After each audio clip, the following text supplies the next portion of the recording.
Clerk will call the roll. Glenn Whitley, County Judge. Here. Roy C. Brooks, Commissioner Precinct 1. Present. Marty Van Ravensway, Commissioner Precinct 2. Here. Gary Fickus, Commissioner Precinct 3. Here. J.D. Johnson, Commissioner Precinct 4. Here. Constitutes a quorum. I'm being pushed over here. I'm spreading out. I was trying something new. I don't have enough room here. You're still 4 inches over the line. Y'all just going to have to tell him to scoot down. You got all that extra space down there. You scoot down. Okay. For $3.3 million, I might scoot down. Ooh. Debbie? You don't forget, do you? Never forget. All right. Oh. Thank you, Your Honor. Members of the Court, obviously today is the beginning of the budget hearing process. We've scheduled, or you do have a schedule in front of you, and we hope to work through that. What we're going to do, first of all, is do a somewhat of an overview, try to give you a picture of exactly what we are looking at, and as we have done in the past, we're going to do this with 3 different groups. Our office will start it off, and then we'll move to the revenue piece, and then also the budget piece. So with that, let's go through some slides. One of the things that has happened is that our appraised value continues to rise, and as you see, it is a continuum. There's a market value, and then there is also a net value. The net value is what we tax against. This is derived from the July 25th roll. We're sitting currently at $122.7 billion in assessed value. That equates to approximately 7% increase over last year. The tax rate that you see is one that has been diminishing from 2005. This year, the budget that we are going to be proposing to you includes a 1/4 cent tax rate decrease. How we compare to other counties, the other urban counties, you can see that we are second to the lowest tax rate of the major counties in the state.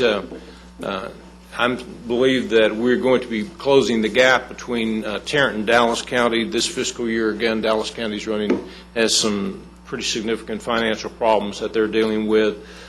We have maintained this level for a very long time, and we intend to either maintain it or to improve it as we go forward. New construction. And this is one of the bright spots that we see in our economy right now. In the July 25th roll, we had a little over $3.5 billion in new construction. And the new construction itself is based on 2 things, residential and commercial.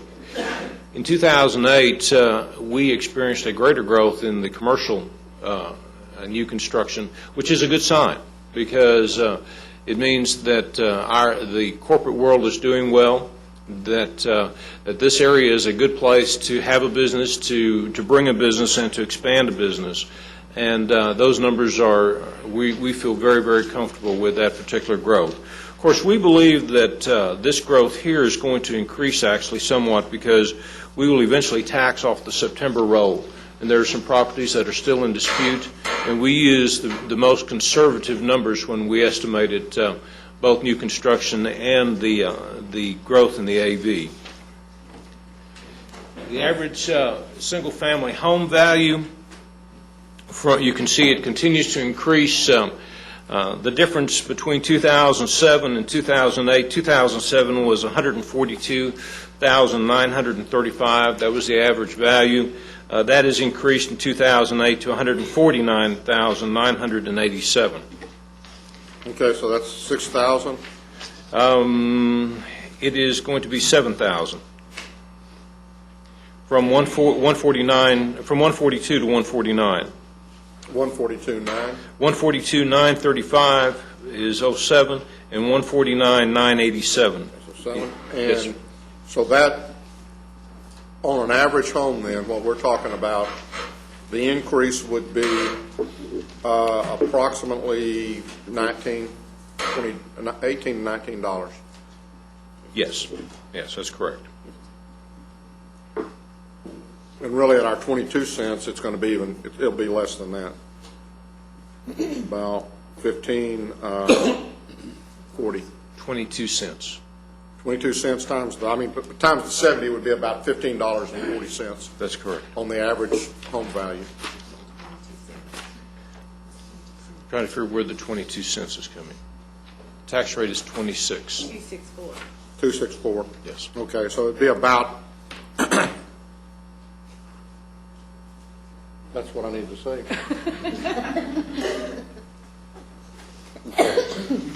Well, okay, so that's about $15. And 97 cents. Actually, $15.05. 5 cents. So now that we've discussed this slide, we're going to move forward. Round that up to $16. How's that? No, round it down to 15.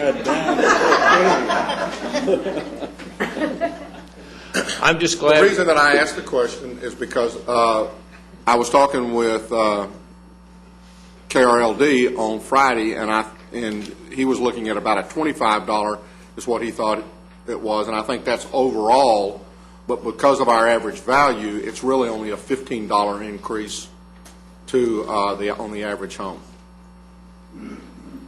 That's correct. Okay, so this is the procedures that we're recommending and strongly urge you to utilize as we go through the budget hearings. Quite frankly, this is the same thing we've been doing for the last several years. And when a budget is presented, we'll take a vote, and the vote will either be yes, it's accepted, and that ends the discussion of that, or at least ends the initial discussion, and it moves into the final budget. No, there'll be no further considerations be given to that particular item. And then if there's anything that you're asking staff to come back and bring you additional information, or if it's something that you simply want to think about, then we'll ask you to be considered, which is a TBC. I strongly urge you to use that. It worked pretty good for the last couple of years, and it moves the process along fairly well. While we will take an individual vote on these, there will be a final vote on the final budget, so there will not be court orders that will note it in the minutes, but there won't be a specific court order for each one of these votes. And that is how we've done it in the past. And we're going to ask the Auditor's Office to make comments as it relates to the estimated revenues.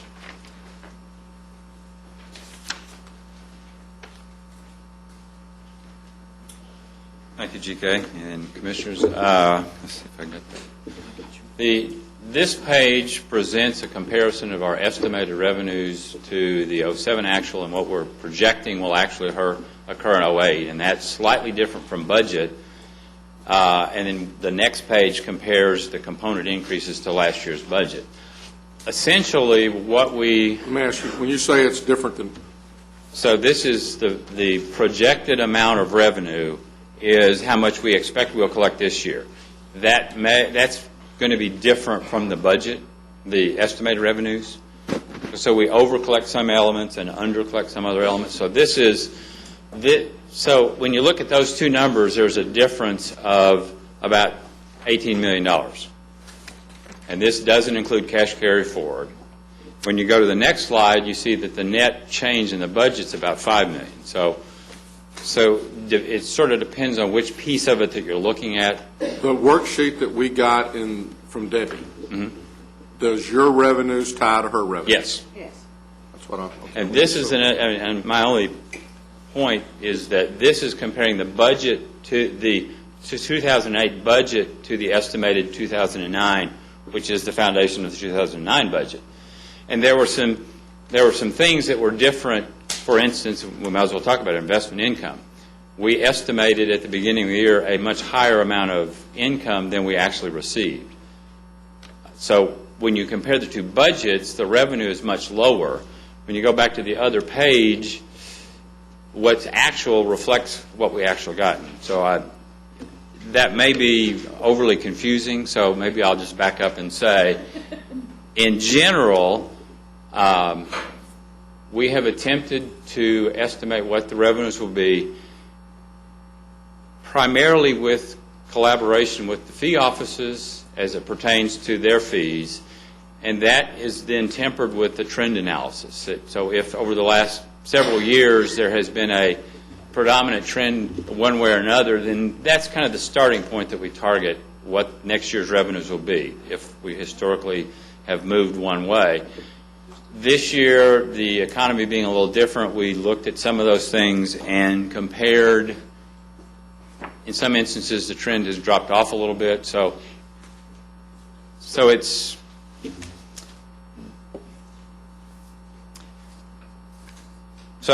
let's then just kind of dive into some of the numbers. The taxes were projected based on the July 25th values, and we're using the outside adopted or outside rate that we voted on last week, and we're estimating that the total amount collected in current, delinquent, penalty, interest, and all that's going to equal 100% of the levy, which is consistent with what we've done in years past.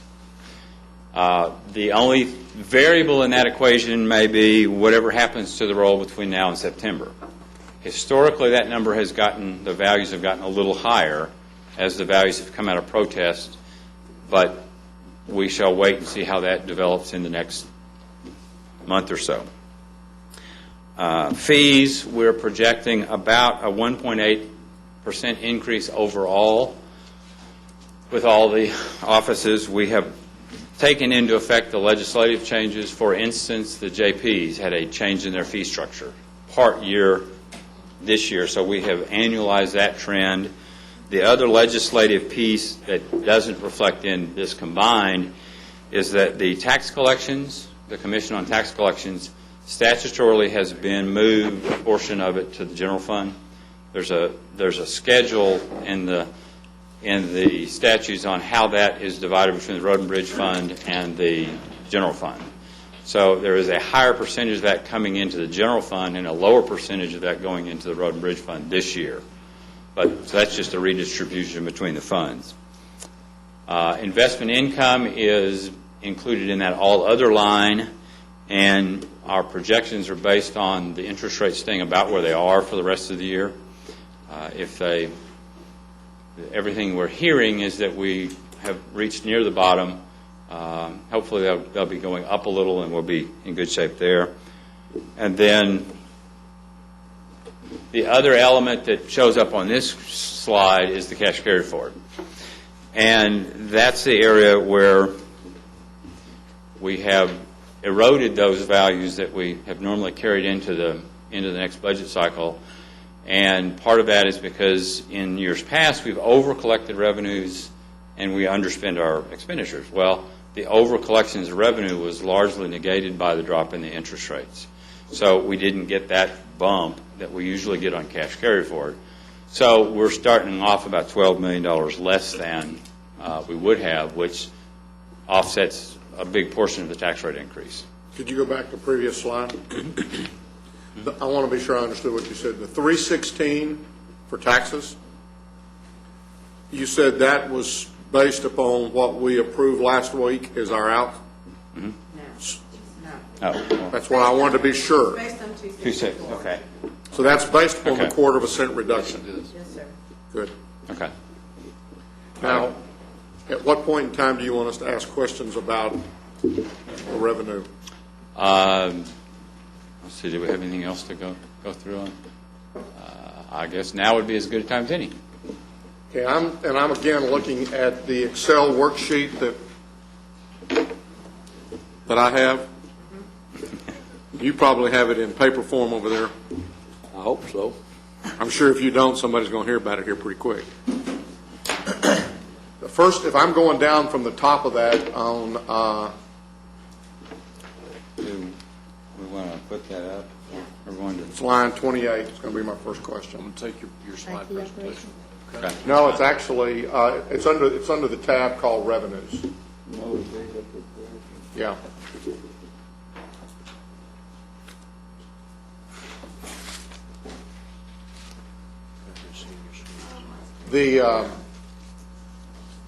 You're projecting on the motor vehicle collection, you're projecting this year 8.4, you're proposing in the budget 8.6. What's causing that to, That's the shift from the Road and Bridge Fund to the general fund. so somewhere down here in the... The Road and Bridge Fund, there's a decline of, in the Road and Bridge Fund. Okay. I believe... There's a, I think a 10-year program in the statutes we're moving about 10% a year out of the Road and Bridge Fund into the general fund. Okay, the next one is on line, I believe 68, and county clerk deed of trust. What happened that we missed that estimate this year so much? Of course, it may be right down in the next line under warranty deeds. Well, deeds and, county clerk, correct me if I'm wrong, but deeds of trust primarily relate back to the housing market. What you see under warranty deeds is activity that's reflected from Barnett Shell. Okay, so what we're saying is that you're saying deeds of trust is that, as we would think by the economy, there's not been near as many new homes? It's just transactions. It's home sales. It's turnover. Okay. Including refinancing. Right. Etc. So to that end, do we think that what you're saying then for the budget is that this year should be typical and we're not going to see it go lower as a result of the economy? Because we're budgeting the same thing next year as we're projecting this year. That's correct. Well, I wish I could feel as good about Yeah. that. I'm not sure I agree. I'm not sure. Under warranty deeds, we're saying that that's going to, that the oil and gas, I guess, or the Barnett Shell is going to begin to slow a little bit. Well, actually, I guess in looking at those, we are projecting about a $500,000 or a $350,000 decrease in the warranty deed line from Over the what we're 4.6. projecting. Yeah. Yeah. Yeah. Suzanne, are you agreeing with these? Were you a part of these estimates? And then not too much further down from that, we have copies, and I'm assuming that would be, Definitely Barnett Shell. well, and I guess what I'm saying is that's showing to be about the same as what it was last year. And if our warranty deeds, which is supposed to be our gas filings, are down a little bit, then, hopefully that will stay as where it's the 2.4. Is warranty deeds down? Yes, warranty deeds is down $350,000 from where we forecasted. I'm looking at the projections for this year. I see what you're saying. And then the projections for this year on the copies is 2.5, so we're not showing very much of a decrease in the copies. Again, we're talking about hundreds of thousands, and I know that may not be as significant with millions, but it's there. Yeah, the estimate is $100,000 less than what we project for '08. The 2.5 versus the 2.4. Okay, the county court at law, the fees there are down. It looks like we missed our budget last year, and I'm just kind of wondering what may have happened that caused us to be down. We were from 575, that's 77. From 577 down to 484 is what we're projecting. So it looks like something happened that caused us to be down about $100,000. Well, and I think you can equate that to the shift in the jurisdiction level to the JP court. It's a natural assumption that the cases that are new cases that are being filed there used to be filed in county court at law. Okay. Probate's up. And just a point here, we talk about this from time to time. The fee structure is much less when you file a case in JP court than it is in county court at law than it is in district court. Okay. Probate, county court, criminal section.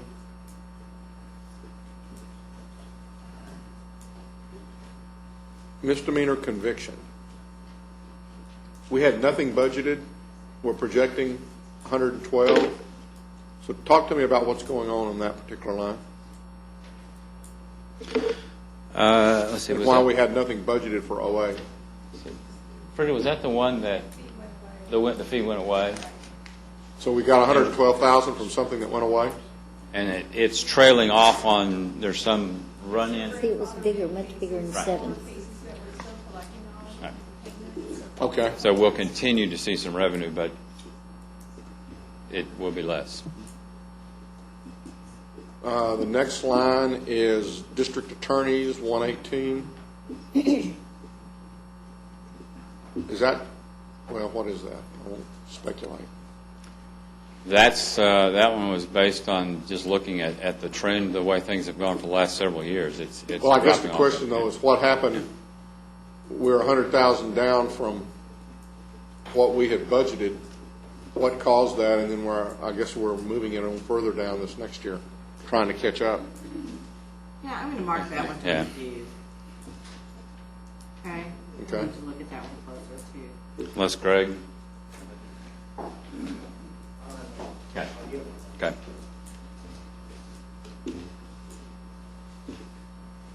The JPs, and I think we may have them here.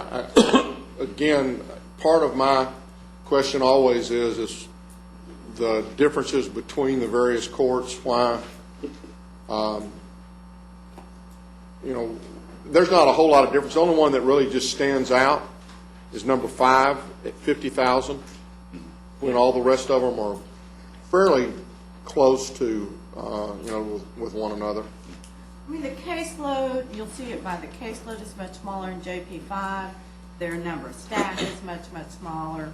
I mean, they just are probably, of the 8, JP ranked 8th in about everything. Okay. And that's the one when you'll notice the 09 estimate is above the 08 projected because of the annualization of the fee increase. Jurisdiction. And if you'll remember a year ago, we talked about how we felt that a fair number of the new civil cases in JP court would be filed in JP1, which has materialized. But I think what you see here is us trying to, a year ago, forecast where some of these cases would fall out, and they were not systematic. So that's why some of the estimates ended up being off.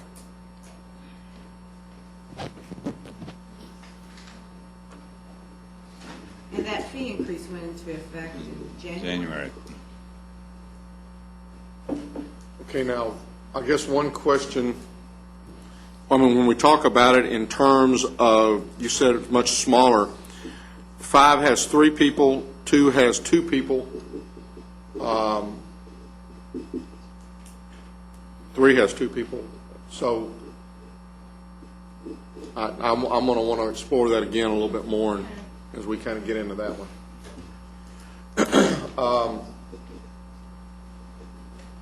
For some reason, it looks to me like that the criminal district courts are, is this the only place where we find their cash fines as far as their collections go? Yes.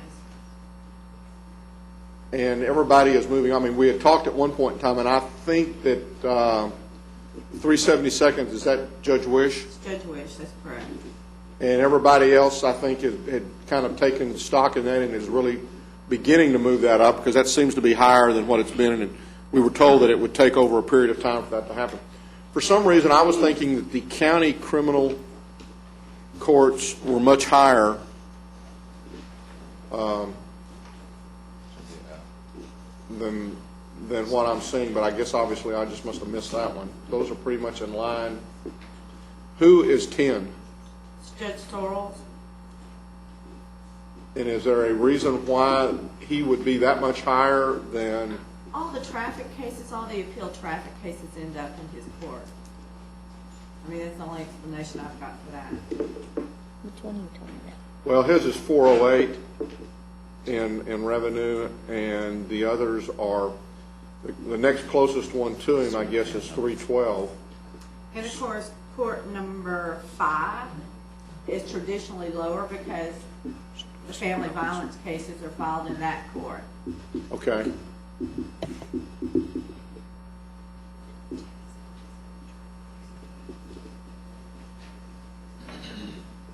Then JP fines, I guess, 3, or I guess the higher ones are 7, 4, and 3. Again, now there's 5, and it's a much lower amount, but I mean, that seems exceptionally low in consideration with everything else.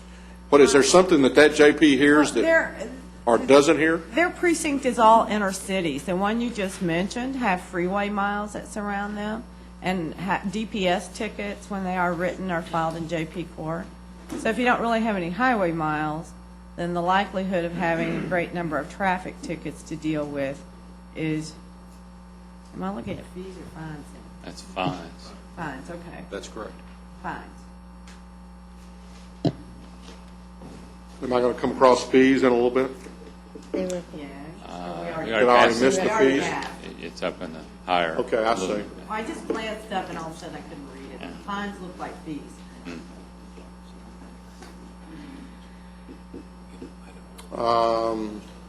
Medical examiner contract, 211. Is that increase there the Johnson County, possibly the Johnson County? What's causing that increase, and what's in there for our, We got- It's the only thing it could Yeah. be. I mean, I know there's probably some slight increases in his other, we'll have to review that one further too. Yeah. and then I guess down 2 from there, the child support monitoring. We were at 1.7, we're projecting 1.2, and we're estimating 1.3. What happened that we were down, which somewhat, I guess we were actually significantly up, so we thought we were going to be up a lot. We're really going to end up a little. What caused the big miss between what we budgeted and what we're projecting? Because I've heard nobody indicate to me that child support monitoring was on the decline. My recollection is that has something to do with the change in the state collection, the SDU, Could we do some looking at Well, that? we'll check into that further, but we did talk with Norris about it. I don't, is Norris here? Yeah. Talking to yourself, I couldn't hear what you were saying. I believe that has something to do with the change in the collection model where the state, there's more of the collections are going to the state collection unit, but I can't remember specifically any absolute issue on that. We did discuss that with Norris and concluded the number we had in was one he could live with, but we can do some more research on that. Line 227, judicial reimbursement. We budgeted 40, it looks like we're going to get 280, and next year we're going to get 500. That one has something to do, that has to do with the salary reimbursement, and It's the law that was passed last legislature that allows us to assess a fee, send it to the state, they collect it and send it back to us. It reimburses us for the salaries of county level judges. Overall, the fee itself hasn't materialized in dollar amounts that equal to the maximum that reimbursement that we're allowed. Okay, you're going to have to try that one again. yeah, Okay, we collect a fee. Well, and it looks like we were budgeting that we were only going to collect 40,000, and we collected 280, so this not hitting what you thought it was going to be doesn't make sense to me. Okay, look at the line below, below. it's, yeah. Okay? I think I think we've got, between the two of those, It's down significantly between the two. I think it's a matter of semantics in what we're calling the two. Obviously, those need to be combined in some form or fashion. but we'll look into that further. This line right here, line 228, is just. Yeah, I see what you're What saying. I just mentioned.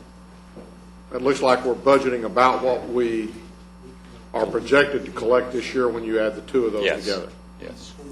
Okay. Line 236, that's just, as you mentioned earlier, the reduction in rates. Yes.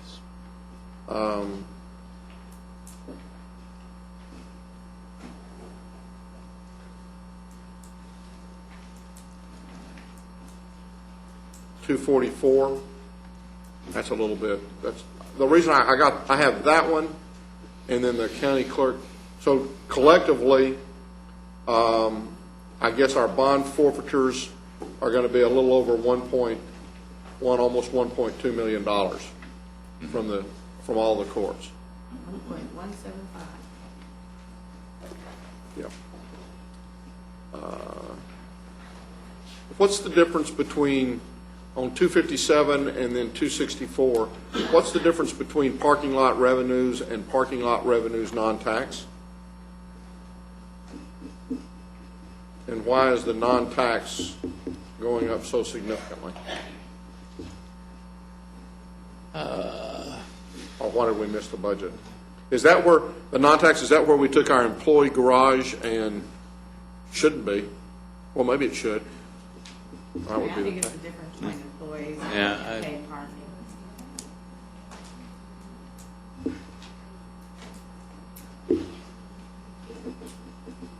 So the non-tax would say that we've converted a lot more over to employees, I'm assuming, and that the revenues up there at the top would be the taxable, and that would be our, I can see questions on your face, so just Yeah, check we'll have to on look it and at that get one. back with me on that one. It may have something to do with contracts, that we're getting the non-taxable piece through to us, because I believe the contract with the parking company requires them to pay taxes. So is that, so that's where the contract revenue goes into that line, and then the other one, we have to pay taxes on our employees.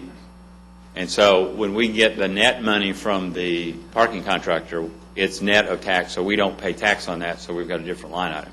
So the 264 is the parking revenue charged predominantly in the garage, where we have the contractor operating the parking facility. The other one is the employee revenue, which has remained fairly constant.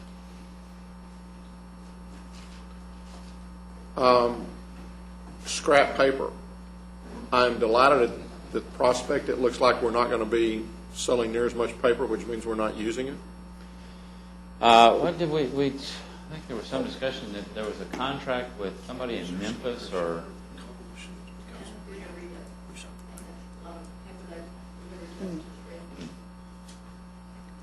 You'll need to repeat that. That was, what you said was, I think that was the contract that we had where they had sent paper here to get copied, and ultimately, once it was copied, we destroyed it versus sending it back to them for destruction. Mississippi. Yeah. So Mississippi's not going to be destroying, or we're not going to be destroying as much Mississippi paper this year. Okay. Contingent revenue. We budgeted $1 million in 2008. We didn't get any, but we're going to go ahead and budget another $1 million in 2009. And it's offset in the expenditure side with $1 million appropriation. So if we get the $1 million, we're going to spend it. We have the ability then to use it. Okay, I'll buy that. You have to include it in your budget if you intend to utilize it.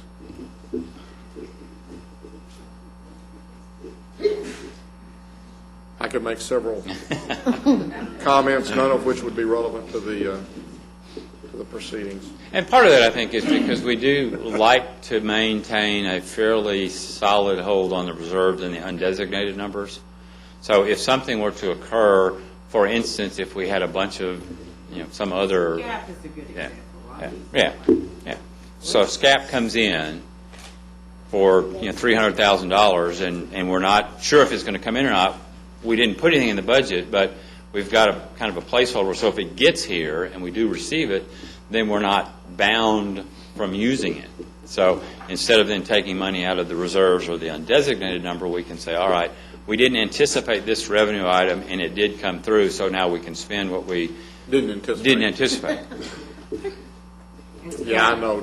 Any number of comments come to mind. Cash carry forward.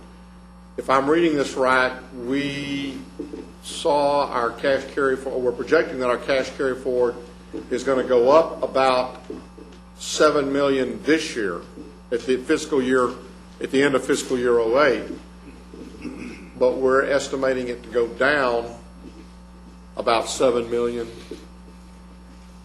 But I thought I saw 12 a little while ago. That's combined, This is the general fund. it's combined with all the operating funds. Okay. And cash carry forward is obviously at this stage of the game, probably there is a great deal of imprecision in that number because we've still got 2 more months of activities. And if everyone goes on a spending spree, then that could change. Or if everybody holds back and doesn't buy anything, then the expenditures for the next couple of months might be lower, and that number could change. So here we are. When these numbers were developed, we're 3 months out from year end, and so trying to predict what people are going to spend for the rest of the year is something of a challenge. And at the same time, I would say, the one thing I have come to understand is that our group of elected officials and department heads don't get to the end of the year and say, golly, we got to spend because we got $1 left in the account. And I appreciate that very much, and I think that's the reason why I think they spend it if they need to spend it, and they don't if they don't. And I'm very appreciative of them for that fact. And again, as I said earlier, historically, we have found ourselves in a position where we're over-collecting the revenues, and that with that not materializing this year, that has hampered that number being any larger than it is. It's not, not what we like to have happen necessarily, but that's what happened. Line 314 under the road and bridge. We're just being conservative, I assume. We've collected. Well, that's the shift from the road and bridge fund to the general fund. Okay, but what was that? Wasn't it $1 million up at the top?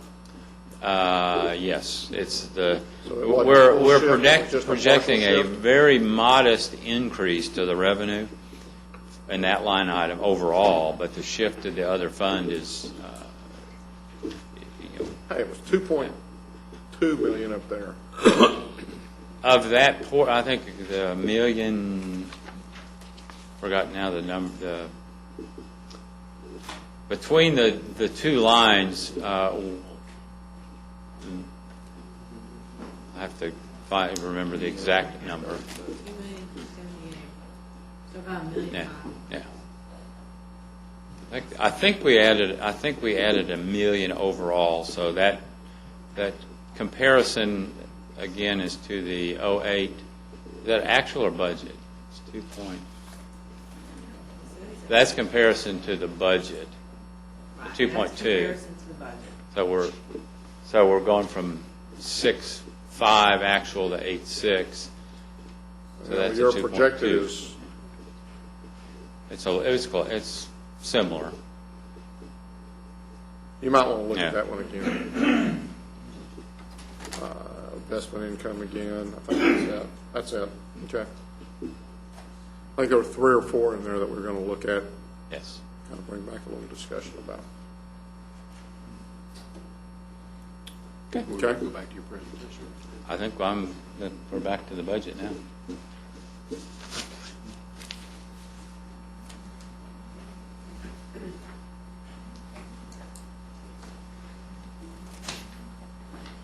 Thank you, Ron.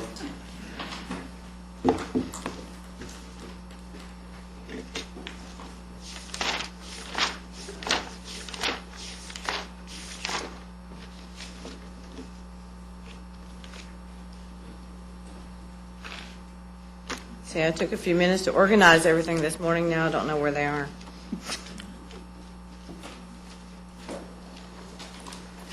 Don't feel alone. I'm looking for one thing in particular, and we'll start.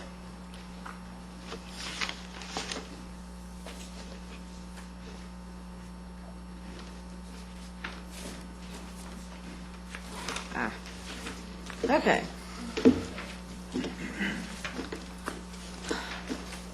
First look we're going to take, and this is comparing budget to budget, is an overall comparison of the functions that we have throughout the county.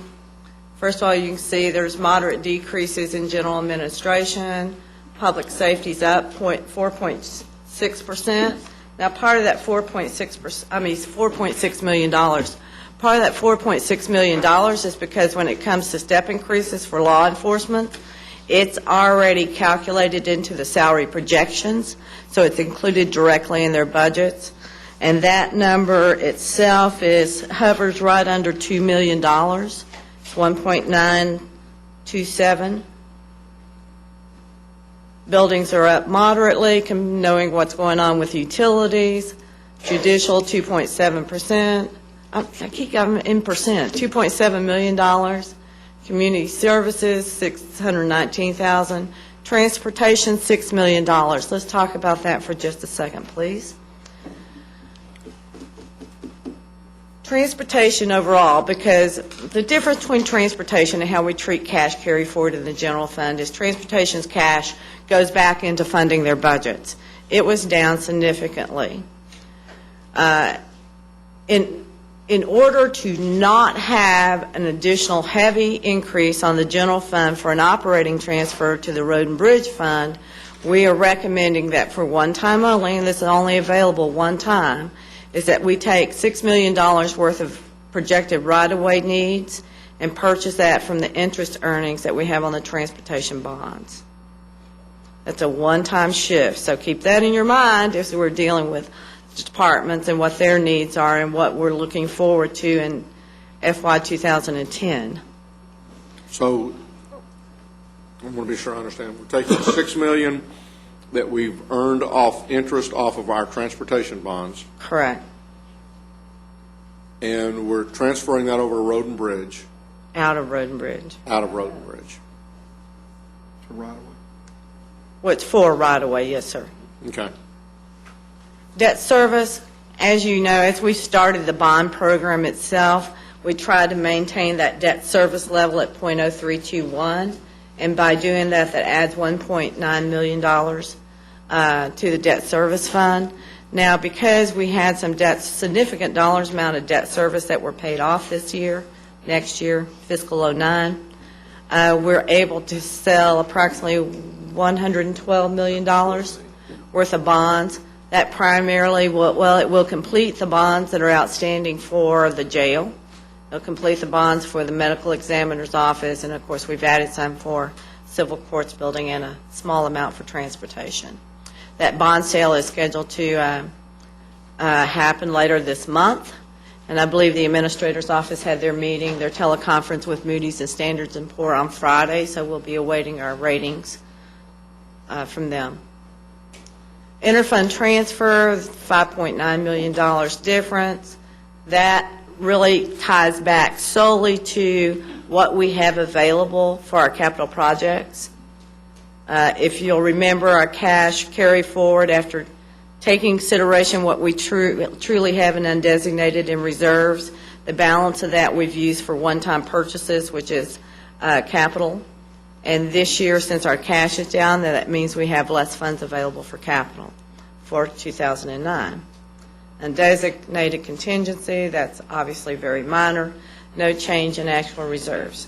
And the actual reserves, I mean, that doesn't reflect things like the health insurance reserve sir. that we have, That's or any just of the in the other general fund. general fund reserves. There's a small amount, the $825,000. There's a $825,000 in debt service. There's a small amount in road and bridge also, very small. Significant variations, we just talked about. We have less money to pay for capital, even though obviously our capital needs do not change. We talked about an increase to maintain our tax rate at 0.0321 for debt service. There's an additional $6.9 million that's for merit and structure increases. And so I mentioned a second ago that $1.9 million is already included in the salary budgets for the law enforcement step increases. So for the general fund and road and bridge fund, that brings our salary impact, which is by and large significant considering what other governments are facing surrounding us, of $8.9 million. So needless to say, we have been able to continue and put our employees first, but it's at quite a cost. Operating transfer to road and bridge is down marginally. Excuse me just one second. Oh. The 8.9 is that just the salary, or does that include the fringes on top It's the of fringes also. it? Okay. Yes, sir. Road and bridge transfer is down marginally. Now, keep in mind, that would be up $6 million if we didn't have this one-time use of the interest earnings from the bond program, which is why the right-of-way acquisitions look like it's down. Overall, that $6 million is tied into that. The state did agree to take a project and defer it over 3 years instead of 2 years, and Mr. Manius gave us $1 million reduction in right-of-way that was related to Uptown. Group insurance, we have a 10% increase budgeted into the county's health insurance participation. That 10% for our operating funds is $3 million. There's $2.4 million in new positions, hardware and software maintenance. Is the 40 for the new positions, is that factored in as a 9-month? It varies. Varies? So It is really over- varies. Overall, majority of them are 11 months. There's a few of them, and we take that methodology because by the time the budget's approved and you post a position and interviewed, it's November before you can hire someone.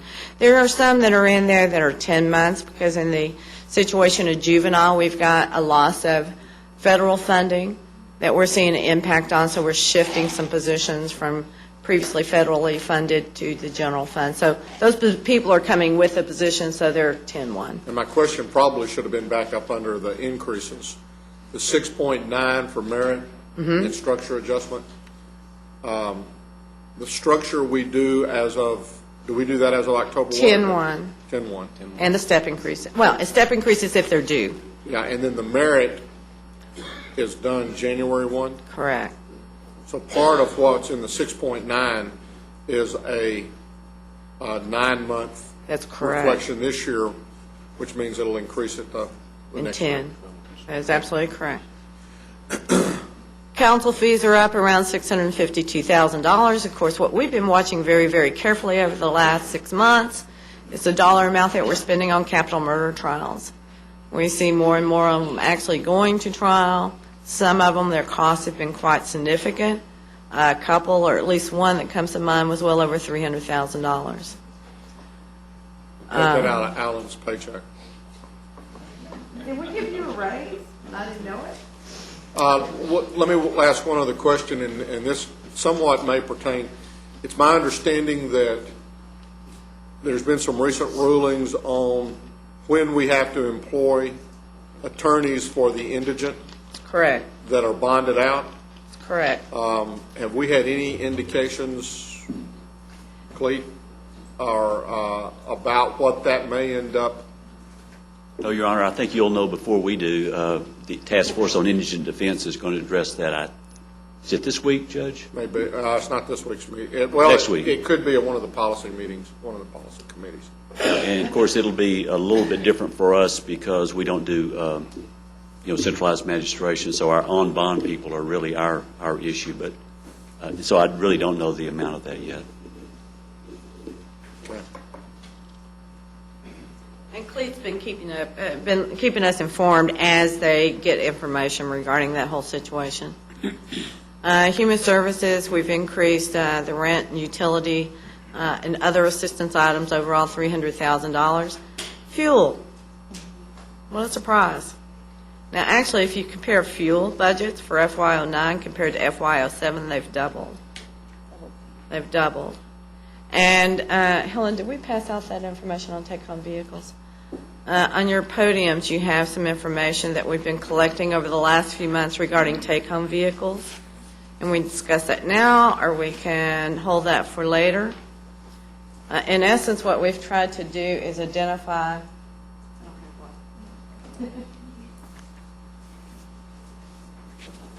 all the take-home vehicles, and if you'll look down at the bottom of the grid, you'll see that broken out by department.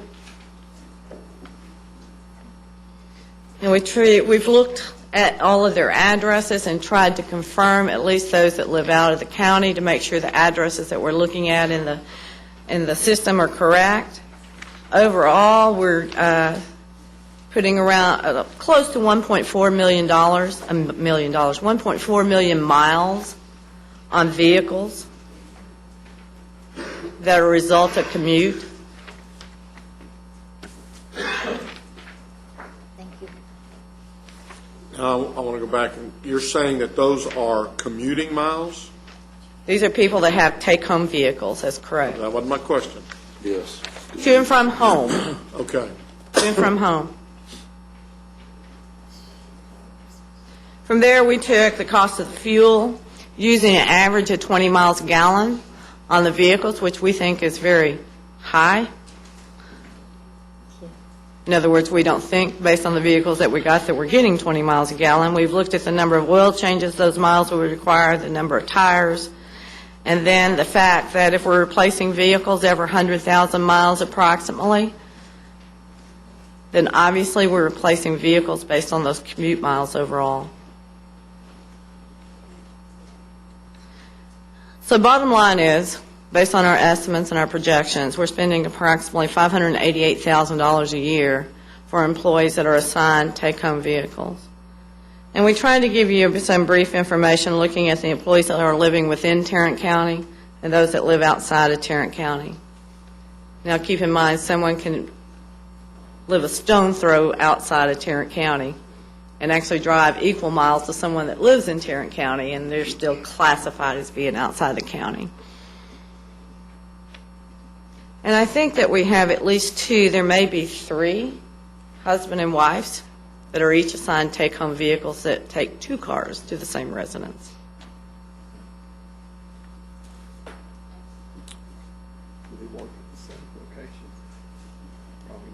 Different hours. Excuse me? Different hours, Different hours, probably. And that is the case. That is the case from what we found out. One reports to work at 6, the other reports to work at 8. I appreciate having this information. It helps put into perspective the cost of take-home vehicles, but it does not take into consideration the fact that taking these vehicles home is not a perk. It's a requirement in large order of the person's job, that they be on call, that they have the vehicle at home, so that they can perform the essential functions of their jobs. Well, I guess that's the question as to whether or not that's the case or not. And I mean, I think it's been a while since we've discussed this. And, I think the fact that we're spending $600,000 a year, I think we at least need to every once in a while look at it and see if it's necessary, that you have a Tarrant County emblem on the side of your automobile. I think it's something we need to look at. Judge, I would like to suggest that we maybe put this on the back burner for tomorrow's discussion so we can proceed on with our budget today since we have all the people here. Okay. But I definitely think we need to come back and address this. Okay. I agree. And keep in mind, we also took in consideration such things as that we learned that, for instance, while an employee may have a take-home or an assigned vehicle, that they may not drive it all the way to their residence. Some might leave it. I know there's a situation where a couple leave theirs at Precinct 2 garage, maybe Precinct 1 garage. The next consideration when talking about take-home vehicles overall is if we're going to decide that they're not essential to emergency response because they're on call, then where do we park them? We can tell you that downtown becomes a bigger issue than the satellite areas. Obviously, there's parking at some courthouses. Then we have to worry about the security, but we can also tell you that we've had as many cars vandalized sitting in people's driveways and in front of their houses as we have at our own facilities. Well, these vehicles, though, that they're dropping off at, say, at mine and Roy's or whoever's precinct are not on this list. Yes, they are. If they take them away from their work site, closer to their home and drop the vehicle off, then yes, they are on that list, but we're only counting those miles that gets them to that county facility that's closer to their home. Don't those employees have to pay some kind of a federal tax or something? Non-law enforcement people do. Law enforcement do not. Why? And there's a law an IRS law that exempts them from that. The IRS rules. It has to be a marked vehicle when you serve. Now, So that includes constables, yes, sir. just investigators, DA's office, medical examiners. I'd have to run the list, but it applies to law enforcement as long as they meet those criteria set out by IRS. And what we do is we have an imputed value of $29 what's $58 a month. It's a imputed, I was going to say a pay period, but now we've got 26 pay periods, so that may not be true anymore, but $58 a month is an imputed value, and they are simply taxed on that. And we say tax, that's federal income tax, Social Security, and retirement. What makes up the $58 a month? It goes back to a long time ago where they gave, either you could keep very, very detailed logs, or you could come up with this methodology that assessed miles and values For a long, long time ago? from a long, long time ago. It's an IRS regulation, also a recommendation. It was in the 80s when they got into this business of keeping your detailed logs, and everybody Right. did that for about 6 months and started screaming. Does the IRS permit commute mileage for everybody? What do you mean by? You mean, do I get a deduction because I have to Right. drive to work, my personal vehicle Right. to work? No, negative. So there may be some people who are getting a perk out of this. My Oh, yeah. employees at Precinct 2 do not take vehicles home, because if they're going to have to do something, they're going to have to go to the garage anyway. So they drive to the garage if they have an emergency and pick up the appropriate vehicle. Because I thought that was the rule, that we didn't pay them to commute. Right. I mean, So I think this is something, we just need to talk about this Yeah, tomorrow. because I don't know how you can know, or anyone else can know, everybody that drives from, say, the south side of the county to my maintenance facility and parks a car and drives their personal car from there. How do you know that? we had to call and ask. We had to ask for any deviations outside of them going to their residence. You ask the department heads or Yes. the elected officials. We asked the department heads or their chief deputies or somebody that's close to the department, but we talked to them. Okay. And like I said, we also got them to confirm anybody that was living outside of Tarrant County just to make sure that that information was right. Retirement rates up, we talked about that not too long ago. And elections contract labor, of course, this is a big presidential election year. Overall, there's 40 employees that are included in the budget, 43, I'm sorry. 40 of those are in the road and bridge and general fund budget, our operating funds. The other is public health. We've distributed those for you based on how we classify them. Obviously, we mentioned a while ago in juvenile, we've got a loss of federal funding. So we are picking up 5 of those employees. There are 8 that are technology related. You see we have an offsetting impact on those. Those are positions that were related to IGES that we started funding this fiscal year as project employees, and now we're recommending they be full-time. The balance of them are workload. There are some reductions there. Either we were reducing contract labor or temporary to recognize the fact that we're putting full-time people into those positions. Capital. Capital's getting very difficult to deal with as the years go on. Currently, what we have available in the general fund as a transfer or available for funding for capital is $25.6 million. We have available from other sources, being our non-debt capital fund, $7.2 million. That leaves us short of having enough funds for what's in the recommended budget to pay cash or current resources for capital of $2.6 million. Now, we're continuing to look at the projects that are on the table right now in fiscal year 08 and scrubbing those to see if there's any savings available.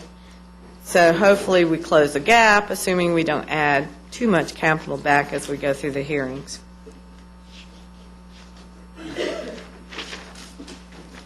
Structure adjustments. Hay Management was here a month or so ago, or recently, to give us some information on their recommendations regarding structure adjustments. Keep in mind, structure adjustments increase the minimum and the maximum of each salary range. And here is what we've included in the budget for those non-law enforcement grade ranges. The only people that are impacted in the non-law enforcement arena on a structure adjustment are those that end up below the higher end. So there are only a few people overall that actually receive structure adjustments in the non-law enforcement. So again, what you're saying is that as a result of this 2.5 position move in the structure, that at the bottom, as it moves up, passes someone who's below that level, then we bring them up To the higher end. effective October 1. Correct, to the higher end. Okay. Because obviously, we don't want someone hired in November making more than what someone who's worked here 6 months has made. But it does create compression amongst those non-law enforcement people, because that puts them, the newest hire, close to someone that may have been here only 6 or 8 months. It puts them equal. The only difference being that that person that's been here 6 or 8 months will be eligible for merit in January, and the newest hire will not. Law enforcement structure adjustments. There's a recommendation, and the recommendation from Hay Management that goes from 2% to 8%. The 2% is in the grade 51s, where we have our jailers. Because that recommendation is only 2%, they will be eligible for lump sums, even if they're not at their max or at K. And again, that is the structure adjustment. Most of those have anywhere from a 3 to 2.5 to 3.5% step adjustment. If they're at the top of the structure, then that's what you just said. They would, if we gave a 3% lump sum, then they would get the remainder of that. If they were at a 2% mark, they were in the maximum step, they would get the extra 1% as a lump sum. So they'd be looking at probably a minimum of 3 with a maximum of somewhere in the neighborhood of 5.5%. 6.5%. 6.5%. The step increases are larger at the lower end of the scale, and they diminish as you get toward the higher end. And the higher end, though, is what we're looking at. Now, when you say the higher end of the scale, you mean the higher end of the step system, the letter Yes, from that standpoint. Okay. that's correct. Not the grades. And just a number, once again, if you take into consideration the structure adjustments for law enforcement, which are effective October 1, by the way. If you look at the total for law enforcement, being the structure adjustments and the step increases, that's a total overall of $4.5 million, close to $4.6 million. So it equals about 51%, 52% of our total salary increase budget for about 42% of our employees. And I'm just comparing general fund numbers. Historically, and this has been the case historically, is that the law enforcement employees are getting a higher percentage increase than the non-law enforcement. As long as they're not max, that's correct.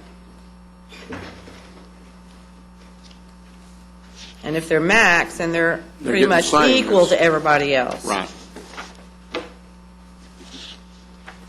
The merit pool, we have included in the merit pool based on 3%.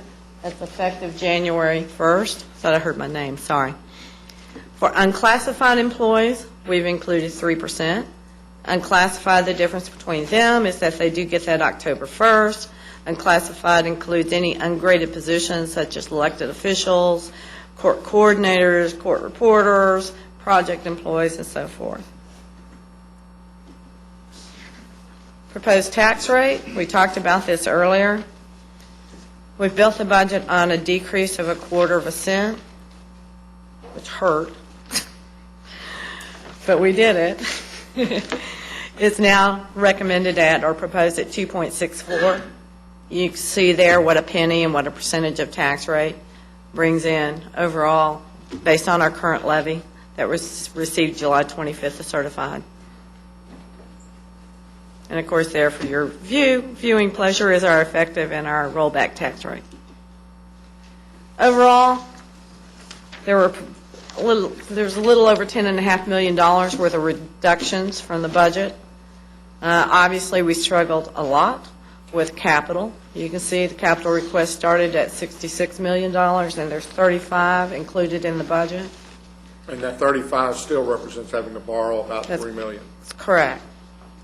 And traditionally, now I mentioned we really struggled with this one. And probably in the end, there were close to 10 to 11 positions that we had in what we hoped would be the recommendations that we ended up taking out. So when you look down at us and say, why didn't you include that? The odds are that one time we might have. But as we were trying to make the gap, especially for our capital needs, shrink, and we just had to prioritize and reprioritize and reprioritize. The fortunate thing that we have going for our department heads and our elected officials in Tarrant County is we truly believe they don't ask for anything that they don't need. We don't find throughout that they ask for more than what they need, so they'll get half and come out what they appear to be whole. We truly believe that they ask for what they need, and we know the needs are there. But unfortunately, through it all, we can't make it all work. If we did, then we'd have another $3.5 million in the budget, which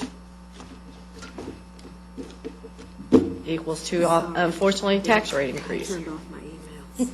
Any questions? Any questions? Thank you. Appreciate all your hard work. Thank you. Very much. And the staff. Yeah. Oops. Finally, Your Honor, there are some dates that just want to bring to the court's attention. August 26th. I forgot a slide. Is the Hold on just a second. That one? Sorry. is the first public hearing on the tax rate. September 9th is the second public hearing. And on September 16th, we are going to ask the court to approve the budget and also set the tax rate. That's going to be the same day that we ask that you approve the budget of the hospital district and their tax rate also. I believe the hospital district is coming in tomorrow.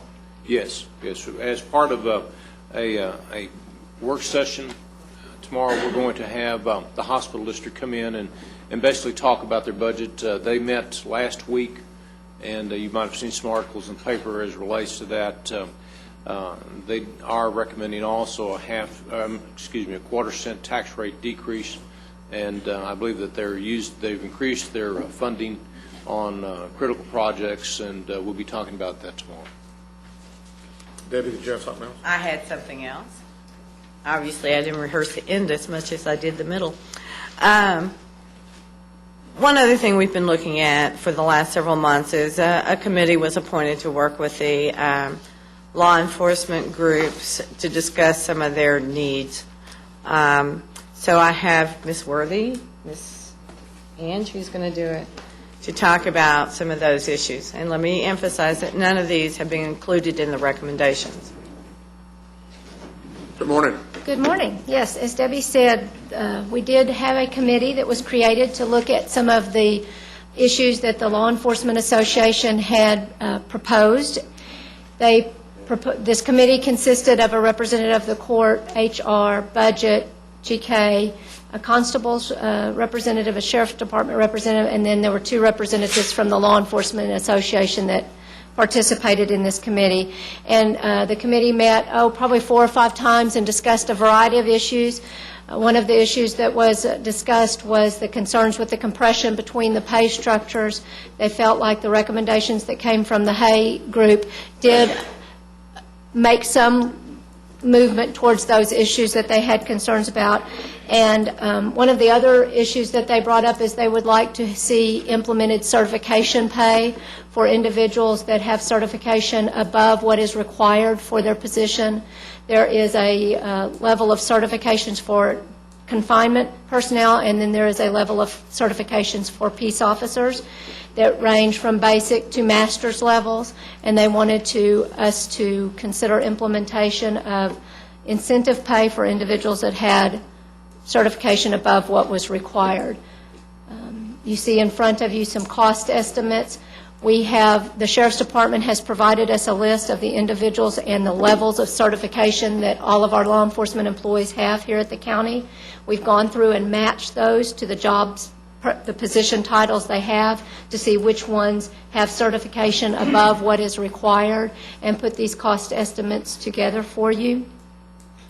One of the considerations that we do want you to think about is, if you do implement this, will you need to consider implementing any kind of incentive pay for non-law enforcement individuals that have certification or education above what is required for their position as well? Obviously, that's not included. It would be a little bit more difficult to get our arms wrapped around that issue, as the variety of certifications and positions is greater than it is in the law enforcement certifications. We'll be glad to answer questions or... Okay, let me ask, so if I'm looking at the schedule, cost of incentive pay per month, cost of incentive pay annually. The total, based on the numbers that we have, and obviously we would do, talk to each of these individuals, and they'd have to sign an affidavit or provide us proof that they actually had this certification, and there may be some out there that aren't on the T-close list. But our estimate is this would cost $337,340.98 annually. Now, that would be a fluctuating number as people got certifications, or if somebody, for example, was in a position that required a basic certification and they had an intermediate and we were paying them a certification pay, and they got promoted to a position that required intermediate, they would no longer get that certification pay because now they had the same certification that matched their position. So administratively, this is going to be a little tricky to keep up with. And they did present a couple. I mean, we did do an alternate. Yes. We'll go back to the first one. Sure. What is You're right, I'm the sorry. 38 that says, what is all? What's that line that says all? Oh, I'm sorry, I forgot to address that issue. Thank you.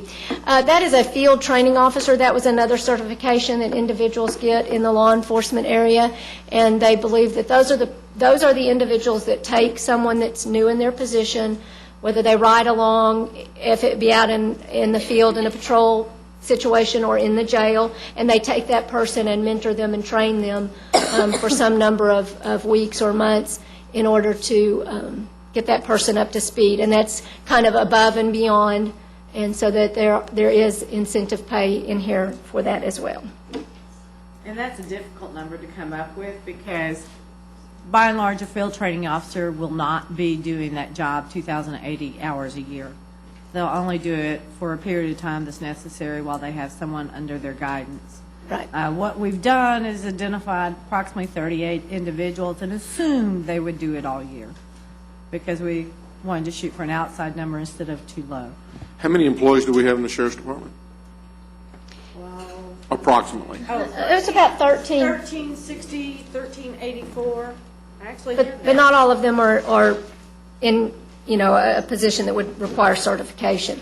Obviously, there's Yeah, clerical. only about 36 of them are. 38. Oh, you talking about in the field training? Was that no that I heard from GK? I'm sorry. I'm sorry, I was talking about something else. I was just getting ready for the rest of the day. Are you warming? Is that like an opera singer? In the general fund, there's 1,364 Sheriff's Department employees. So 1,364, and you've got a total here of 1,349 that are qualifying for. Now, remember, this includes the other law enforcement departments, the constables, the DA's office. So this isn't just Sheriff's Department. It's any department that might have a law enforcement individual. Fire marshal. But yes, and obviously there are, the majority of the employees don't have certification above what's required. It doesn't appear. I mean, there's quite a few of them that only have the basic that's required of them. Okay, maybe that's where okay, I see what you're saying, because that's the top line, the basic. Right. Yeah, you see that. I'm sorry. Yeah. I was taking that and figuring that everybody, but I Yeah. missed the fact that on those Yeah, basic there's a lines, large maybe. number of them that have Yeah. just the basic. And the certification to get this certification, it has to do with years of service in addition to some continuing education.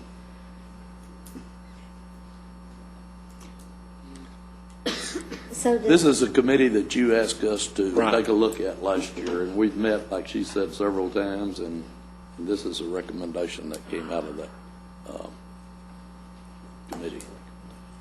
Well, yeah. Just the information. Pardon?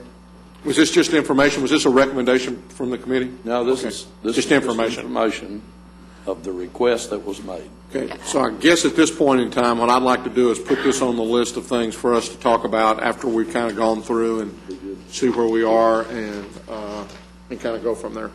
And just to point out, we did do a couple of versions. I mean, here, this is just a different or lower rate of monthly incentive. Okay? I mean, I can email you this file if you're interested in it. Yeah, and because the other tab is, what I think I understand, this is just the cost of the incentives, but does it include the cost for these trainings that are required for the certification for the time those people are out of their No. positions? no, it does Well, not. wouldn't that be important to know? Well, I'm not sure whether they're allowed to do that training during their own, whether they're required to do it on their own time, or if it's allowed to be done during, being away from work, and whether they'd have to use their own benefit time or if it's paid time. I'm I not guess sure what- what the policy on that It is. doesn't really matter about that if they're not there. Correct. Somebody's got to fill that job. That's correct. So sometimes there might be just a single cost for it, other than what would be included, or sometimes there might be a double cost for it. And in a lot of the certifications, they're really based on two different things. One is an educational level as far as training hours.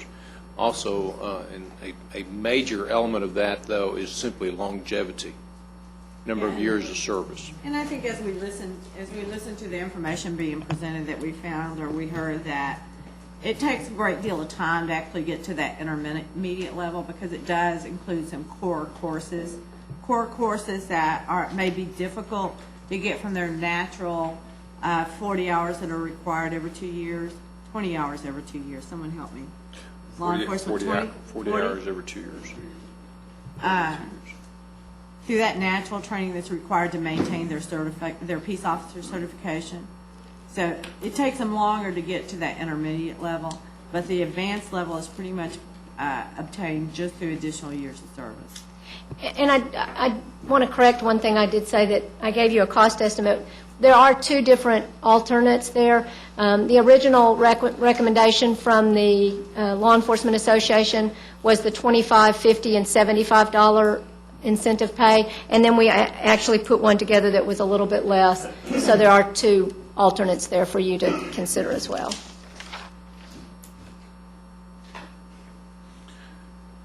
So in effect, I mean, again, this would be extra pay for extra certifications above and beyond what their particular grade requires. Position. Mm-hmm. Is there any other area right now in the county where we are rewarding or we're paying for folks who have got additional either degrees or anything along that type of lines above what is required by their particular job description? No, sir. Okay. Let's put this on the list of things to talk about as we get through the process. Thank you.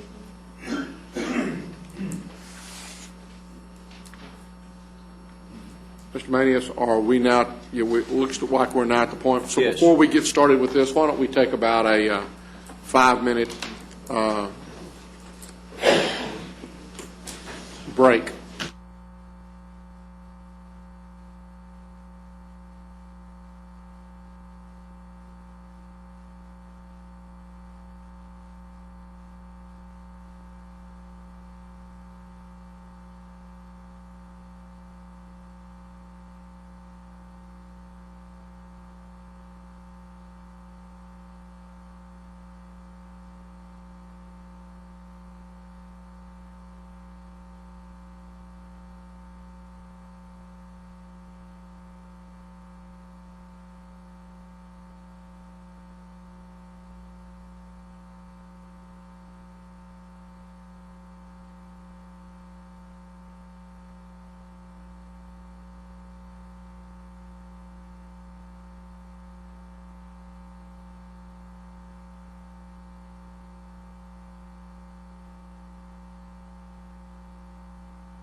He did not throw it. Let's go. It was in the air, but I had to.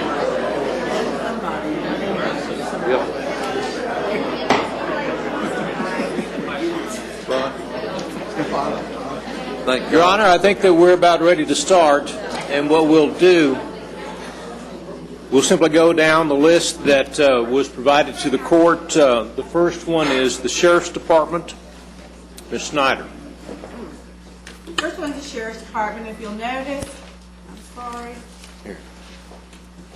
If you notice, we've made an adjustment to that budget, and it's actually on line 311 for those of you that are trying to keep your spreadsheets current with ours.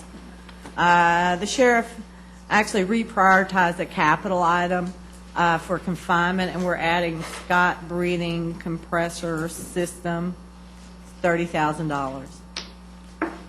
On line 311, you're adding 30,000? Correct. Your Honor, the sheriff is here today, and he is sitting right here. Glad to see you, Very glad sir. to see you. Good morning. Good morning. I'm sorry I'm not able to stand before you this morning, but I'm very happy to be back to sit before you and have a brief, hopefully brief discussion. I was very pleased to hear both Judge Whitley and Debbie talk about new positions and how carefully we scrutinize those. This has been an extremely tough year for us in that world as we've gone through that. You know, I always like to talk about what our measuring stick for success is. And, you know, our world, my measuring stick always, since day one, has revolved around our overtime. And I think, you know, I've been extremely sensitive about overtime. I think I hopefully don't have to remind any of you that in the year 2000, before I got here, the court paid $2.1 million just in jail overtime. We have continued to work on that. Last year, Chief Knowles and his very gifted staff ran the jail, and people think this is a bad number when they read it, but Chief Knowles and his staff ran the jail for about $10,000 of overtime. And I'm happy to report to you that we're on a path to do just that well or better when in the jail this year. So my discussion today really hinges around the new positions that we requested. Last year we stood here. I was standing last year, and we stood here, and Debbie and GK and I, and we talked about some new positions for patrol. I had asked for 4 new positions for patrol because of the increase of the density in the county and increased activity in our patrol division. Through a negotiation, we agreed to add 2 positions in the last budget year, and were promised that 2 of the positions would be added this budget year. As this budget year began, we counted those 2 positions as already pretty much a done deal, and when my commanders boiled down their new requests, we ended up with only 3 more position requests beyond those 2. God bless Chief Knowles. He didn't request a single new position in confinement. So the 3 positions that were requested were out of the operations division, and all, in our eyes, very, very important. As we said, we don't bring positions, new positions that aren't important. Needless to say, when the first word came down that none of our 3 new position requests had been approved, we were a little concerned. And then as late as 2 weeks ago, the conversation with the budget officer about our 2 promised patrol positions, and then as of last Friday, I was notified that our 2 promised patrol positions had been removed from the budget. So out of our 5 total requests, now there's a couple more requests you're going to see, and don't be confused by those, I'll talk about it later, but our total requests were 5, and now we are facing 0 funding for those new positions. Kind of gave me a new definition of a promise, and the explanation I got in our meeting last Friday was, well, I really can't make promises. And certainly for the last 7 years, I have gotten promised things, and those promises have been kept. And so it was very discouraging to find out that wasn't going to be recommended. I'm sure out of the 40 whatever positions that have been approved, that those are all necessary. I'm sure, as we said, the elected officials and division heads work very hard at those. I can't imagine that 43 positions are more important than people who answer 911 calls when your house is getting broken into or you're being assaulted or robbed or something worse. I certainly am concerned about that. We, as you know, 24/7 position in patrol. My 4 position request last year didn't even make for a 1 full time. As you know, our relief factor is 5.1 for a 24/7 slot. Moving on, I've asked for a judicial sergeant. Our judicial burden, as you are well aware of, we had a discussion of the increase in capital murder trials. Our judicial burden continues to grow annually. We have thousands and thousands of additional security requests each and every year now. We do our best to take care of those. Our span of control in judicial is out of control. Each of our judicial sergeants tries to supervise somewhere in the neighborhood of 45 or 50 deputies. Now, I know most of y'all probably don't even have to do performance evaluations, but if you have to do performance evaluations and you know the process, imagine having to do 45 or 50 of those in a calendar year. Besides that, with the number of buildings that we have and the amount of requests, the additional capital murder trials that we've talked about, we are hurting for supervision badly in judicial. We also asked for an additional grade 53 academy instructor as we continue to push forward and try to better hire, better train, faster hire. Our academy is completely sagging under that workload, so we do need one more person at the academy. And the last position that I requested is a similar position to the academy. It's in our records division for a grade 15 records clerk. Our request, as this court activity increases, our requests for subpoenas for information, for records, for evidence, everything has just continued to increase dramatically. So we are working very, very short in the records department as far as availability of people to not only get the subpoenas taken care of and get the information over to court, but also to serve the public, because we do have a walk-up business there, obviously, for people coming down to obtain records. Now, you will see on your list a probate court, a security deputy for the probate court. That was requested to be put in the budget by the judges of the probate court. That has also been recommended for non-approval. Again, that is theirs. And you will see a deputy out at juvenile, which we put into the budget at the request of the juvenile divisions. We have frequently and continually staffed all of those needed positions when calls come in. I have been very upfront with our people to the way we're getting squeezed in judicial. We are not going to be able to continue to staff those 2 positions. We put in for these positions for those people. Basically, it would be under my payroll, but the 2 deputies would be assigned. One of them would be assigned to the probate court, where they do mental hearings, where they do a lot of important things, and the other one to the juvenile section, where we continue to have more and more activity, more and more violence, more and more problems out there at the juvenile center. So those 2 are mine in budget only. I would ask certainly that the 3 positions I requested be approved, and of course that the 2 that I was promised be added back into the budget. I would submit to you that we do everything we can to save money, to run a fiscally responsible department. My budget people estimated our fiscal year 08 salary savings at about, and again, as Ron said, we won't know until October. We estimate our salary savings turned back this year will be about $993,000, more than enough to fund all the positions I have requested. And just a couple of other notes of why my command staff is kind of feel like they're taking it on the chin this year. We had our budget cut in several different areas, all of which we can work with, and they have assured me that they will get by with less. I demand they operate overtime on a shoestring. I absolutely demand it. And the first budget that we got, now it's since been corrected, let me say that, but the first budget we got, with the minuscule amount of overtime that we had in our budget, they came in and cut $41,000 out of that. So we were going to have to try to work with $41,000 less. So it's just been a little bit frustrating for us this year. I hope that you understand that these positions are crucial to us and are crucial to the safety not only of the citizens in unincorporated Tarrant County as far as the patrol division goes, but as far as our citizens who come to our courthouses, who show up for jury duty, who are witnesses, victims, and deal with the judicial system. And with that, I'll answer any questions you have. I don't really have a question, but I would like to make a comment that I did have a discussion with the budget officer, and she was expressing regret over the fact that she felt like she had pretty much made a promise to you, even though promises really can't be made. And she was personally very distressed over the fact that we put such a squeeze on her to come back with a budget that would show a balance with a 1/4 cent reduction.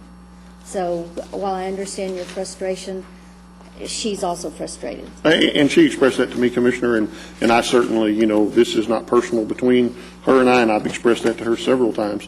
It's just that, I certainly would have never made the deal. I certainly would have stood and fought harder last year for the 4 had I known that, every year previous that this kind of agreement was struck. It's been honored. It's been followed through on.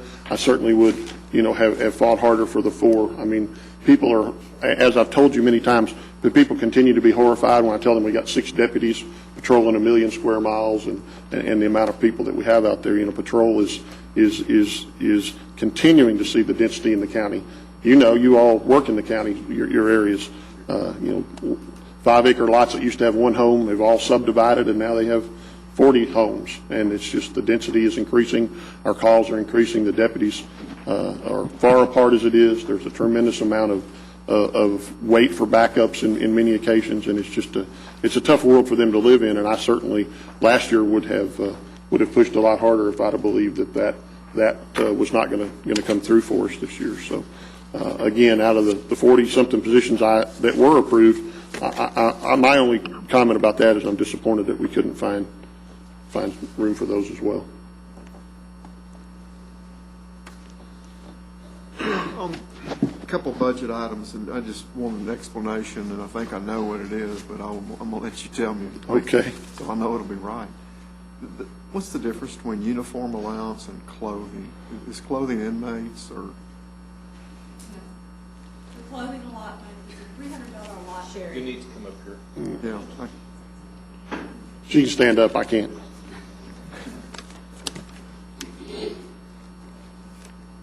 Good morning, Commissioners. Good to see you. The $300 allotment that's allowed to the employees to purchase a uniform. Okay. Per employee, $300 per year. Okay. The uniform allowance is paid to the employee in their paychecks at $32 per month. So that's kind of like a maintenance fee for them to maintain their uniforms. For cleaning? Cleaning, Correct. maintaining, correct. So they get $300 a year and $32 a month. Now, they don't get cash. Remember this, Judge Whitley, they don't get cash. They get a $300 account, which they can buy approved items from our contracted vendor.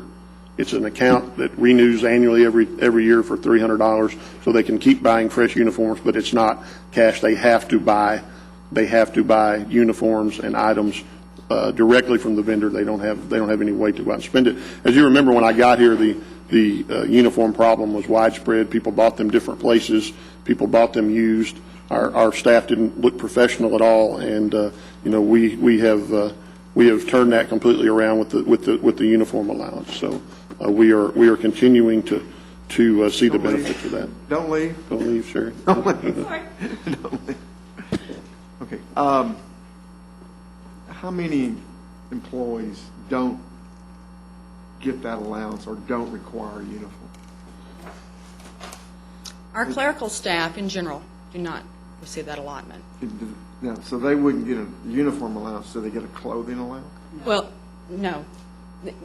They would get both. If they're eligible for the clothing allotment, if they're eligible for that, and not all clerical is. If you're in the jail, obviously you're going to get that. If you have to be in a confined The area. clerical people that maybe aren't, so that, Right.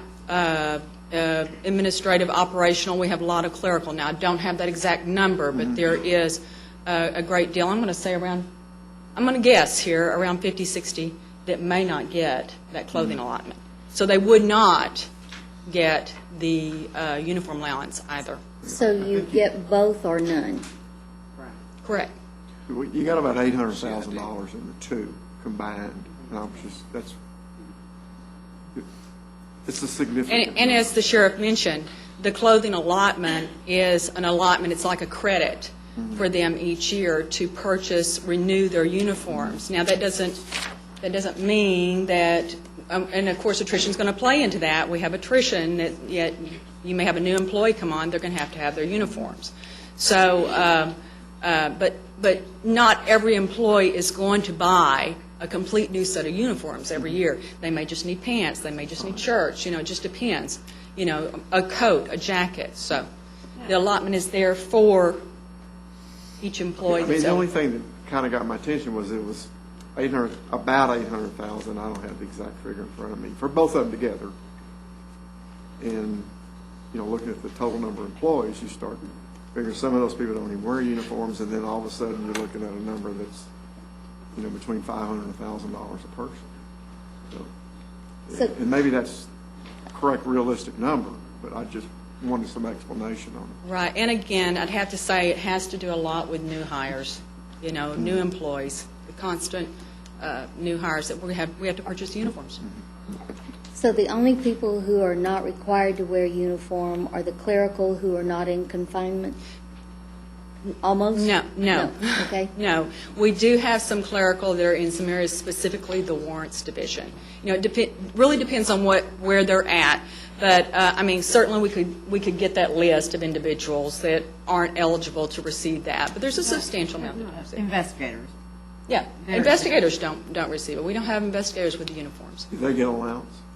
No, they do not get the allowance. You get one? No, you get both or none? You get both of them or none? To take this whole That's not true. I'm sorry. Yeah, the investigators do get the 300, they do get the 300 allowance a year because obviously they are required to maintain uniforms and respond in uniform if need be, so they do get the 300 a year, but they don't get the 60.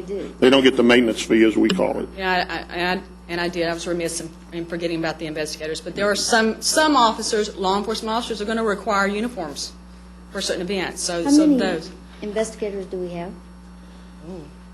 I think we have around 12 that are true investigators. True investigators, yeah, about 12 or so. There's more people that report to that division, But- like crime scene. Right. However, they would not receive the uniform allowance.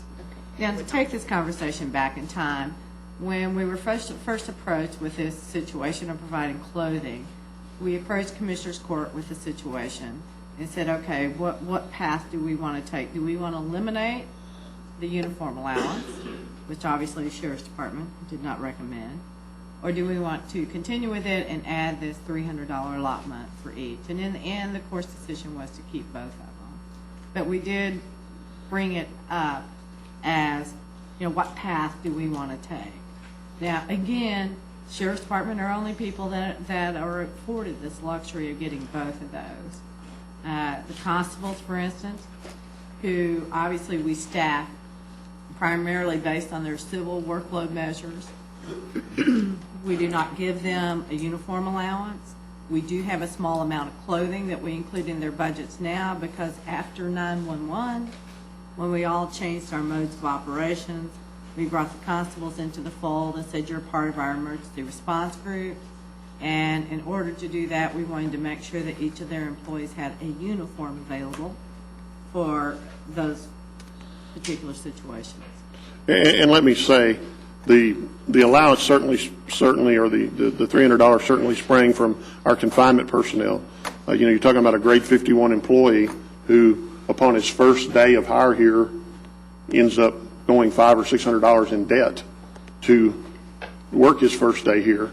And I don't need to tell you what we pay grade 51 employees and where some of them come from. Some of them literally actually could not afford to come to work for us because they couldn't afford to outfit themselves. And some of them would go down and buy one pair of pants and one shirt and wear it every day. And quickly it looked like they wore it every day. And so, in our attempt to professionalize the department, to make it we still take credit for making some of the departments around here look better because they changed the Class A uniforms when we did. So I really feel like, it's a worthwhile investment. It continues to be one, and, I certainly wouldn't recommend any changes in it. I can say I've never recalled seeing any of your men looking anything but impeccable and dressed. And I was just wondering how that money all fit in and who got what and how it worked, so. And I've got one more question, because when we began this, I was under the impression that it was for shirts, pants, jackets. But looking at some of the invoice, it looks like that has spread broader than that. Is there some sort of? We have been very careful, Debbie, about what we allow. Certainly, you know, if you buy $300 worth of shirts and pants every single year and you're the least bit not out tearing up your clothes, 2 or 3 years down that road, you end up with a pretty good stock of shirt and pants. And they came to us and said, can we, for instance, buy a jacket? Can we, for instance, buy a sweater? Can we buy a raincoat? So we have limited anything they can buy to very much on duty. You know, we've had a lot of bizarre requests of things can we buy, and we've said no. So everything that they're allowed to buy is directly duty related. And I have made it abundantly clear to my supervisors that if you see a person that is dressed in a uniform that needs to be replaced, it is the responsibility of that person to use his money to replace his uniforms, not to buy a raincoat, not to buy a jacket. So we have been very, very cautious with that. We have taken baby steps with that. Every year we look at something and maybe add some other small thing that they can purchase, as long as our workforce continues to do what it's designed to do, and that's to continue to keep them looking good in newer looking uniforms. But I've seen like leather gear and undershirts and other things outside of what I would picture as, you know, pants, shirts, jackets, rain gear. I don't know about the undershirts. That I'm not sure about, Debbie. But they do have polo shirts. It's depending on where the uniform criteria is in what area. I know they have some that dress in polo shirts, different types of pants. But now, and the leather gear, some has definitely been approved. Right. But So you're saying now that we've moved out of the uniforms and we've moved into polo shirts and slacks? that is not, well, depending on the area, that is the uniform. Our labor detail officers, for instance, Judge Whitley, wear polo shirts that are marked with the county logo and slacks that are out in the field with the labor detail people all day. So we allow them to use their uniform allowance for that. Labor detail. And just in reference, Debbie was talking about the black undershirt, and that is labor detail. Right. I'd like to go back to the new positions that you have asked for.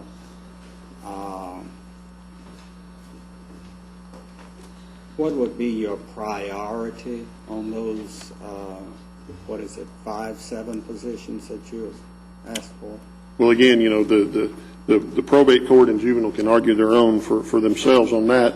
You know, so out of my 5, my number one priority would be the patrol deputies, and my second priority would be the judicial sergeant. Those 3 positions to me are tremendously critical now. Tell me what you're considering.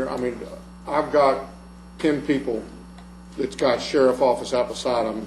You told me of 2 of them that are courts.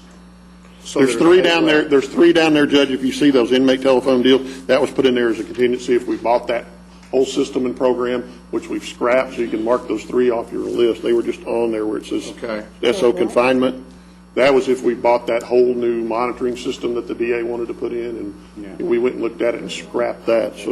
So what you're really looking at is from the bottom, the juvenile deputy, skip the 3, the probate court deputy, and then my 5. So my priority, to answer your question, Commissioner Brooks, is definitely the two patrol deputies and definitely the sergeant for juvenile. That is just absolutely critical to us. I mean, we can live. The academy will survive. We've got an extra person assigned out there now, and the records division is extremely busy. But I would can last another year. And just a note about juvenile.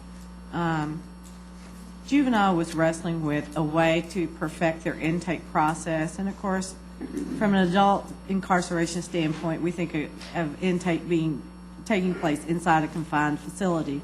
That's not necessarily the truth with, or the case with juveniles. Oftentimes, they are released, and their parents and them are asked to come back for the true intake process. And they were looking at exploring ways to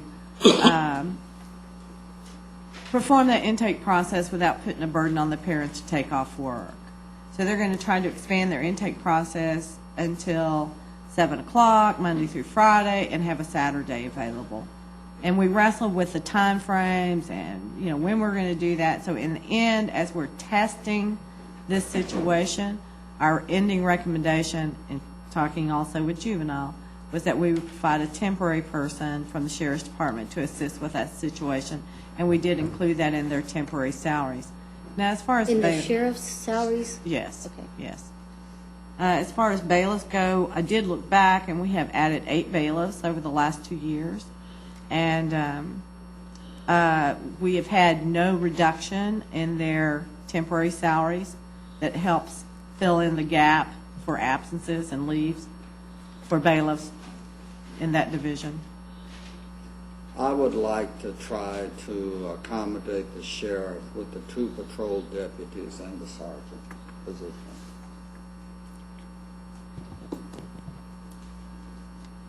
Can we put that on and to be further discussed or to That'd be be fine continued? with me. You know, is that a consensus? Put it on there and we'll look at that. We've got a number of other people here today that also have requested. We're going to have a lot of them to look at. What was the sergeant doing? Judicial services, supervising our court security, bailiffs. Now, do you have any in the courtrooms other than the bailiffs that they're entitled to? I'm sorry? Yes. Yes. I mean, there'll be requests. The question was, do you have people in the courtroom other than what they're entitled to? Oh, every- Entitled to is, you know, a civil court, a family court has 1 bailiff, a county criminal court has 2, a felony court has 3. Basically, is the way that works. In particular, with a felony court activity, you will find that, yes, they'll have a request for extra security based on what they know about the defendants and/or the. Well, not only that, Commissioner, but if you haven't followed what's going on in the court, and Cleet can address this, many times a judge will be sitting in their courtroom having a case, and they'll have a voir dire that's occurring for their court with a visiting judge next door. Okay. You know, that requires a whole other set of bailiffs that we don't have, that I have to magically pull out of my pocket somehow. And you know, it just goes on and on and on, and to their great credit. I mean, you know, the judges are working hard, keeping the jail population down, doing all the stuff that they need to be doing. But with the number of capital trials that we have, you know, you've heard what the drain on capital trial, just on the budget, you know, that ups my manpower every time we have one of those. I mean, literally, we have thousands of extra security requests. Now, I'm not, you know, budgeting that number. Is there some way that we could get a handle on that, to know how many requests that he has no way of knowing? No, we do. We have it. I mean, I have the You exact. have it? Yeah, she keeps it. You've got it in the request for the sergeant. I do. Under the sergeant? Yeah, we've got it in the Okay. request. I can get you the exact number of additional security requests we had. I just didn't write it down. Where are these 2 patrol deputies going? We actually last year when we got the 2, thinking we'd get the 2 this year, we actually put the 2 last year on the north side. These 2 will go to south side to supplement the south sides where we're working short. So both of these patrol deputies will now work south patrol. The 2 we assigned last year went north. Judicial services deal she's looking at. As you know, we work 2 patrol divisions. We work a North Bureau and a South Bureau. So What in the budget do you not agree with other than what we've discussed? What in the budget? In your budget? Yeah. Really, that thing that we misprioritized was really the only capital item. The other things, the other decreases and cuts, Sherry has been over those, and we will live. We will live. There were some cuts that are. For instance, I don't know how this happened, but when y'all set aside premium pay last year, you set aside money to pay premium pay. Apparently, when premium pay got doled out, we didn't get any. We had to pay it out of our own. You were nice about that, too. We appreciate that. Yeah, we had to pay it out of our own pocket. So, I mean, you know, it's just always. Your large department. Out of your own pocket, meaning one of your line items? Yeah, Sherry just has to go find that kind of Your stuff attrition. in the budget. Salary. Your attrition. And so there are just, you know, items like that make it difficult to continue, but I don't. That's a one-time situation. Obviously, it's funded for the next fiscal year from other sources than yourself. Okay. By the way, there are questions, Got a problem? there are requests regarding additional security requests, and it says for things such as Safe City Project. I'm sorry, Safe City Project Direct Court, National Adoption Day. Of course, Direct Court is paid on an overtime basis. National Adoption Day, high-profile death penalty cases, overflow auxiliary courts, elections, which is also paid for from elections and not through their resources, scheduling personnel for approximately 1,845 requests. So I don't know what the total amount is once we take out elections and direct court. And really, to the commanders of those units, it's not even as tough budgetary on, I mean, they're going to get paid when they work. It's not that. It's actually finding the bodies. It's actually, getting the people. I mean, we just literally, I mean, I believe there's a conception that, there's this room full of bailiffs somewhere, like a bunch of firemen waiting on a fire alarm to go off, and that we just pull one out every time we need one. I mean, everybody's assigned somewhere. So every request that comes in, somebody gets pulled from their assignment to go do these things, and they come in daily. It's not weekly, monthly. We get daily requests, and it's very, very difficult, as you all know, to stand up and tell a criminal judge no. But we've had to do that in some instances, and one of the whole keys to that is good supervision and having people there with the schedules and making good schedules. And we're short. We're hurting supervision wise. Other questions?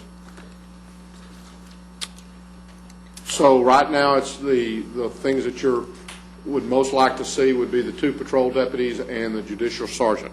That is correct. Okay. All right, Debbie, let's put that on the list of things to... Your Honor, I think what we'll do on this then, if we can get a vote from the court to approve the budget as presented with the following exceptions: the $30,000 that Ms. Snyder talked about initially, and for the 2 patrol deputies and the 1 judicial sergeant to be considered at a future date. So moved. We have a second? Second. Motion. The motion right now is to approve the budget with the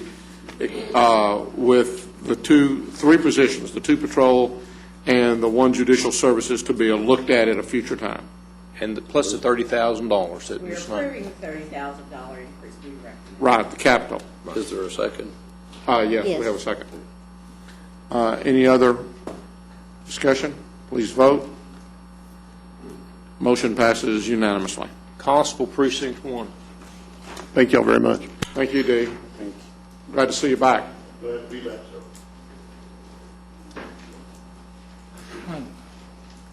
What do you want? Are you happy? I want the whole thing. Are you happy? Yes, I'm happy. Would you settle? Precinct 2. I'd like to thank Debbie and her staff. They worked very hard. Thank you very much. We're happy. Thank you. Your Honor, we need a motion. Move approval for Constable Precinct 1. Second. We have a motion and a second. Any further discussion? Please vote. Motion passes unanimously. Precinct 2. Move approval of Precinct 2. Well, Wait a minute. he's here. He's just getting up slow. Why he's retiring. This is his last hurrah. Hoorah. Good morning. Good morning. I mainly want to just come up here and, if I can, Judge, and thank Commissioners Court, Commissioner Van Ravensway, GK, and Debbie, and Tarrant County family for a great 16 years. I'm quitting December 31st. Well, we thank you for your service. Thank you. Thank you.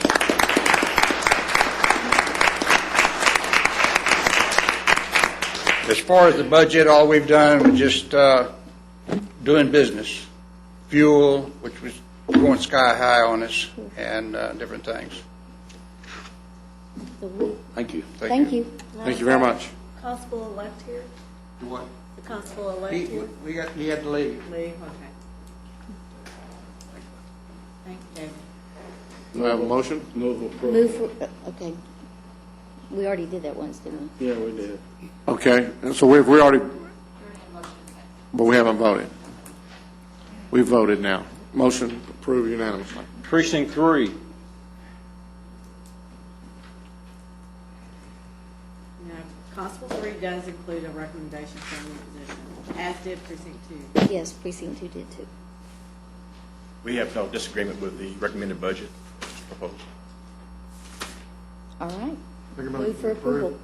approval. Second. We have a motion and a second. Any further discussion? Please vote. Motion passes unanimously. Precinct 4.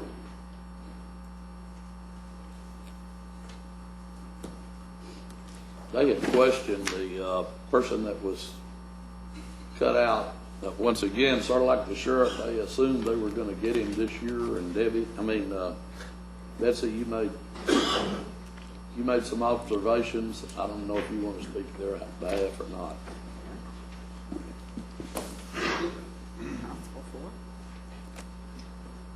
I haven't visited with Dub about it in the last week or two, but this is, the position that was cut was for specifically for the tax office. He uses his people on overtime and his volunteers.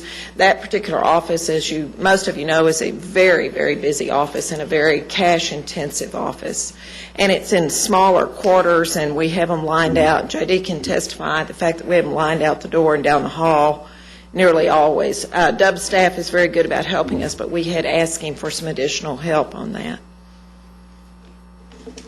I don't see his officers. They're not out patrolling. They're working the tax office most of the time. Papers or tax office, and a whole lot of time in the tax office. Debbie estimates the number of deputies they need, I believe, on the number of papers they serve. Correct. And I realize the number of papers they serve may not meet your criteria, but they are requesting this additional deputy. Now, they did ask for a road deputy.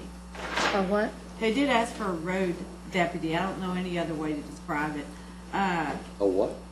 Someone that's serving papers, because they asked for a vehicle. Obviously, if they were asking for a security deputy, they have a bailiff. They have a bailiff person. And only 2 of the precincts, actually 3 of the precincts have separate security, building security positions, and that's Precinct 2, Precinct 6, and Precinct 8. And how many respective deputies are in all of those precincts? 2 has 5 deputies, will be 6. Precinct 6 has 4. Precinct 8 has 5.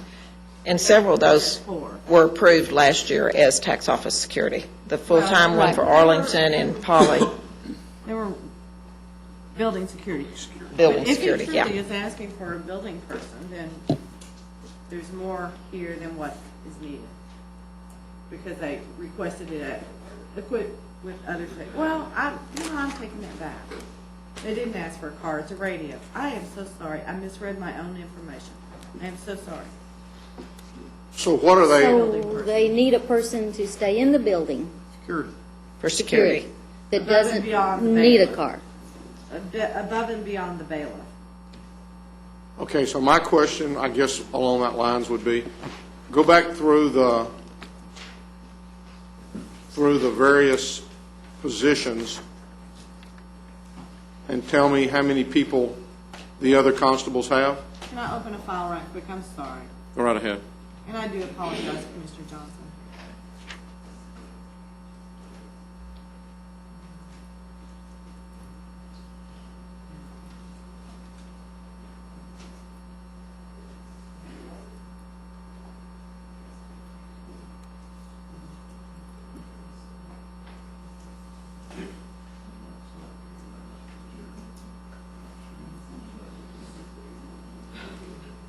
I mean, that maps out each of the positions.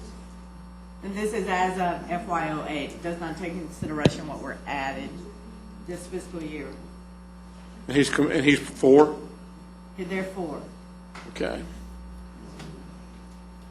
So, And these other ones that are building securities, 2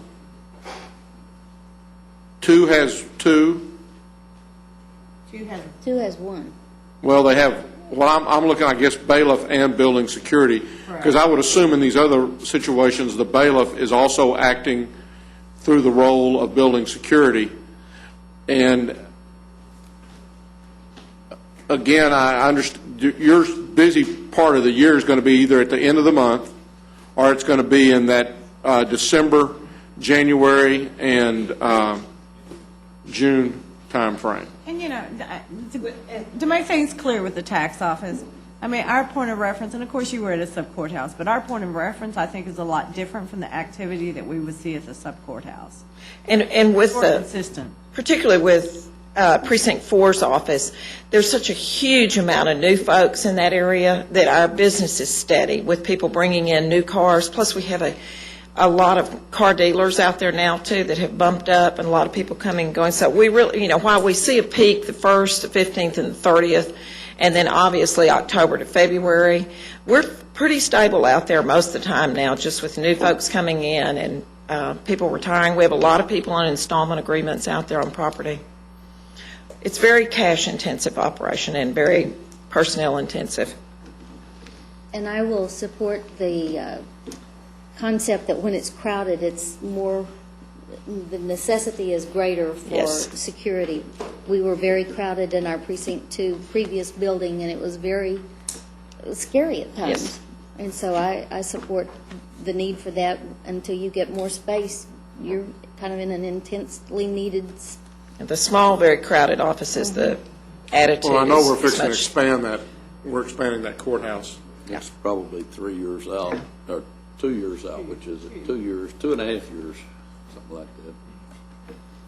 And I know we're continuing to grow from that standpoint. So that, I mean, I hear what you're saying from that standpoint. It may make sense. I just, again, I'm hopeful, especially knowing with what you're doing in the way of e-government, Yep. that we should be moving in the other direction. We hope we are moving in the other direction, but And- the turnaround is slower with the public that walks in. And again, I don't know what we're doing with regard, or how much we're pushing the, as far as the vehicle registration, going to someplace other than our sub-courthouses to register those vehicles. We're pushing as fast as we can, but we have just are on the verge of losing Minyards and because they've sold and their new buyers don't want to continue. But we're working on it.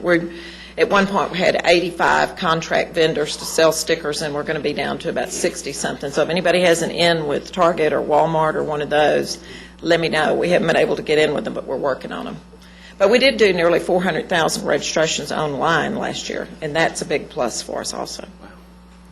And we'd prefer to get them online, not in line, or get them in alternative locations. Commissioner Brooks, are you?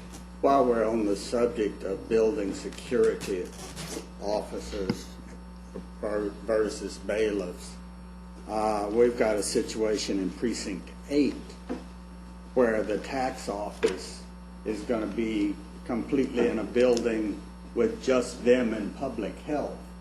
And we will need a building security officer because the constable's office is in a separate building. You mean besides the building security you got there already? I mean besides the building security that I've got there already. Where is that one? Where's that one going to be? Miller? This is the Miller Avenue Sub-Courthouse. Actually, that building security officer could probably be a bailiff, could it not, Chief? Can you come up here? Come to the, Thank you, Betsy.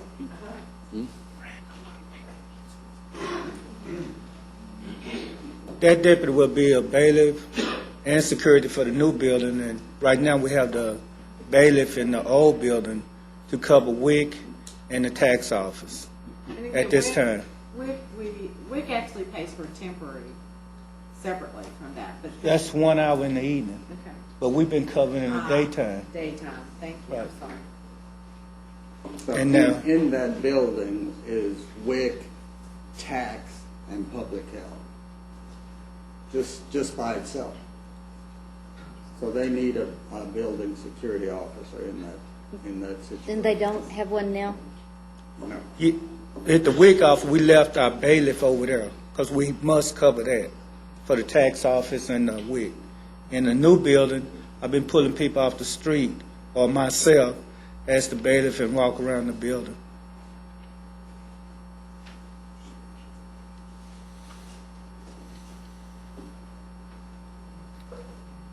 What's the court's pleasure? What'd we do on Precinct 4? I never. We haven't. We need to go back and address Precinct 4, and we'll get back to Precinct 8 here in a minute, but we need to go back to Precinct 4 at this point in time.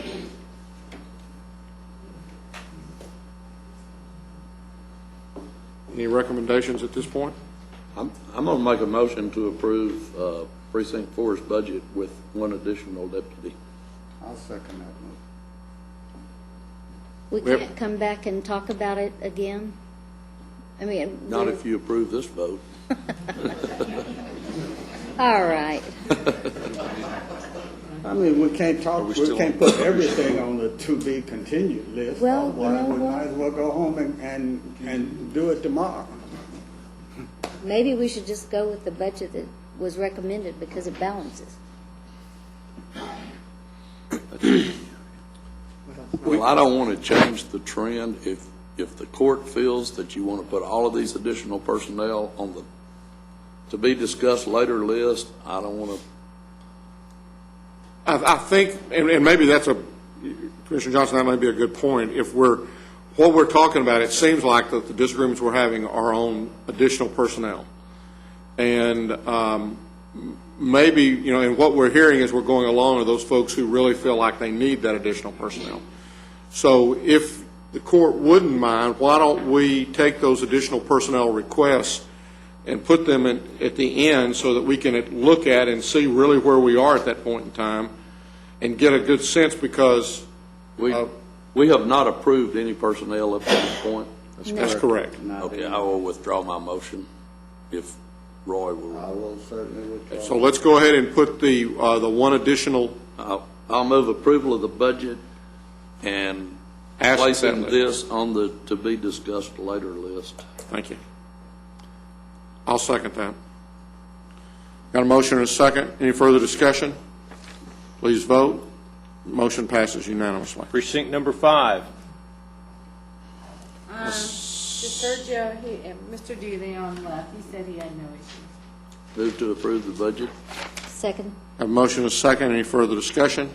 Please vote. Motion passes unanimously. Precinct 6. Move to approve the budget. Second. Have a motion and a second. Any further discussion? Please vote. Motion passes unanimously. Precinct 7. Constable Burgess. Move to disallow the budget. No, I'm kidding. Actually, I do agree with my budget this year. I would like to ask for a allowance from the court for one thing, is that recently I discussed that the Dell or the Panasonic computers we buy cost roughly, let's see if I have it here. The what that you buy? $6,000.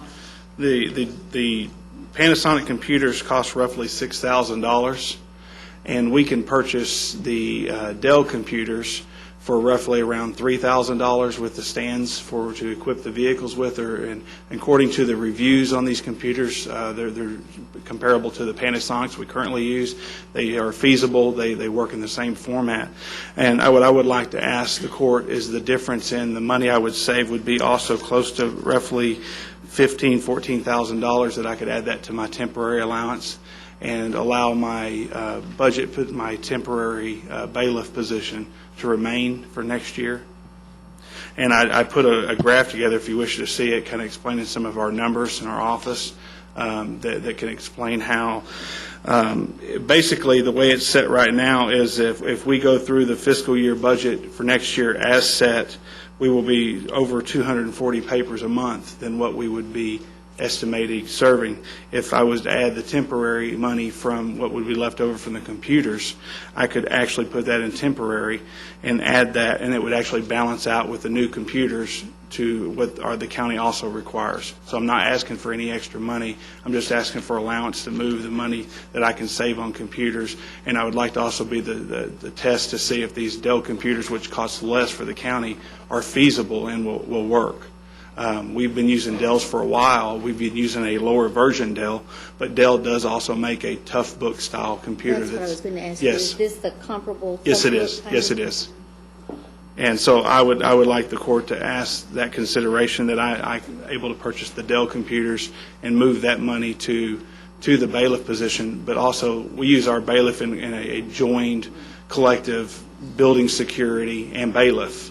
When Judge Kerbin was in office, we were allowed more time for building security. Now we don't have that. We do not have building security now. That is absolutely true. Let me ask a question of you two primarily, the IT experts.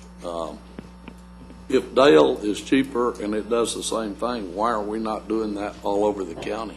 Well, Smith? I think Well- until this was brought up, that the specs had been for something of the magnitude that the Panasonic agreed. If he wants to be a test to see if it works, I don't have any problem with that. We've I got, understood him to say it did work. It does, and we've just, I believe, bought 2. no. Let me back up. Actually, our plan was to take 2 Dell-type computers and test those with constables, one in Precinct 7 and one in Precinct 8. I mean, obviously, if it doesn't work, if they're not tough books, sturdy or quality, then we've wasted a lot of money. These PCs are normally replaced every 4 to 5 years. In the constable's? In the constable's office, and these are in-car units. They're called tough books for a reason, because they are made to withstand not only the vibrations of the road, but the heat. Even though they can be removed from their units, they're not recommended that you do that on a regular basis. So, How many new ones? How many Book is- computers were you going to replace for Precinct 7 this year? 5. this year being 09, 09. You're going to replace 5 computers. Correct. But one of them was going to be one of them the was going to Dell. be a Dell, the balance anticipated to be tough books. Now, the Tough Book is what we also use at the precinct, is that correct? And I know that it gets a lot of in and out of the truck, and if it weren't the Tough Book or something of comparable value, that would not last. And so I would assume it's at least that difficult in the constable's work for the kind of activities that you do. So they do need a more sturdy computer than we do in our offices. But we thought it was a situation worthy of testing. And like I said, we're going to test it in 2 different precincts, Precinct 7 and Precinct 1. Steve, you have any comments? Thank you. First of all, let me say that Dell is the equipment that we use throughout IT, and we are a certified repair shop for Dell. So there's a benefit too besides just the cost. Normally with tough books or computers in cars, we go with a recommendation from public safety, because they're the ones who have to use it. They're the ones who are relying on it in some cases for their life.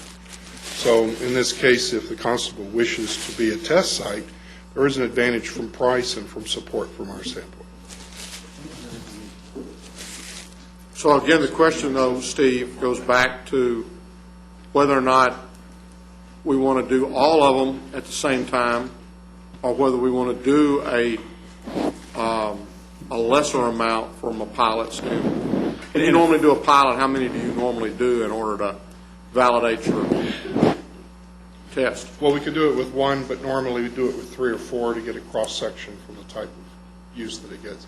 And I understand, too, that now Dell has a tough book as well, so. And that's what I'm referring to as the tough book version of Dell computer, as to the tough book version of Panasonic, which is roughly $2,600 difference. Well, I'm sorry, but this is information we'd never heard before, so we really need to step back and look at those overall for all the constables or any of the MDCs that are recommended to be replaced. Well, Because then possibly every one of them were overstated, but we need to go back to our point of contact and discuss the situation closely. well, that's why I was addressing that in our budget meeting that Well, we, you were talking about just a Dell PC, and that's the specs that your chief deputy said. yeah, and then once we, Dell Tough and then we just found out that Dell actually made a tough book, We'll look and at so it follows the same guidelines. This may have an overall bearing to each of these budgets. Okay, I hear what you're saying with regards to saving on the capital, but historically, we don't take capital savings on one place and then go ahead and apply it into the, Basically, what I'm asking is to add $14,000 to my temporary, unless the court deemed it necessary to hire an actual full-time person to add to our workload measure, but that's more to cover for building security, the bailiff, because we do not have that. We don't even have building security. We don't have any, because the current JP has court every day. Yeah, it's court every day, and it lasts requires almost all day. them to be in there at all times.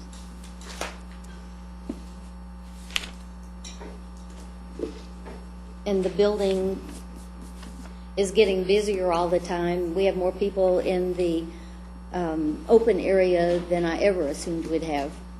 And I've noticed a lot more people standing out at the tax office lately than what we've seen in the Well, that's past. the ones that I'm referring to. They're all over the building now. If I They're may, not can I give y'all a confined. little something here? Just Give one to her, too.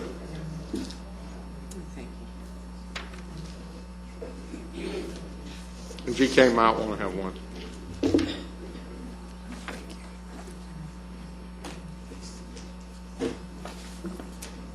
You, Ben, you want me to help you pass it? I'm good.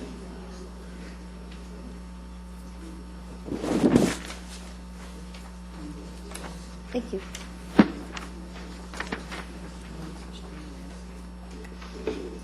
Basically, I'm just trying to be really brief and not take much time of the court, but if you look to the far left column, that was our estimated budget cycle for '08.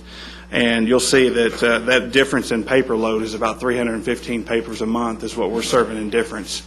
And with our county requirements, we're roughly around 225 in order to get another deputy. So that's where the difference in. We've had some issues recently. We're trying to address that. If you look to the next column, which at the top it says currently temporary with bailiff, that's what we're currently using as our bailiff position. You'll see that the balance is only 150 difference. So what we've allowed is the current temporary position almost equalizes to the papers that we're serving. Now, if you move to the next column, it says as set for fiscal year 2009, you'll see there's back down to 240 difference between what we're allotted from the county to what we're actually serving. So that basically takes away from anything else we can do with the building security or the bailiff. But if you equalize out to adding the computers and then going by the county requirements set for paper service, and with the new computers, it actually puts us within about 40 papers difference, and we're 40 over from what we're serving on average. So it actually balances out exactly by allowing this temporary position to be added for next year, with just increasing $14,000. We can minimize any issues for next year. Maybe we need to raise the county allowance amount. Y'all are serving all these papers with. How many is there, Debbie, show me? Well, that's why we've had some issues this year, was because of the. Well, all precincts have got But, and I understand, but I mean. not to the tune of $59,000 or whatever it is in overtime. Well, if you also look at every court, every judge, county district, JP, they all have different requirements. They all have different set, and we can't format a cookie cutter, establishment to say that it's always going to be the exact same. And if we go by what the courts address and our mandated requirements by law and what the courts address and give us, that's how we have to serve these papers. 70% of our papers are court-dated papers. 70% of them. We don't get the chance to flux those around and determine what we want to serve them when we don't want to serve them. Would there be any possibility, I know that the issue has been that those papers are generally served on a Friday. Would there be any possibility of staggering how your deputies come in and have somebody work on a Saturday? I know you can't do it on we a Sunday. we do some Saturdays with bailiffs. We can't do Sundays. We get the papers late Friday usually, so there's Fridays out. But And those Monday, are for evictions and things like that? Yes, sir. But wouldn't you want to have those to deliver on Saturday? And You've we got X number of days to serve them, we right? do, but if there's a holiday or anything that falls on a Monday, or basically we get 2 days to serve papers, and we have 2 days to make 3 attempts and go out and then try to get back, and then you add the truancy summons, which there's sometimes, we've gotten better at it, and we're working with the judge on it, but there were sometimes we get 3 days to turn a truancy summons to notify the family. And you got 3 days to notify the family. There's no term limit on that. You got to keep trying to get the parent until you get the parent home. So you can make 6, 7, 8 attempts. Yeah, but I guess my question goes back to, you have 3 days. What prevents you from, you cannot serve on Sunday? No, not evictions. By law, that's the law. Okay, so you can only do it on Saturday. Can you do it on holidays? No. Well, I mean, you can, but we don't, or you're going to run into overtime and holiday pay. If you can't do it on Sunday, then Sunday doesn't count as one of those days. That's what I'm getting at, is that's why we get Monday, Tuesday. Well, but does Sunday count as one of your days? No. It counts by law, but we can't serve those on that day. And this is problem something we is can they explain come in later on on to try to understand how it's a complicated system, but we do have a parameter in which Stopping people for traffic violations, could you serve more? that has nothing to do with any. I mean, I would ask each of you this: is that you come spend 2 days and ride with us and see what we do, and that will eliminate this problem. I'm just saying, if you would spend 2 days with us, you will eliminate your question you just asked. I want to go with you when you send 2 or 3 deputies out Watch that dog. to guard a dog. Like I said, if a judge gives us an order, we adhere to the order. I 3 can't. deputies, 1 dog. When we get an order from a judge, we do what we can to accommodate the judge. Like I said, every judge has okay, I'll call you.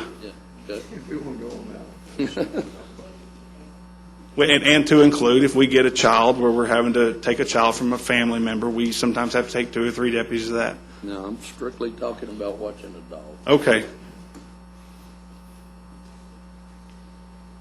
What's the court's pleasure? Well, Debbie said she was going to go back and review the computers for everybody. And I think if you're asking for an additional person, regardless of how you want it funded, that goes on the list to be talked about with personnel. Yes, Are you requesting an additional person or just additional? I'm just asking for $14,000 to extend the bailiff position from the $10,000 that's on there to $24,000, which would give me 40 hours a week, basically, at a temporary position for 1 year. So you're asking for $40,000 in addition? 14. I've got $10,000 allotted for temporary salaries, and if I had $14,000 more dollars on top of that, that would allow that person to work 40 hours a week for a full year. But if the person works 40 hours a week, that can't be a part-time person. Well, I mean, we actually, what I'm saying though is that we have one person, and we also have firefighters that come in and help us with that we can pay differently, but they'd be a temporary position that would last for 1 year. We'd have to renew them, or maybe next year we can decide, if it's the court's pleasure, to make that person full-time. They cannot work. One person cannot work 40 hours. I thought a temporary could, What? Temporary. For 1 year. they can do it for 1 year. And then next year, the court, if it decides that position needs to be full-time, and we show that we're staying within our budget, then the court can make a decision to make that position a So it wouldn't full-time. be somebody that's currently working as a temporary that you're going to be working with? We have someone currently in that position we just recently hired, that we were talking about recently, and that just recently happened. And that was to cover. Are you going to be able to keep that person on through the end of the year? We'll have to make a decision on what we do towards the end of next year, and No, I'm talking about on the end of this year. well, you basically have a 2-month gap in there. If we have to bring somebody else on 2 months, and then that person gets hired when the next budget cycle comes around, we could do that as well. But the $14,000 added to temp would solve our issues. And I guess my question goes back to there's a twofold question. One has to do with next year's budget. One has to do with this year's budget. Have we resolved the issue with regards to this year's budget and you not exceeding it?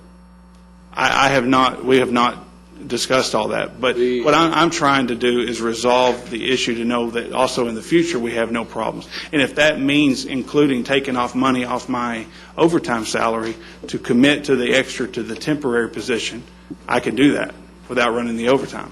You're talking about for this year or next year? I'm talking about 09.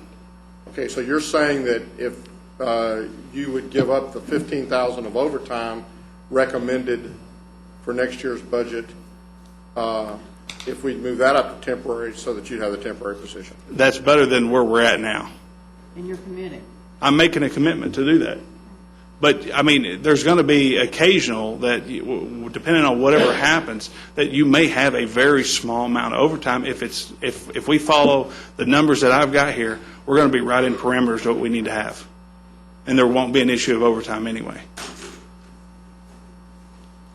And that way it shows the court that we are doing everything we can to adhere to our budget and follow the guidelines you set forth. So the bottom line is no overtime in 2009, the budget of 2009? That's what I'm committing for. And give him that 15,000 up in part-time? To put up, to make that Yes. one-year temporary. And then I would just like to add next year, when we If come it back, validates if it the validates assessment. what I'm saying. Now, I would like to say that there needs to be some kind of contingency plan, that if this is what our current papers are. If the papers go from 1,600 papers right now to 18 to 2,000, we have to sit down and talk about that, because that's a different, and that's going to affect all the constables, not just my office. So we got to have some kind of contingency plan in place, so that way we're prepared for that when it happens. I would think that the budget Contingency office would bring plan that to. is to come back to this court when you run out of money and don't spend And I what will, you I'm don't. telling you right here, I will come back and tell you if there's an issue. And I think that the budget office does a monthly monitoring now that would allow that to be brought to our attention That's immediately. based on the premise that the constables turn in their activity reports on a monthly basis.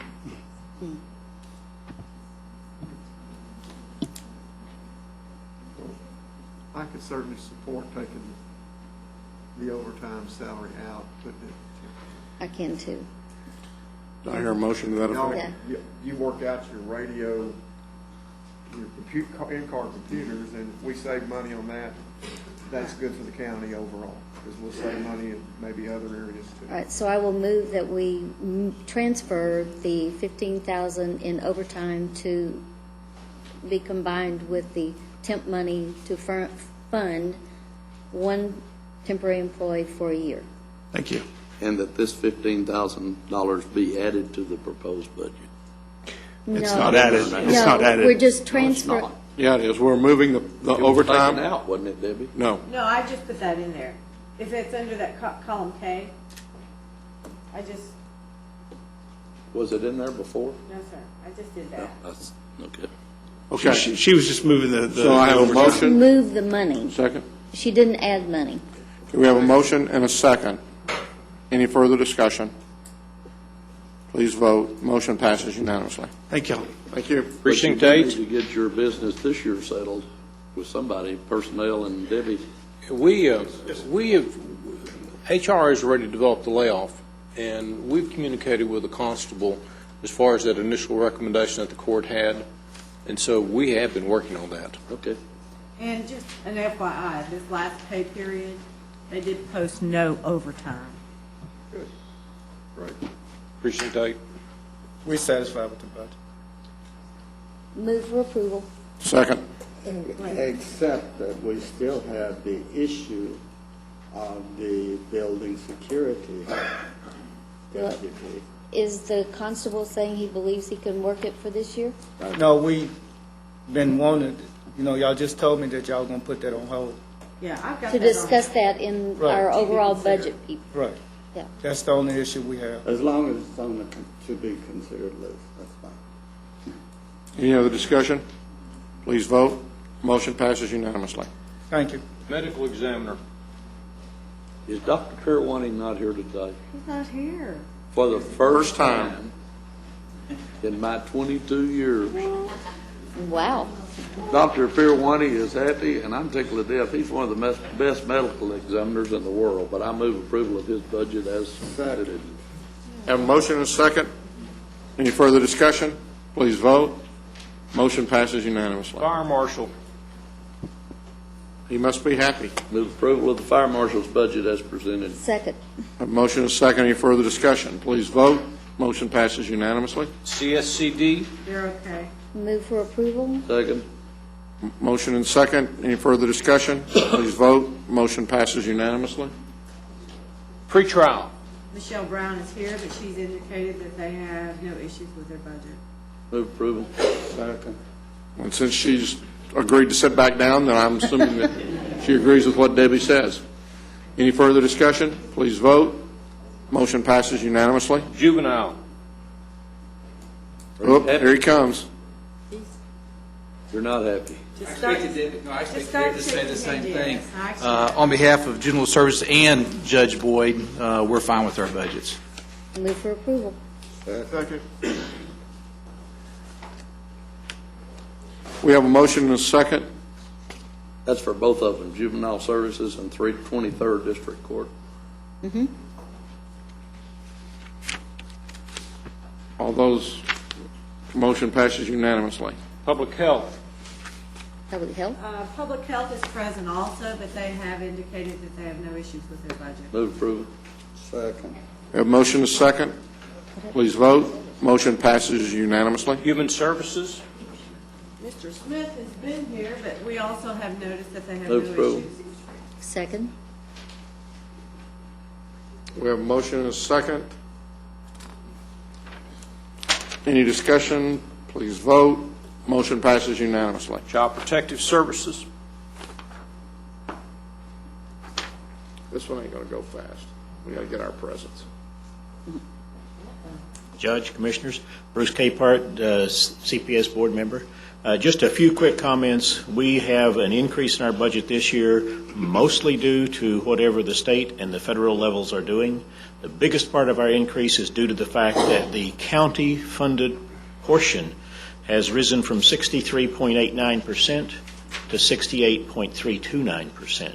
And that's well more than half of the increase that we have. We have no increases whatsoever in the local budget that we control ourselves. And so with that, I would, one more word. Next year, we have noticed that the county portion will probably rise to about 85% instead of 68%. So we're on a path to continue at the county level to have to absorb some of that. We'll Are probably, you asking for something that's not been approved? No. Second. We have a motion and a second. Any further discussion? Please vote. Motion passes unanimously. Thank you. Thank you. thanks for the heads up for next year. And Estelle has a few comments she would like to make. I thought she might. Yeah, I was hoping you. I didn't see that bag a few minutes ago. I was wondering where that bag was. I have a bag. I hope it's lunch. No, it's not lunch, sorry about that. But after sitting here since 10 o'clock this morning, I always bring you a gift that will help you to get through all these hearings. What I have brought you today, I think you will appreciate, because after a while, you'd like to turn everything off. And the only way you can do this is by having an earplug. I have brought all of you earplugs, and they're the latest. They are made, with synthetic. They're not the old hard ones. These you mold to your own ear, and then you have a little case to put it in, and it says left ear and right ear.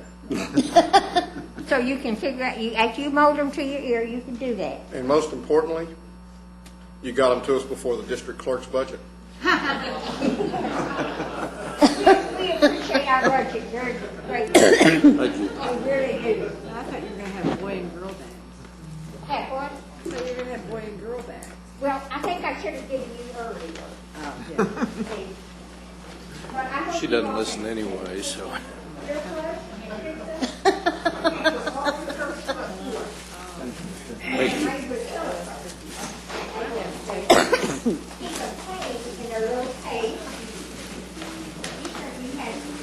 Thank you.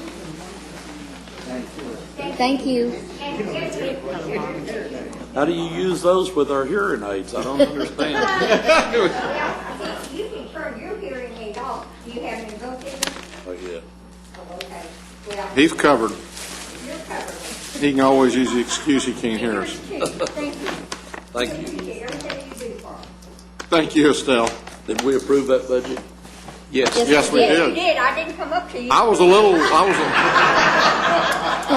had to approve. I wasn't going to approve it until she came up here, but I guess that, Well, I really and truly should have given Debbie 30, yeah. because she went through all this. Yes, she did. But This Debbie, stuff. you would have given it away to the commissioners. You couldn't have helped it, so I wasn't going to let you give it away. But we do appreciate, you did get your cookies, didn't you?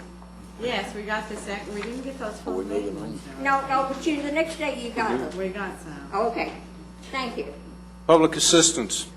This is a budget that we prepare. If you'll note, there are two increases here. One for challenge, first increase they've asked for in quite some time.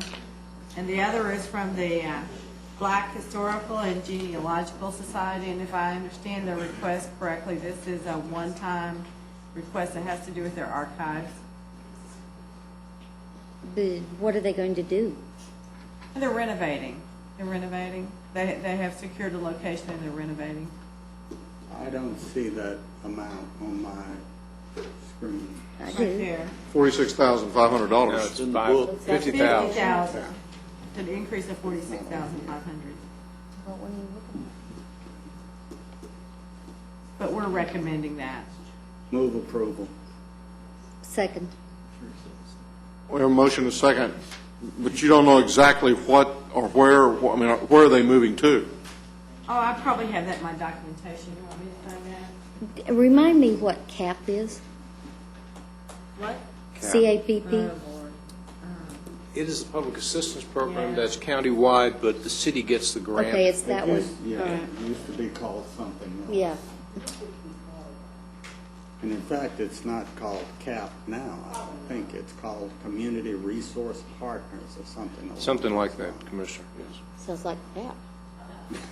I think We have a motion and a second, and I know she's still looking for that stuff down there, but we do have a motion and a second, Your Honor.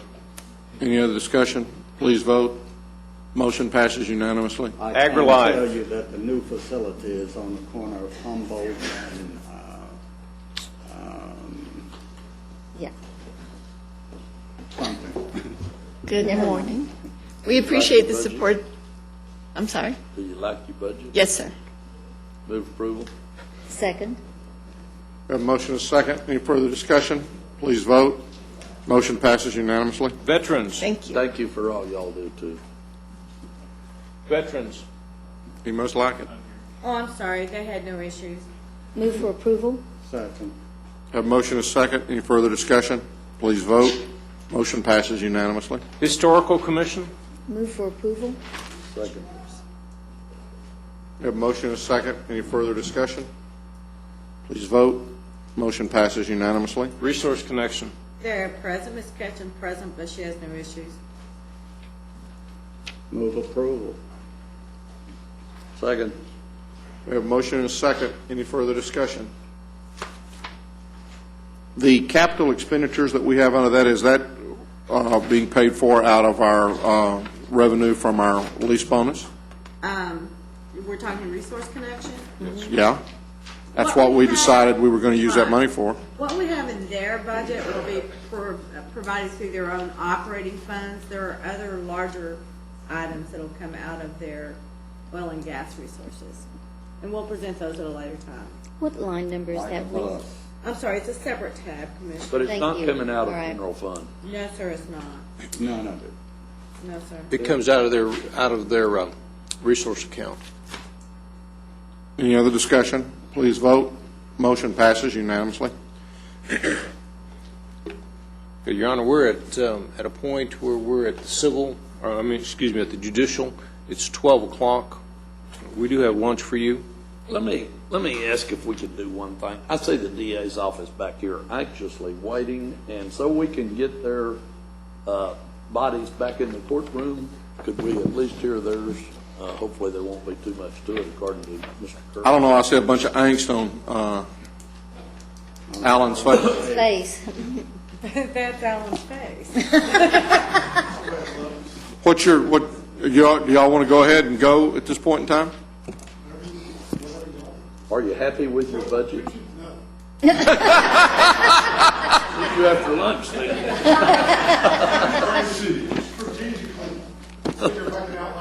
Come up here, Alan. Alan, come on up.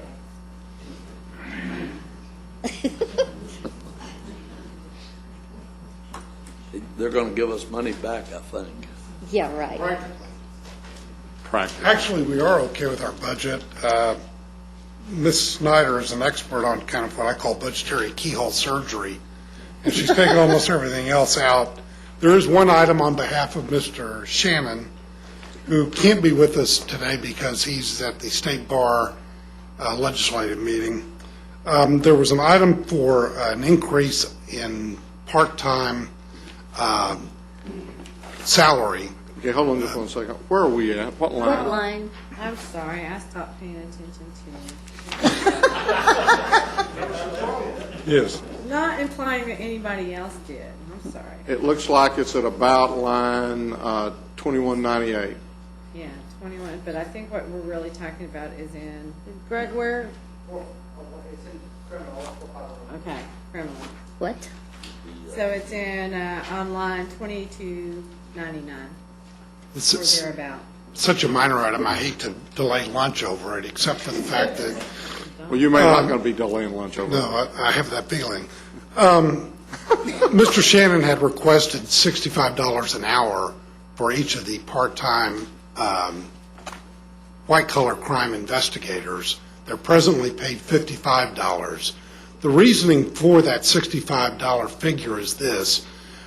These employees are former federal white-collar crime investigators from the Postal Service and the FBI. And unbeknownst to us, the federal government has come by and offered them positions at $65 an hour to go back to work as part-time federal investigators doing white-collar crime.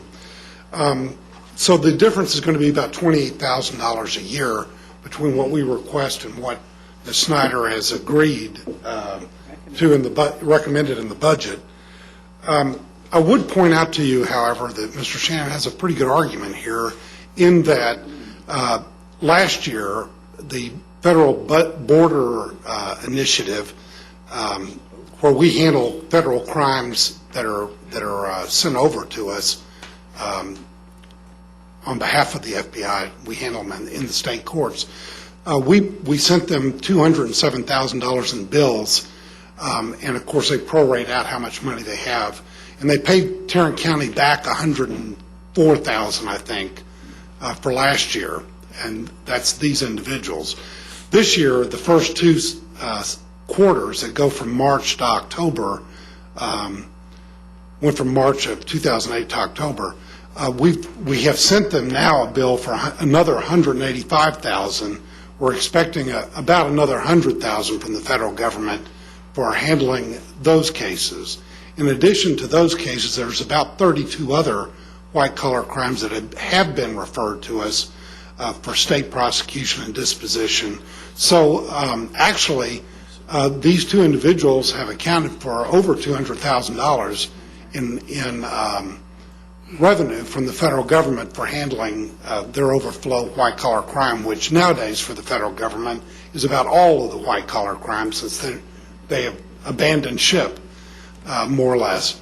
In addition, I would point out that right now we have about, I think it's about $30 million in mortgage fraud cases coming in as a result of the mortgage fraud, which appears to be, we appear not to be immune from. So there is a need for these individuals. This is an expertise that is not easy to find. There are very few people who possess the credentials to engage in these types of investigations effectively, and it's not really costing the county anything when you factor in how much money they're bringing in from the federal prosecutions. So that's a very small item out of the entire budget. Like I say, it's a $28,000, but it would mean a lot to the continuity of those investigations and the effectiveness of those prosecutions. Okay, as I recall, Alan, this, a couple of years ago, or maybe more, had been professional services, and then we couldn't do that anymore. Professional services were not what they were. They had to be part-time employees. Right. Originally, they were going to be contract employees. And we I couldn't think do they that. decided that could not be done. They had to be part-time county employees. Could we limit the number of hours and not let it exceed a certain amount? Well, we're budgeting on the premise that it would be 25 hours per week per investigator, which is what the current is. Additional $28,000 would be the total needed for 25 hours per investigator, period. No, that would be the difference between the $55 and the $65 that's requested. So you're asking, is that line 2302 the line that we're going to put that 28 on? If we put that 28 It on? would be correct. So then the question that I also have is that revenue included in other revenue? We'll have to check that, but we believe it probably is, but I'm. There was something last year that the White Collar Project we added, and I just can't remember where it is. Yeah.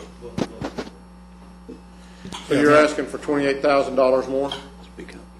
Last year, there was some discussion about adding some revenue for Joe's people, and I think we did, and I just can't recall now Where it is. where we are, or if I don't think there was any discussion about that increasing based on some of these things that But Alan we referred to. anticipate there would be at least I would $28,000. suspect there's a good chance of that, but we'll have to look. So I'm going to move for approval to put the $28,000 back in, but not, it can't exceed that. Second. Okay. A motion is second to increase the temporary part-time by $28,000. And Actually, to approve the rest of the DA's. Yes, yes. it'll be a little bit more than that. Because you got to put the FICA matching and stuff like that in there. Or something. It'll be more than $1. It's more than $1. Your Honor, may I ask a quick question? That money that you bring in, that doesn't stay within the DA's office. That comes to the Treasury, doesn't it? That comes to you. Okay. Right. Yes. But you think you could cover 28,000 plus? Got it. I got it. Oh, yeah. It's my money. Yes. 128. And Mr. much Curry's okay with paying these investigators more than he pays our part-time attorneys? It's a yes or no question, sir. That's an You easy just one. answer the question. Now, wait a minute. Well- Put that hand up in the air first. We are recording. No, I understand it's recorded. That's why I'm hesitating in my answer. Otherwise, I'd feel free. Yes, he is okay with that. And we won't see that request to equalize them in future years. No, that's not, I'm not saying that. Oh, You're only going to go so far this Tricky. year, right? Yes, I only go as far as my mandate carries me. So, I think if we multiply that number out, it might end up being about $30,142. Well, that's what's up there. Well, I'm just glad to see you and I both agree on what the payroll rate is. Any other discussion? Please vote. Motion passes unanimously. have a nice lunch. Thank you. Thank you, sir. Thank you. Your Honor, I believe I'm the only representative here from the civil district courts. With the 348, we're happy with it. I just wanted to tell you that I'm happy. So Move approval of the 348. So, second. We have a motion and a second to approve 348. Thank you very much. Please vote. Motion passes unanimously. I mean, if you just, Carr over there.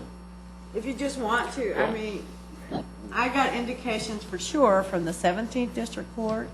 Okay, move for approval. Second. Well, wait a minute. Before we start all that, we've got one other judge here in the room. Okay. Are you happy? I'm here for another purpose, but I have to go to another meeting. Okay, come on up. What purpose are you here for? I had put a request in a budget for a position called a mental health coordinator, and I understand it's been taken out of the proposed budget, and I understand that the reason why is we have a grant request pending, and I understand that.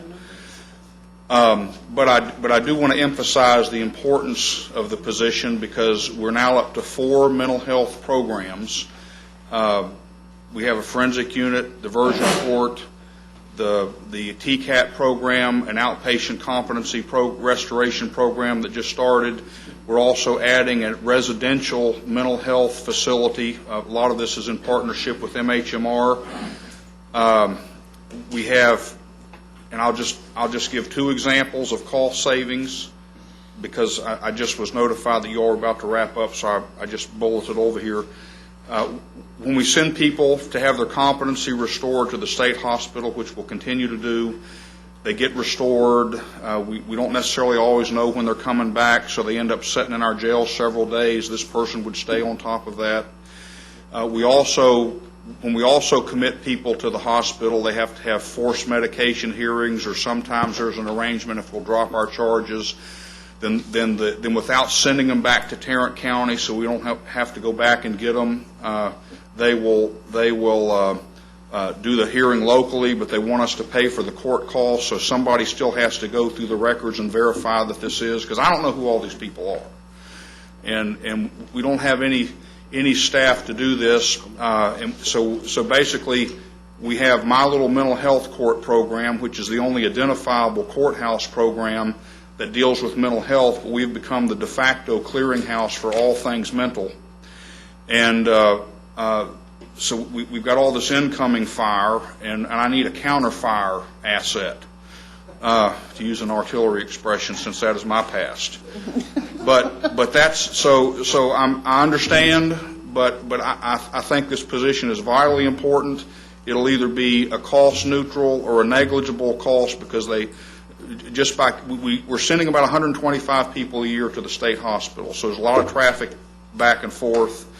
I need some help keeping up with it all. We will do a great service for the county, and at some point in time, with all these programs, I don't have time to do it, because I think somebody expects me to sit in my bench occasionally, and my little mental health court staff is not equipped to do it. Now, as I understand where we are right now, we've got a grant application in process. Yes. And if that grant application is approved, then this person is taken care of. Then we're good. If we approve the position before the grant application is taken care of, then we've got a supplanting problem. And so what we're doing right now is we don't have it in the budget, but we hear what you're saying, how critical that position is. When do we anticipate that we will have heard something back on the grant? I think it may be late September, October-ish. And I understand that, okay, Judge. I'm just trying to make sure in my own mind I got the timing down. So where we are is basically, is it going to be okay if we basically then go to September, October and see what happens, and then at that point in time Yes. react? And is that one of those things where if we get $1 million, we can spend $1 million? No. Trust me. But if we can, but we've got some place where we can spend it even whether we get it. It's a grant. It's handled. Okay. Outside. But we can spend the money. We've got places in the budget where we can pull some money and spend it if this grant does not come through. Correct. Well, maybe that's not quite the way I wanted to put that, but I think what we would do is ask that this is another item to be considered. I know that it's a very critical thing, and we need to keep it on the table and simply move forward now. Well, I don't think this falls into that category because of what the judge just said. I think if he does not get the grant, then after that fact, we will make money available, I think is what. or we'll come. No, I think what we'll. No, I don't think we want to say that. Well, but we're not going to budget it. Right. What we're going to say right now is we're not going to put the thing in the budget, and then we will, as soon as we determine or as soon as we get some sort of a finding on the grant, we will readdress the issue at that time. That's all I'm asking. I just did want to make a comment because, we have reached a critical mass point here. We got a lot of work going on, and this is every other big county that I've been to, they've got one of these people. And it'll be an invaluable asset here and on the County Court 9. Otherwise, we're happy. I happened to see the county judge and the distinguished commissioner from Precinct 4 at the Cats game warming up on the field last night. It would be a terrible thing if they were ever allowed on a baseball field again. Thank you, Judge. Yeah, he can forget that position. Thank you very much. Thank you. Did you have to squat down? Yeah, he squatted down. Yeah, and I didn't even jump up to catch. Well, but he didn't. And really catch from the mound, didn't he? Well, near close. Girls now. Near. We'll be considering the budget department's office budget this afternoon. Lack of a director. Definitely. If we could take a break. I think we did get a permission, or we might need a motion on his court. We'll take care of his court while it's here. We'll consider Criminal that court when he number. finishes his remarks about our baseball game. So do I have a motion on criminal court number 9? Second. We got a motion and a second. Any other discussion? Please vote. Motion passes unanimously. Did you get a vote on 348? Right. Yeah. We did get a vote? Okay, that's right. We're recessed. That was just a hit of the gavel. Get your attention. We're going to recess. We're going to recess. 1 o'clock? Yeah.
He's not here, he's satisfied with this. Move approval. Do I have a second?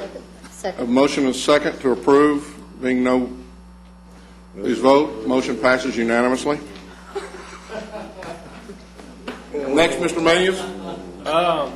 Yes, hang on just a second.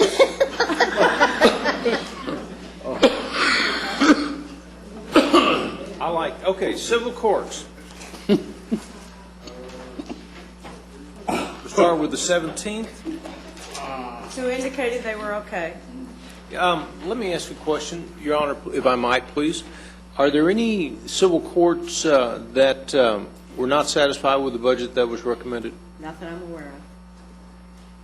If not, we can handle all the civil courts in one motion. All right. So moved. Second. A motion and a second. Any further discussion? Please vote. Now we Motion. have family courts. The one we haven't heard from is the 322nd. I'm sorry, the 231st and the 322nd. They're not here. Have they spoken of any issues? Are they here? No. Move for approval For the family courts. for the family courts. Second. A motion and a second to approve the budgets of family courts. Any further discussion? Please vote. Motion passes unanimously. We are now at the county courts at law, and I believe that we have county courts at law number 1. Your Honor, the only other item we will bring up about the family courts of law is that I think in a future time we would they're going to come and speak with us about maybe the need of an additional court at law. The family courts? No, the county court at law. County court at laws. Okay. And Judge Keiss was here this morning to do that, and we said we would talk. That discussion would be later on. So we could get a motion for courts at law. Move for approval for the courts at law. Second. Put that up to you. It's Debbie. Oh, mine. Got a motion and a second. Any further discussion? Please vote. Please show Commissioner Fickus. We're working around their schedule. On this one. Next. Okay. On the probate courts are going to be here at 2 o'clock. We're trying to work with them on their I schedule. hope we are. So we're going to move. Expressed an issue? Yes. Okay. We can go now to the criminal courts, criminal district courts. It's Cleet, are you here? I've heard nothing. I've got confirmation from a couple, but Are you happy with all of them? Yes, sir. Move approval of all criminal district courts. Second. I have a motion and a second. The one thing I might at least mention is that we are in the process, and we actually had a meeting this morning on the court structure committee, and we're looking at some, trying to provide some relief to the criminal judges in regards to their workloads. We talked about several things this morning. They're going to go back and meet with some of the other judges and talk with some of their fellow judges, and we're, again, I think making good progress, but it may end up, in fact, I'm sure it's going to end up in at least needing to staff one additional, or setting up one additional criminal court prosecution team, along with maybe some bailiffs along with that. So that's something that, as we get closer to the budget, hopefully we'll have some better numbers that we can kind of look at as we're going along in that regard. But it was a good meeting this morning, and I think we're making good progress in that regard. Seemed to be a rather vigorous meeting from standing outside listening. Well, we have those from time to time. Aggressive. So everybody was, again, everybody talked and everybody listened. Most of the time. Excellent. Did we vote? Please vote. Motion passes unanimously. Magistrate court? they have no issues. But I want to point out something to everybody in the magistrate court budget, and that's where we have it. Isn't Clete the part-time funding? Yes, it is. Right now, we've had 2 full-time magistrates that have been working nights and weekends for arraignment purposes, and we think that's a poor use of a full-time employee's time.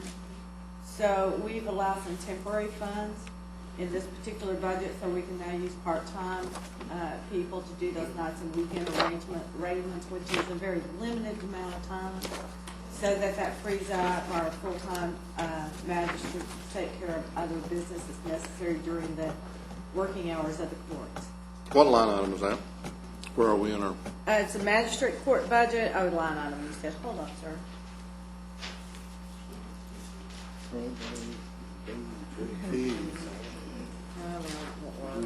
Hold on. Too many words grant in there. Thank you. 1643. 1643.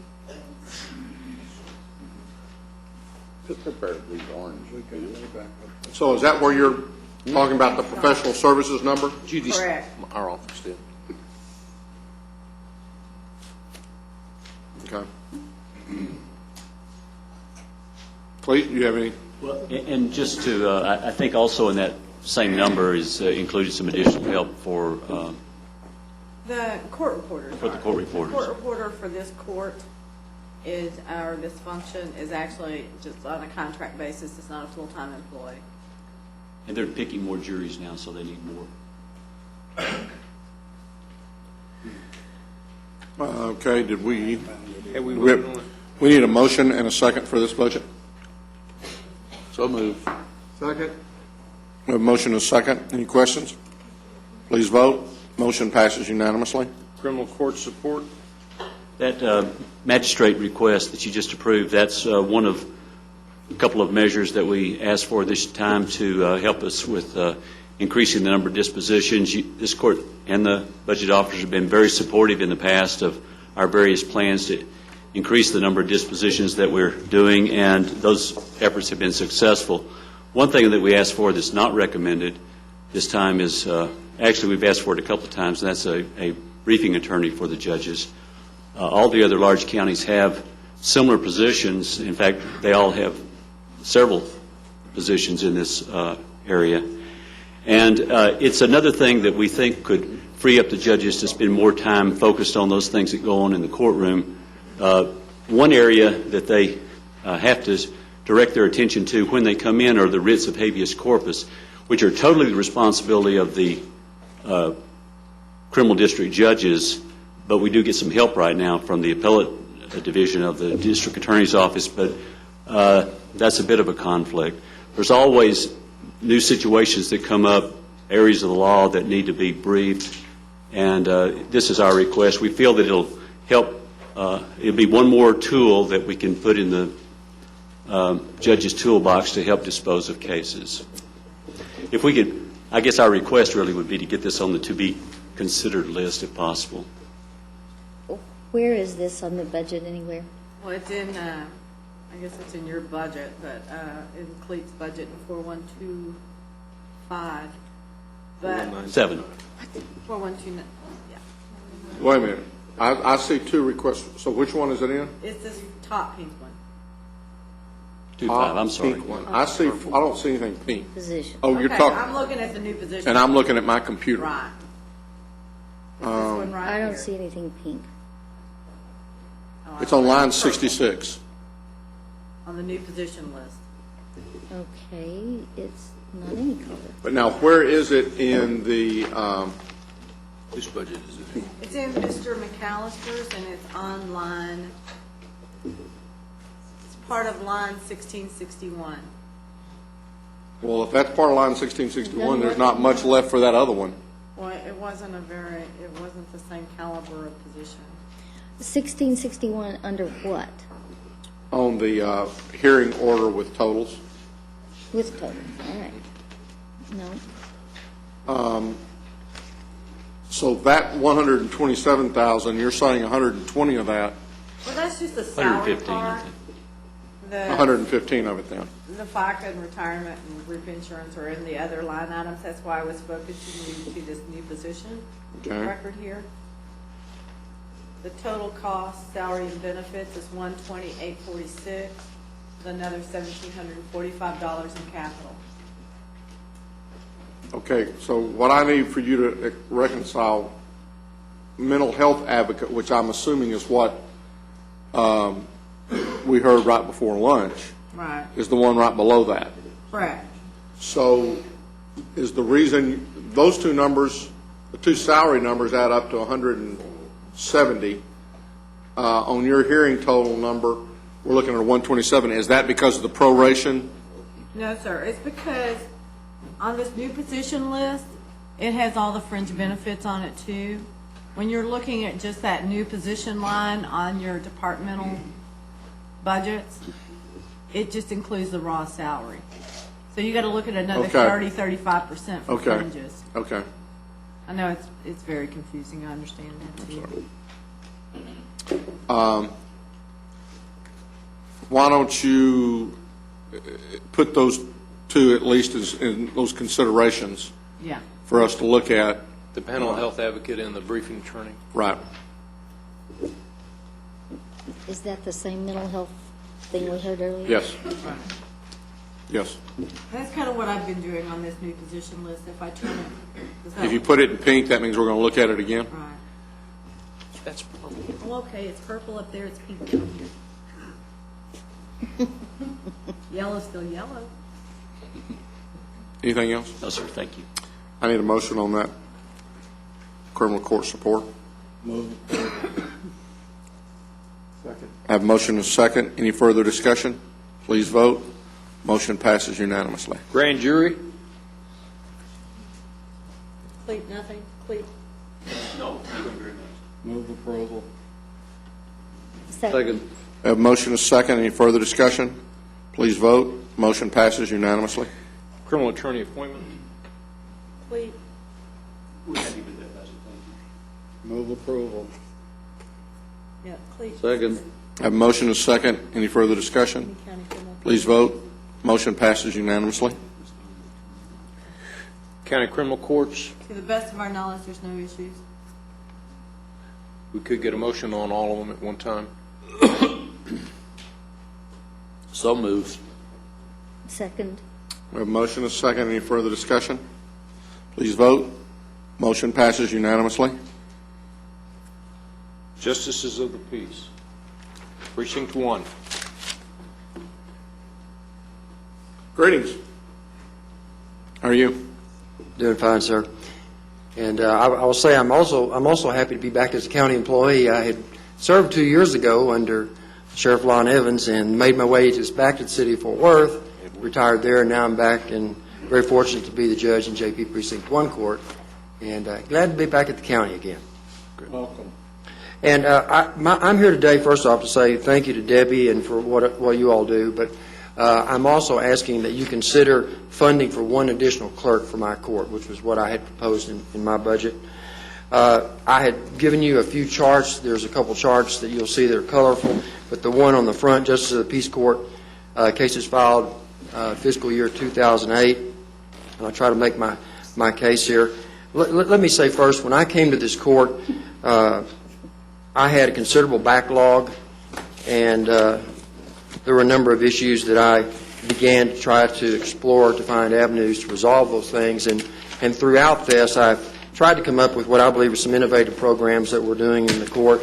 And, of course, those are taking time and staff time to get those accomplished.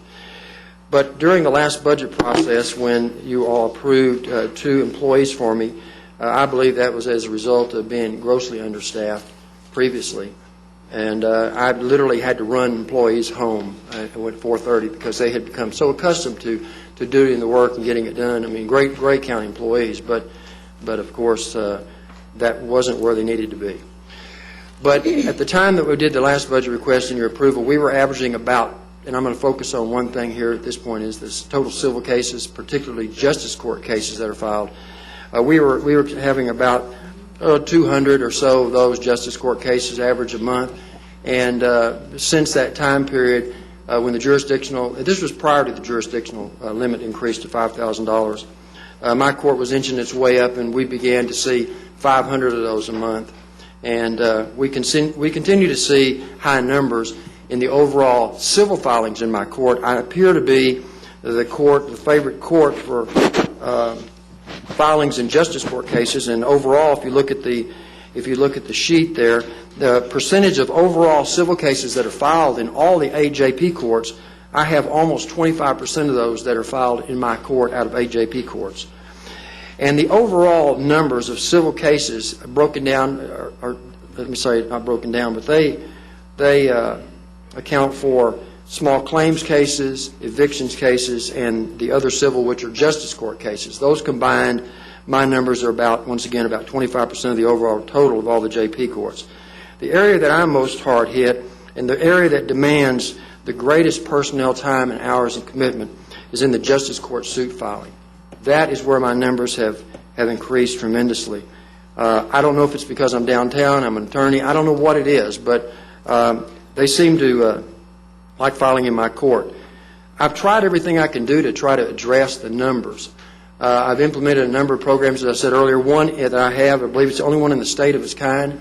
I have a program to pretrial in-court mediation to no expense of the county. I started with one, and now I'm up to 4 attorney mediators in my court on any given Friday.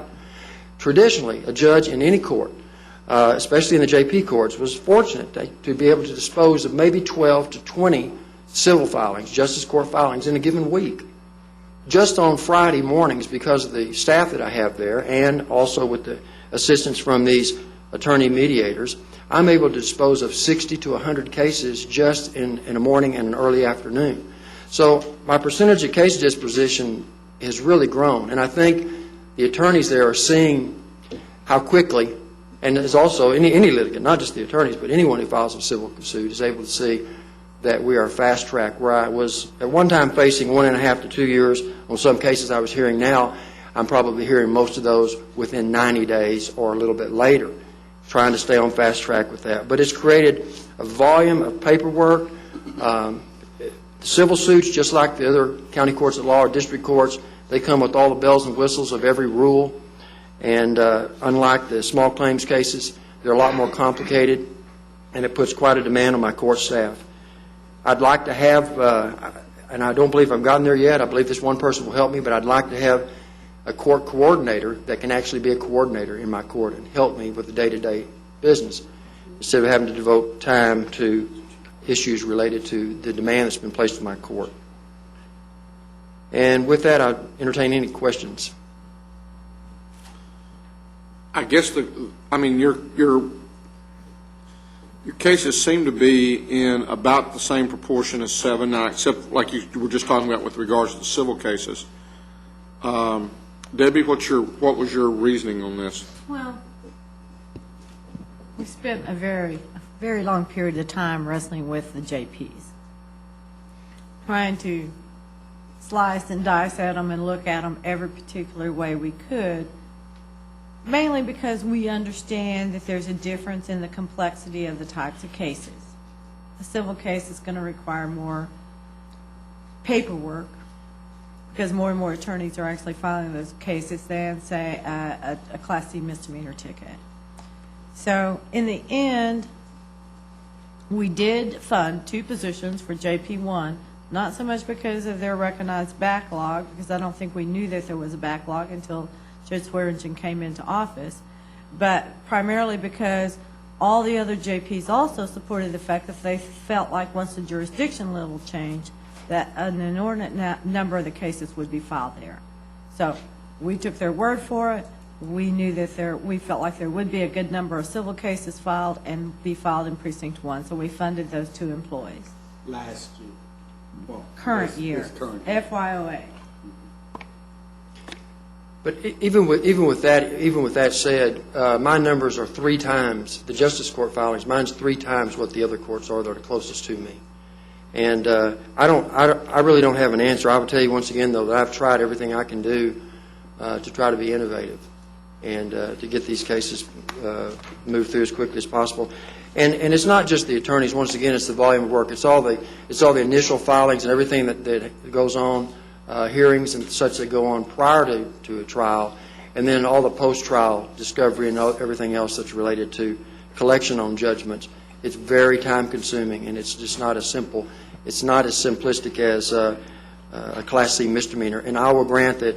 And that's exactly my point. We tried to take that into consideration. It is different. We tried to take that in consideration. And that certainly is something we looked at long and hard. Now, we did add 2 employees to their court this year, and one of the things, Judge Swearingen and I probably had an hour conversation the other night, probably around 6 o'clock, centered around several things. They have 2 new employees. Those 2 new employees will continue on a learning curve for a period of time.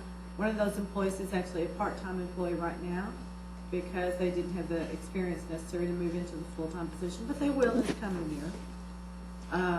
They also were the benefactors of an experienced clerk from another court. So in the end, after taking all those things in consideration, we decided to defer on the recommendation for a clerk for this court. I know they're very busy.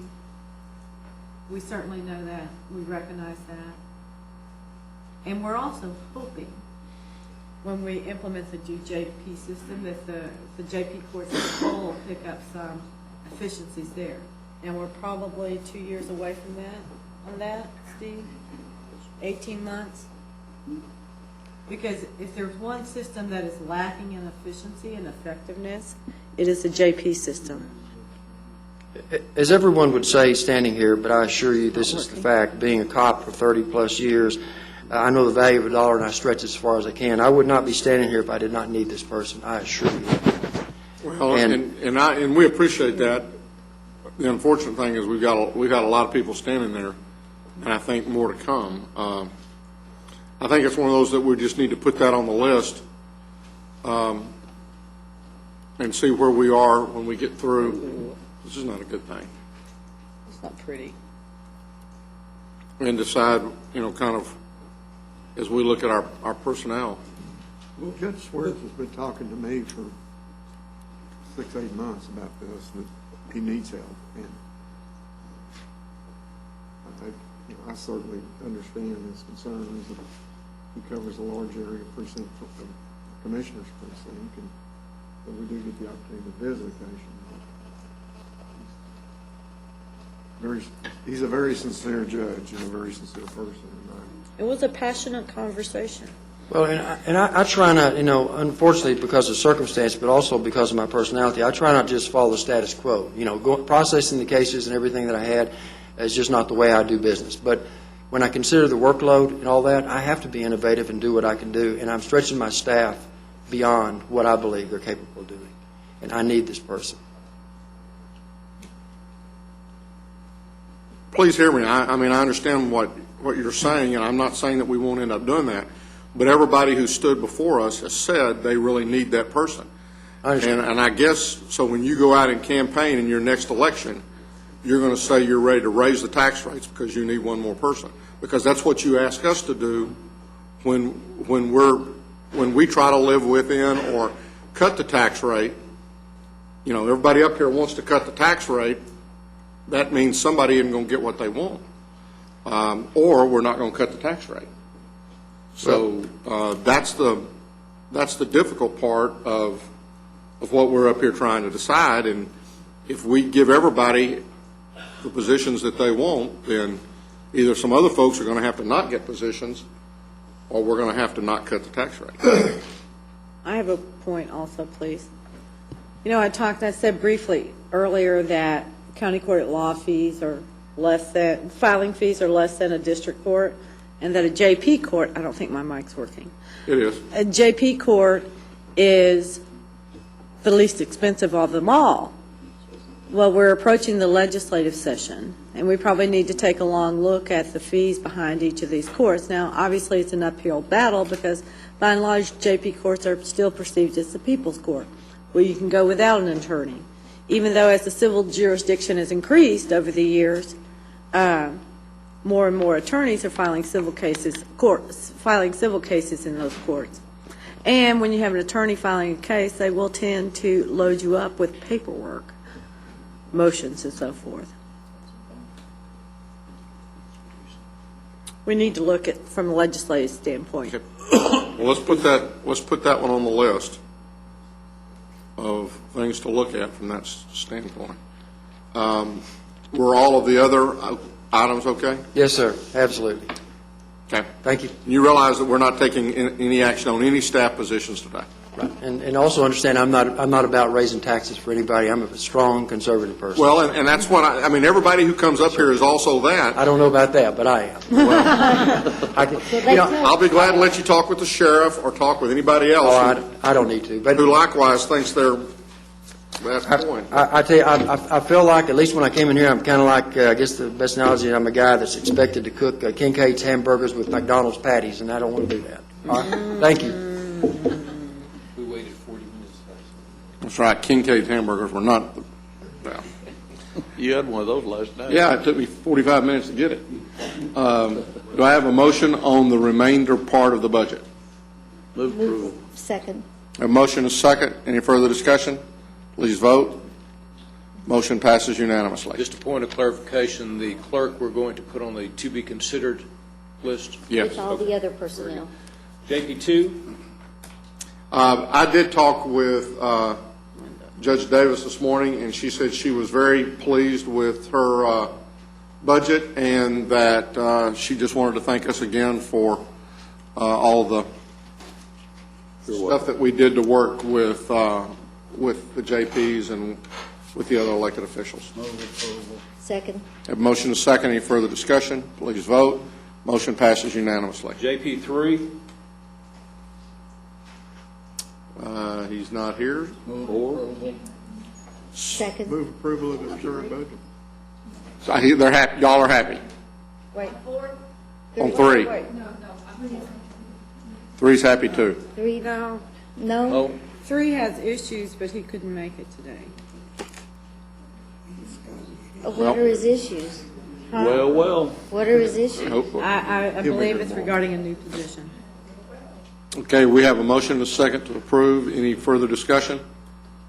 Motion passes unanimously. Precinct 4? Are you happy? Precinct 4 is very happy, and I just want to come down and thank everyone for the reclassification of the court managers. We're very happy. Move approval. Second. A motion and a second. Please vote. Motion passes unanimously. Precinct 5? Has no issues. Move for approval? Second. We have a motion and a second. Please vote. Motion passes unanimously. Precinct 6? Move approval. Second. We have a motion and a second. Any discussion? Please vote. Motion passes unanimously. Precinct 7? Move for approval? Second. We have a motion and a second.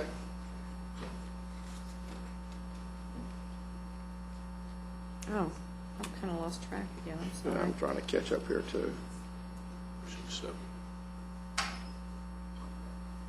Any further discussion? Please vote. Motion passes unanimously. Precinct 8? Move approval. Second. We have a motion and a second. Please vote. Motion passes unanimously. Your Honor, we've already done completed the district attorneys and the district clerks, so we can move to county clerk this time.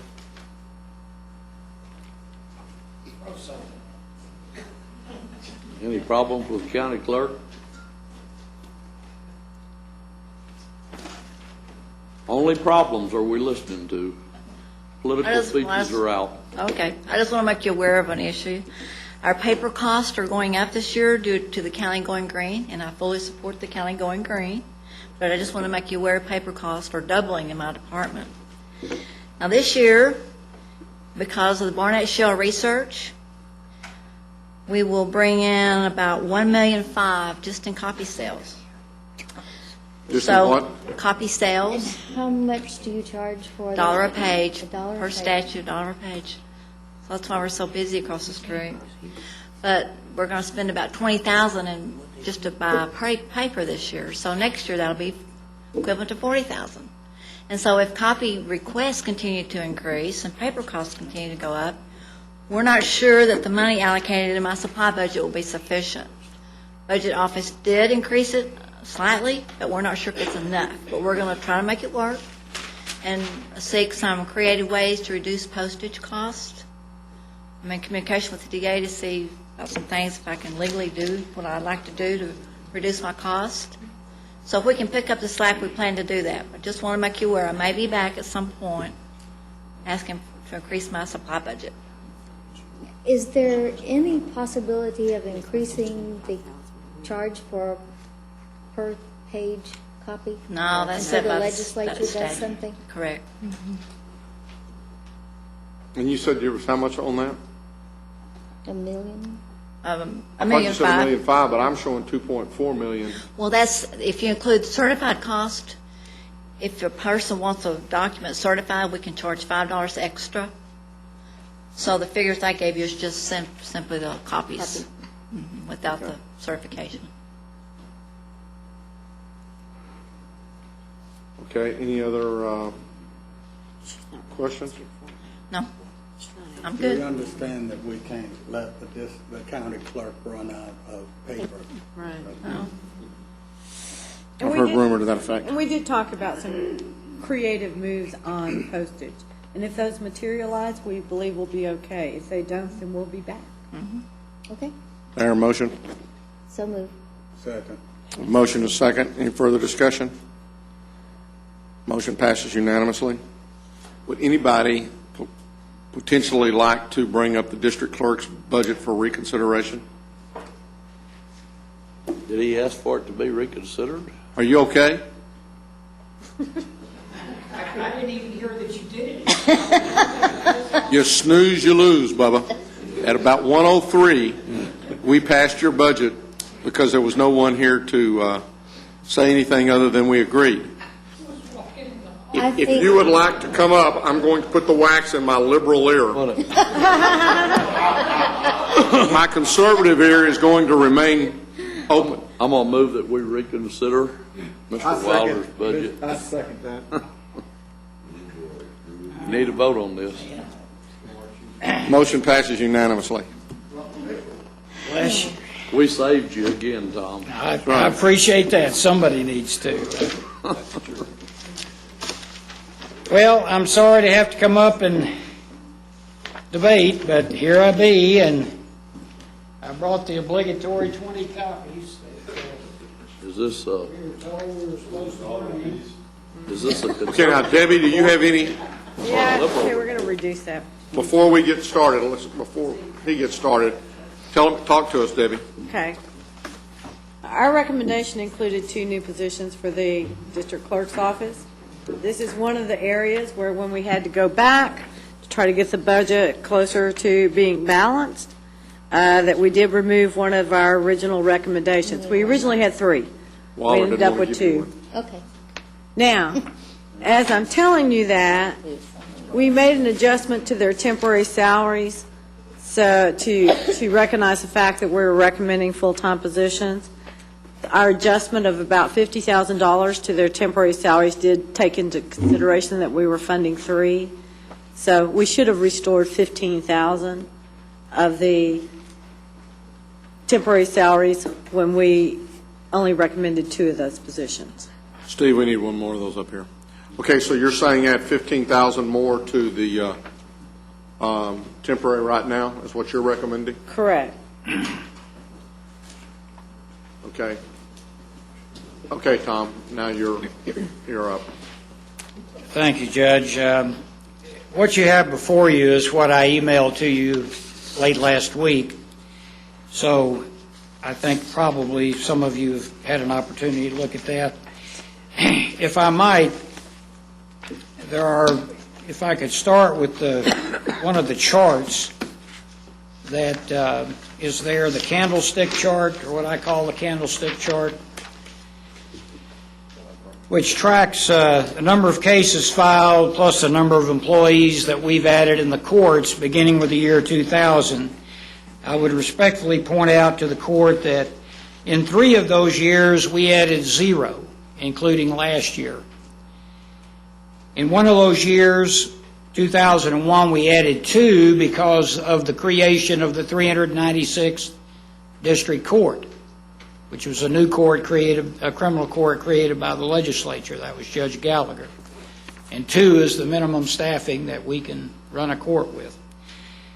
We also did not include any management in this, and as you recall, I did reduce management in 2007 with your blessing.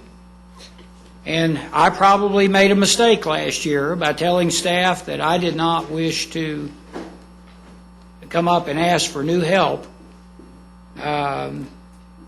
since we had gotten a few new people down at the bottom of the ladder in '07, which was actually a net reduction that year because of the management reduction. So over the course of... Let me just stop. I want to be sure I understand that, because we're showing 107 to 110, and you're telling me that it was actually a net reduction? In fiscal 2007, we actually reduced personnel and cost because we eliminated 4 management positions that year. But what are the numbers below the year numbers? Those are the actual numbers of court clerks without management, without passport, and without any IT people in there. Okay. Those are actually just the people that work in the courts.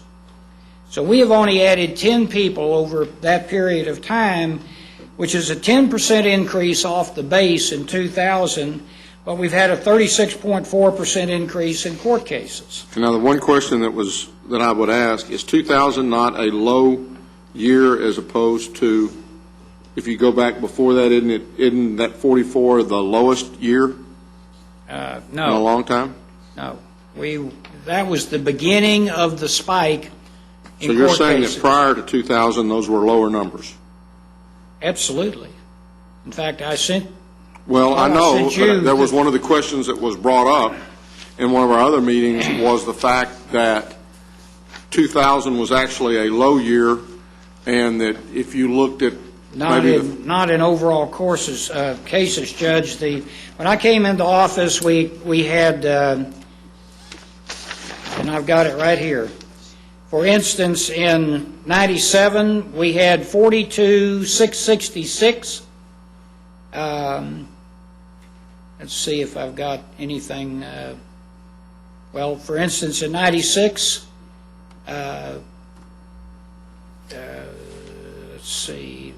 What was 96? 96 was 44,365, so it dropped a little bit that year. What happened in 98, 99? Well, they've left that off here. I don't know how that happened. Doug, do you have one that has? But see, 44, that's what I'm saying. I had heard 96, you're saying is about equal. I'll email it to you, but again, the first few years I was in office, there was 39,000 cases when I took office. Okay. And it only increased 5,000 cases until the year 2000, but no, we didn't have any year that... When did you take office? 95. But it was 39,000 in FY 95, which began in 94. And again, the numbers don't always add up with what Debbie would have, because of the difference between the state fiscal year and the county fiscal year. Of course, you can run the state reports based on any 12-month period you want. Well, you could, sure. But the bottom line is our spike in cases began in 2000, plus that's the beginning of the decade, and I just chose to put that in there. There was no sinister reason for it. I would also like to point out that you have a survey that my operations manager did that we have done before in there that shows a clerks per court. And Glenn, you're the one that asked me to do this year, which I did, amongst the same counties that we always use. And as you can see, we have 2.61 clerks per court. The nearest to us is Harris County with 3.0. And then you've got, I think, Dallas County at 3.35. What sheet are you looking at now? This one. This chart right here, the other chart that's included with your candlestick chart. And you're okay, 2.61, okay. So we have the lowest number of clerks per court of any of the large counties, and we did a 3-year period there, and I think we have that same ratio for each of those 3 years. You ought to be proud of yourself for that. Well, I am. Thank Proud of you. you, too. Thank you, Do Commissioner. you know if any of these counties have large temporary budgets or not? They do not. In fact, the closest one to us is Bear County. We have a more detailed survey. The original raw survey that came directly from the district clerk in each county, Doug has, and as I said on your email that I sent to you, we'll give you that if you want it. And Bear County, at one time, only had 2 temporary people. Now they have 6. And that is in large measure why they have 37 more deputies than I do in the county that's closest to us in population in court cases. Now, 37 deputies, even if you back out my part-time budget, which was $230,000 at the beginning of this year, it's still a giant savings for the county. So we have tried to do the best we could with the resources that you've given us, but I'm in a bind this year. I did get stubborn last year, imagine that, and asked for no new help. And I had to go back to the well 3 times on both part-time and overtime. We squeezed money from other places, plus Debbie gave us some more money to help out with the visiting judge that we had for a while. And the bottom line is I'm asking you for what I think I need. I know you've heard this speech up here before, but I think I have the track record of squeezing it about as tightly as I possibly can. I'll be happy to go through each of these positions with you if you wish, or I'll just hush and let you ask questions. I'd like to ask you just, it's maybe not even apples to apples, but just assuming that everybody applied the straight across statistic that you did, that we have exponentially an increase in volume of what we do and we have this many clerks, and then everybody would just ask for 10% more, that's not going to work across the board.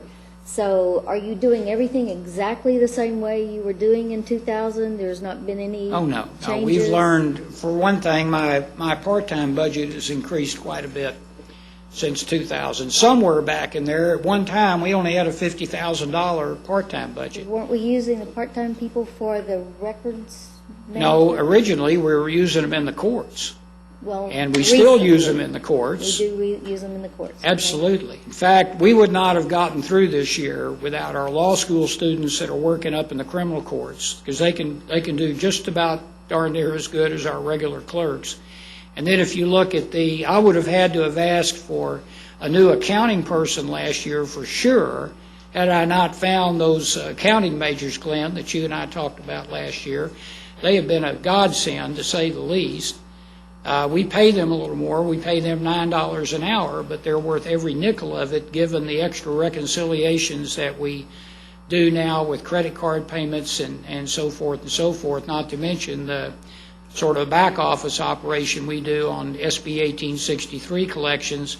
Also, part-time people do very well in the atmosphere of records, our records pulling that we have to do all the time, and also in the 4D section. There are repetitive work there that they can do to take off the experienced clerks. That's why I only asked for one new 4D full-time person this year, assuming I got my part-time budget request, where I asked for an additional $12,000 this year. We can save a full-time person in the 4D, which is where our big increase came this year. And we're carrying a 2,500 case increase in 4D cases. Tom, please see if you can unconfuse me. What positions are you asking for? Are there 2 of them? You mean in addition to what the budget? Yes. There'd be 3. 3. Plus the restoration of my part-time request. What are the 3 positions? 3 positions would be an assistant manager down in family law, and that's, the explanation is there, the first one. This is criminal. It does say criminal. Where is that? Did it say family law? Sheet. Is that right or wrong? No, it's, Well, I think what you're looking at the associate clerks, criminal. there are two associate clerks in criminal. You know, I see 3 associate. The grade, all right, two associate, right here, 2 associate clerks, criminal, grade 15. And those were recommended. Those were recommended. So there's 1 associate clerk, it's a 15. In the There's 4D one area. assistant manager, and it says criminal. I know, I'm going to look that up, sir. Well, I didn't put criminal in there unless somebody Okay, else added it. so you think it needs to be family? It is family. Which one? It's the grade 72 position. No, we're talking about clerk, weren't you? No. No, we're talking about the one right above that. Now, the one above it, right here, It says assistant manager. says assistant manager, new request, and if you flip over to the next page, I'll have to talk to it says the family section. It begins a rendition of family stats. It's for family, I promise you. So we're talking, on our new position sheet, that assistant manager should be assistant manager family. Right. 1 of the associate clerks, and then 1 of the associate archival. Associate clerk in records. Archivist. Archivist, right. There's a small difference in the job description on that particular grade So those 15. are the 3 that you're looking for. That's right. So it'd be two grade 15s and the assistant manager, plus the restoration of what I asked for in my part-time. $45,705 in part-time So temporary. you basically want 5 people. 5 people total, plus the restoration of my part-time budget request. Which is about $12,000 more than what it was last year. That's correct. And No, we it's actually, really- we used 23 by squeezing out of other places. You may have to squeeze again. Commissioners, I realize this is more than I've ever asked for you, and like I say, I don't know what else to tell you. I'm willing to listen to what Okay, let me just ask You you wanna this, do. Tom. If we can't approve these positions for you, what will you do? Will you have a longer time to get things done, or will there be something that will be There's a distinct deferred? possibility the work in the courts will slow down. Okay. If we continue to have increases in case filings. 2 of the positions, of course, are in the money collection areas that for 1863. See, this was our first year for 1863 collections. I didn't want to jump in there and make some wild guess. I told GK I'd do it with existing resources because we were actually starting from a dead stop because probation was covering those collections prior to that. And they were going to continue to cover them on cases adjudicated before April of 2007. So that means we started up literally from a dead stop and built. But for the first 12 months through April of this year, we booked $3 million in payment plans and collected $1 million. And that doesn't count what we did on parolee, which was a whole other exercise. So we increased there too. And, you know, we're going to do really well for this year on those collections. And I think Craig Maxwell brought you all some figures on that earlier. I'm not sure that you got all that loaded in your budget projections. I couldn't really tell from this morning. Craig looked at it. He's comfortable with it. Well, Yes, yes.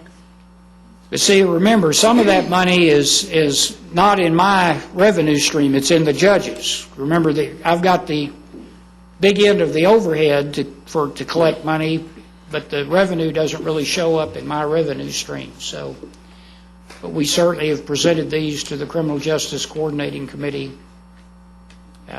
different collection pieces. So at this point, I guess what I hear is that we need to put the 3 positions and the $45,000 worth of temporary in our to-be-considered personnel lines for later discussion. when we later discuss this, I think you've already given me at least part of the answer, but I think everybody needs to tell us what will happen if these positions don't get funded. And you're saying that it could slow the courts down. I don't see how it could fail to do so. For instance, landmen, we've been besieged just like the county clerk. And, I may have to do what Dallas County does, is stretch out the time that it takes to get a court file. But see, we can't, just like the sheriff told you this morning, we can't tell a judge that.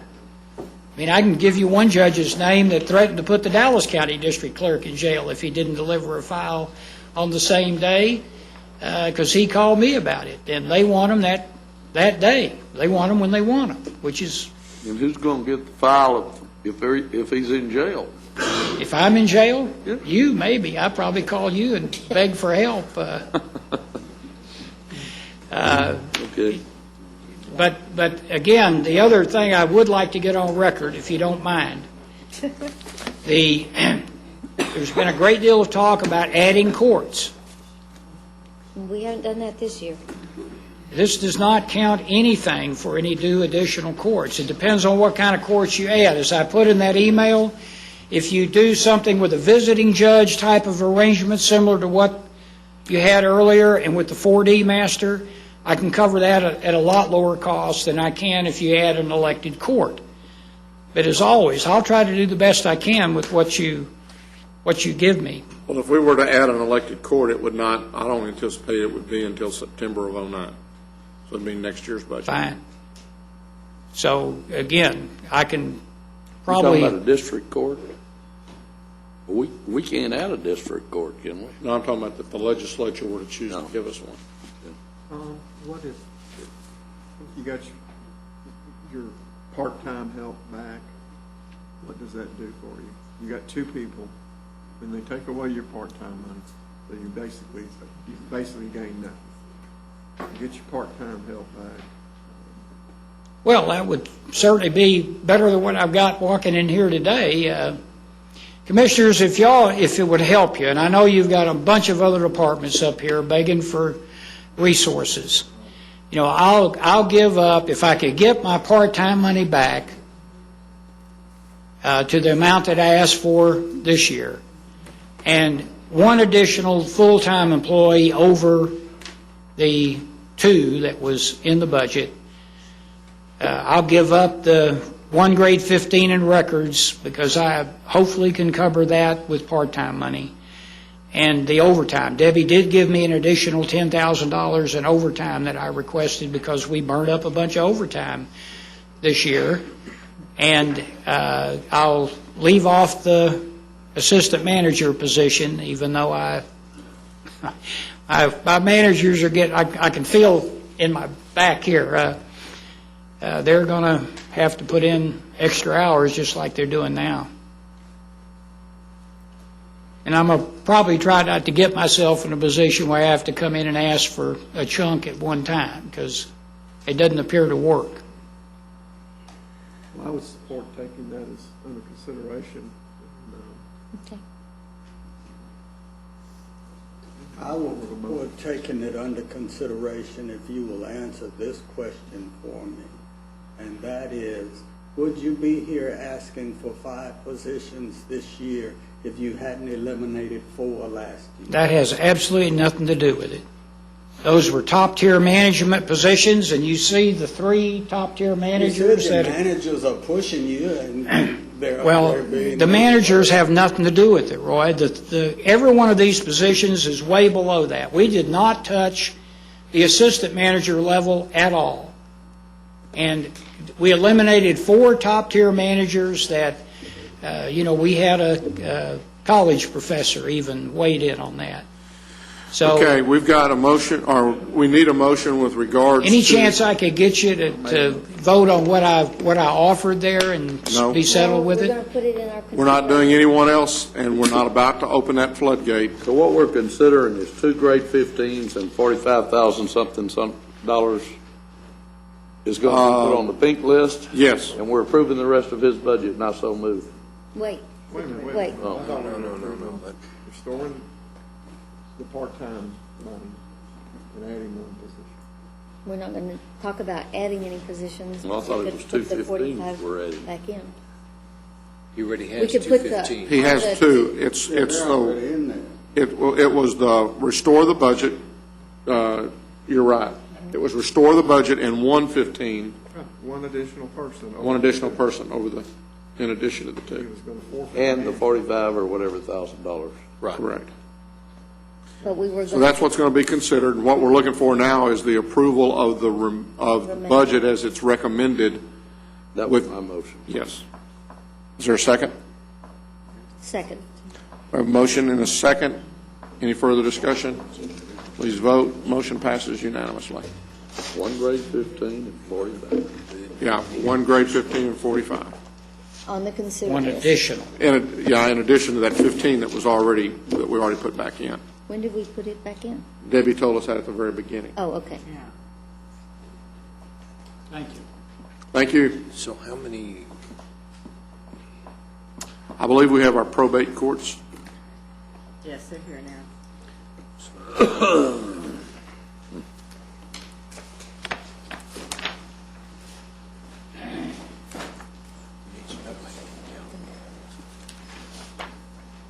Can I make a statement? Sure. Let me find the probate courts first, hold on. Yeah, me too. I can't talk and look. When you find them, let me know, and then we'll... Starts on line 1328. What? 1328. It's probate court number 1. What page is that in the budget book? Helen? Helen? Meg? 117. I'm there already. What line? Two of the positions 1328. that are being requested at this time by the probate courts were ones we originally had in the recommendations and took out. And they are to take our part-time associate judges and make them full-time positions. And each of the probate courts have had part-time associate judges for as long as I can remember. I've had countless discussions recently with Mark Sullivan for probate court number 2, who's been speaking on behalf of both the judges. And they've come up with a recommendation to offer to the court, and that is to eliminate for 1 year only $60,000 of the total funding for Guardianship Services, Inc., use their probate contributions fund to offset the total impact of these associate judges so that in the end, for 1 year, this impact would be neutral. So next year, we put the 60,000 back in, and we would feel the 60,000 next year. It would instead of be, this year. it would, and of course, we had a conversation also about there's no guarantee that the $60,000 for guardianship services could Would be ever restored in 2010.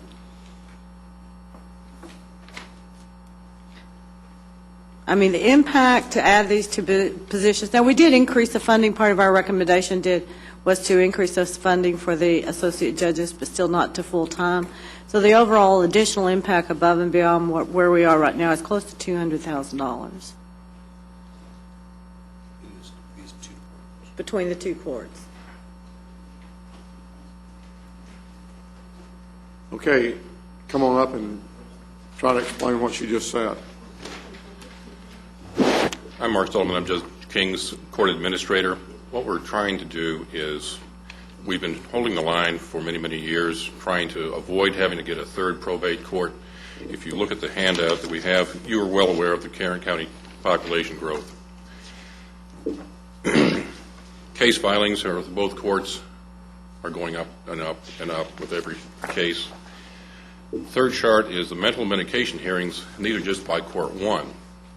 And these similar figures are for Court 2 as well, that since 1996, when there's 484 cases, we now have over 2,300 hearings. And each of our probate court masters are hearing these. Other courts around the state have sometimes created a third probate court to do nothing but mental health cases.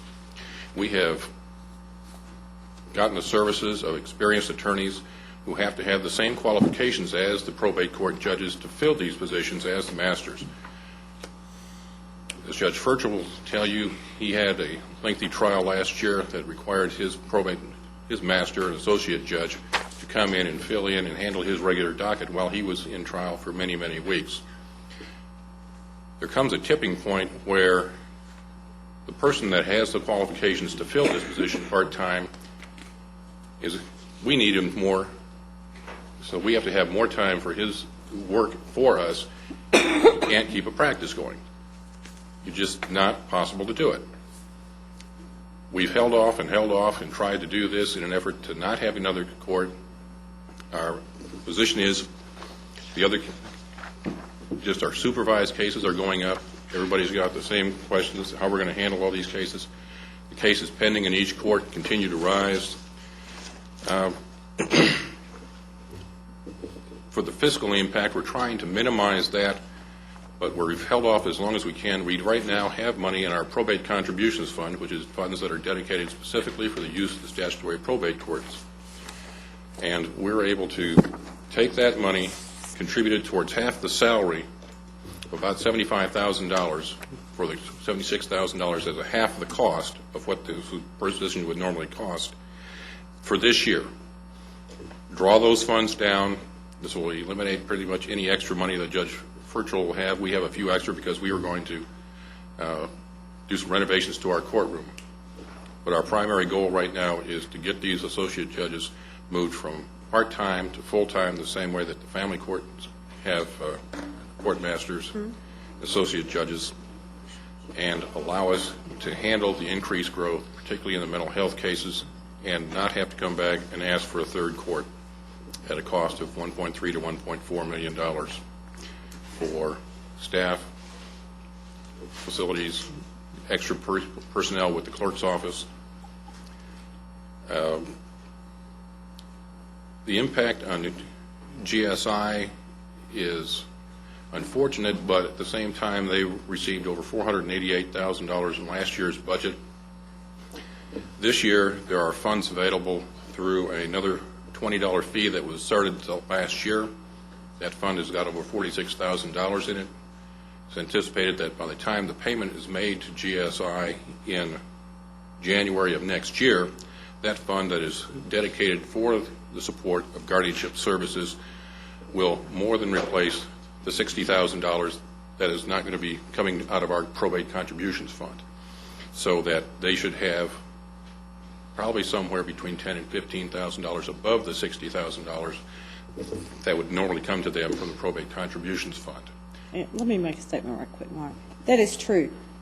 Even by eliminating the $60,000 from their contribution funds that we had been supporting GSI with, adding in this new fee, GSI will still come out marginally ahead. Their request to us was for an increase of around $70,000. So in essence, by redirecting resources, a new fee, they will still come out somewhere between $10,000 and $15,000 ahead, but their request was around $70,000. We are not requesting additional bailiffs. We're not requesting additional facilities right now. We have a small courtroom that used to be JP1 that is part of our allotment of a space in Probate Court 1, that half of it is shared with our guardianship people for our programs, and the other courtroom is used on an interim basis. There can be days when Judge McGowan will be hearing cases in mental health cases out at the hospital. Judge King will be hearing cases upstairs, and I'm handling cases on uncontested matters down in the small courtroom. We anticipate using that courtroom again for Judge McGowan to also be able to increase his use in hearing cases, doing pretrial matters, and if we are able to put the money together, maybe move the video conferencing that's on the recommitment hearings that are presently held at MHMR into that space, so that we would save travel time and expenditures for the assistant district attorney that goes out for those hearings every Tuesday, and the judges, Judge Morissette and Judge McGowan. But we've had associate judges for many, many years. You know Judge McGowan, before that Judge Lexa Auld, before that Ronnie Knight, who was who's now with the district attorney's office because they needed another person as a helping Dan Reisinger as a prosecuting of the mental health cases.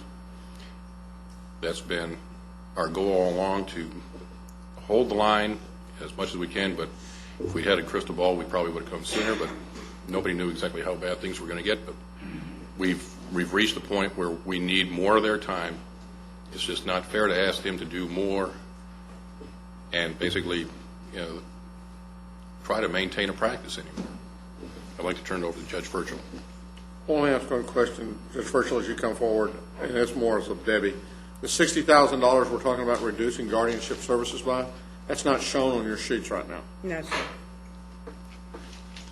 That comes from the probate contribution fund at the present time. Each court has dedicated $30,000 in addition to the general revenue funds for the payment of GSI, and we've been supporting them that way for as long as I've been doing it for And just 8 to, years. just to make it clear, probably what we would do is you see a GSI contribution in this budget. I hope, there it is. $428,000. Yeah, $428,000 between the two courts to GSI. Probably what we would do is shift a large amount, more of that over to the probate's contribution fund, so we could go ahead and build in the associate judge costs in the general fund. And then in 2010, if everything shakes out the way they anticipate, then we'd look at reestablishing those funds.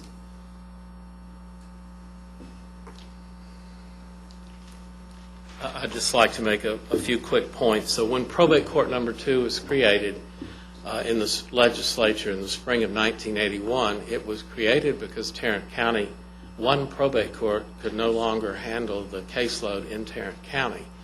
So since probate court was created, the county population has approximately doubled. If you look at population-wise alone, Tarrant County would have 3 probate courts instead of 2. It has been both the court's goal as well as Debbie's goal over the years to try and utilize associate judges in lieu of starting another court. I think the figure that maybe Ms. Snyder came up with to create a new court would be about $1.2 or $3 million. Now, the cost that we're asking for, it's 5 to 6 times what we're asking for in our budget. And we're doing this in lieu of creating a third court. We don't need a third court right now. We can get by without a third court right now. We should be able to for 5, maybe 10 years if we're lucky. But right now we need to focus our resources on our associate judges. Now, I know for budget purposes and for the personnel department, these are quote-unquote new employees. Well, Judge Morissette has been my associate judge.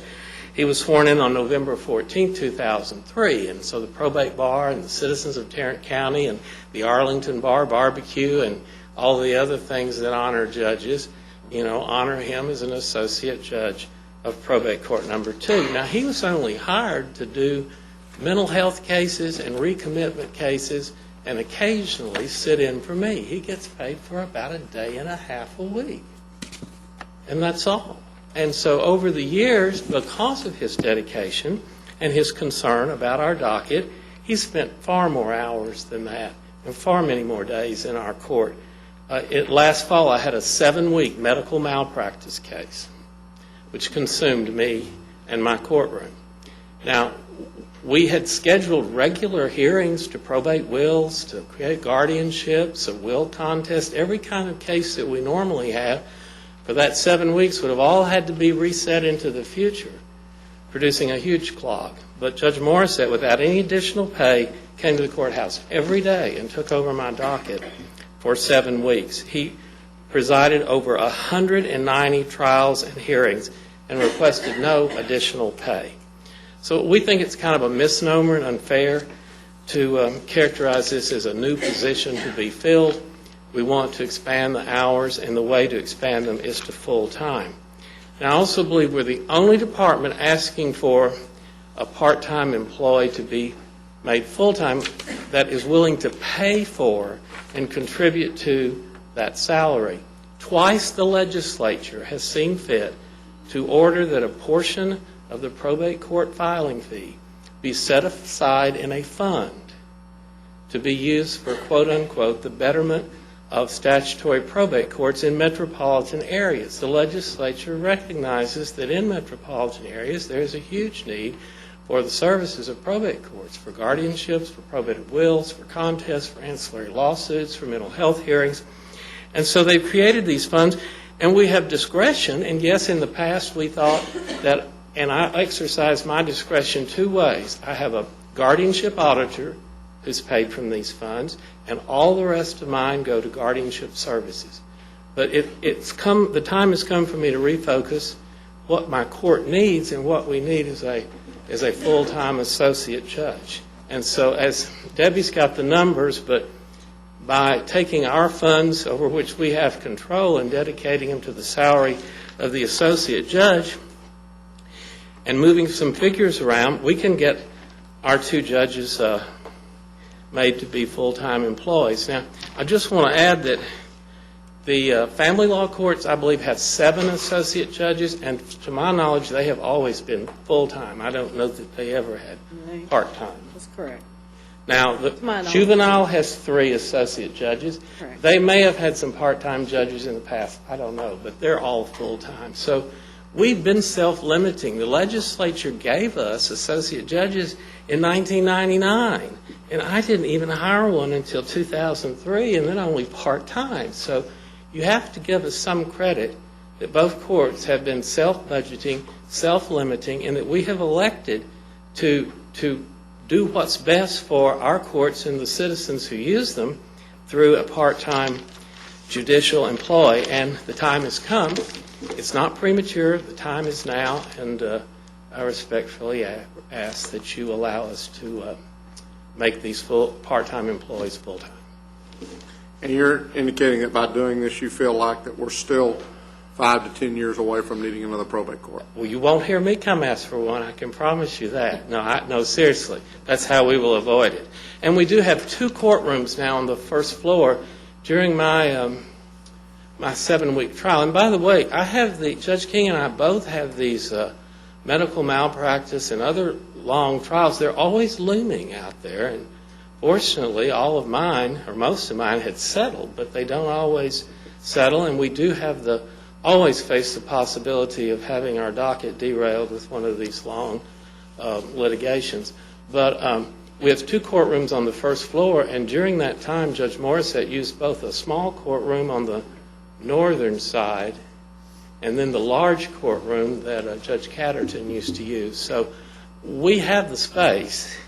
Just a matter of notifying facilities to open those spaces. We have the space to have 2 courts running at the same time.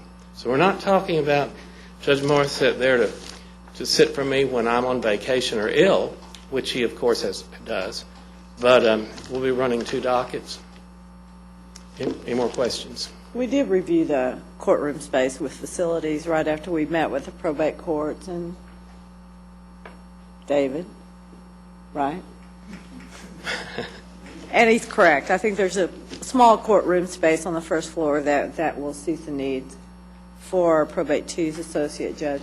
Now, the Sheriff's Department said there was a request for additional bailiff that one of the judges requested. No, I just said that we might draw from the bailiff pool a request occasionally if there's some kind of a commotion or we got a trial that we expect that there could be parties that are not going to be able to get along. But ordinarily, we don't over there? Excuse me? Everybody gets along over there all the time? Believe it or not, most of the people who come to my court are behaved, but some of them don't, and that's why we have bailiffs. But no, I don't anticipate a full-time bailiff, no, because the hospital trials are already covered by either hospital personnel or sheriff's personnel, but the security is covered for all the hospital trials. Thanks. And we will use our bailiff.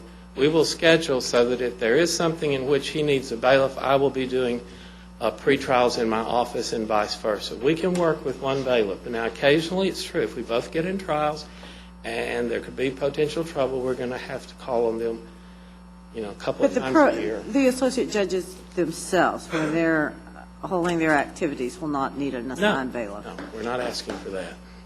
It would be a special request if we did. And you did mention the other day that there's a recent situation where you're going to be assisting in the jail with medication issues. Well, we have a new program that we're trying to implement with the jail through MHMR. And it's a long story, but we get these people who have chronic mentally ill people in jail who, for whatever reason, usually they're paranoid, ideation, and they believe that the food is poisoned, and they stop eating. And so I did a temporary guardianship a couple of months ago where a lady had not eaten for 10 days, and she only had 2 ounces of liquid. And so we had to do a temporary guardianship to send her to Peter Smith, and they gave her psychoactive medications.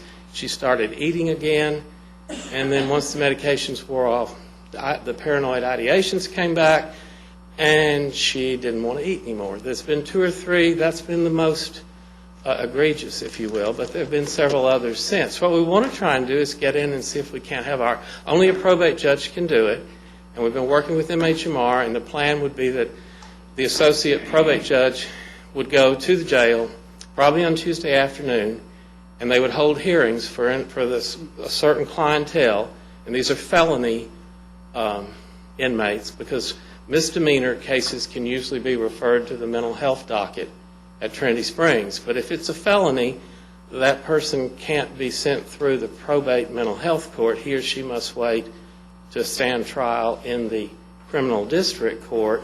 And in the meantime, if they can't get people into Vernon, then you have people in your jail who are, actively psychotic. And we believe the probate courts, we have the authority to order medication.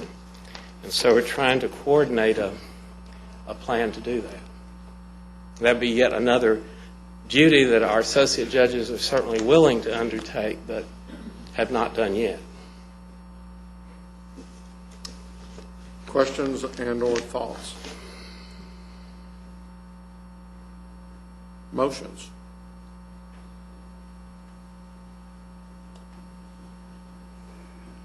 We have reached that point of the day where we're fixing to have a recess as soon as I can get past this one particular area. Okay, so how much additional money are we asking for? $60,000. I don't think we're asking for additional money. I think we just need a motion, if you agree, to just add them with some reshifting of resources. I want to make sure the judge agrees, not. Oh, I do. No, I think this is a good I plan, move and approval of both the courts budget as have presented. supported. So let's move approval of the budget in total and let the budget officer come back with rearrangement of dollars. Okay. Whatever you wish. That's what your motion was. That's my motion. What your motion said. Correct. And that's My the motion second. is to get the I'll breakdown. second that. I thought that might be the case. Okay. Motion passes unanimously. Thank you. Thank you, Judge. Thank you. Lady and gentlemen. I thought if I told them that we might be getting close to a little recess, that That helps. everybody might That wake does back up. help. We're recessed for 5 minutes, which I know will be at least 10 or 15. I was dozing on I can't go.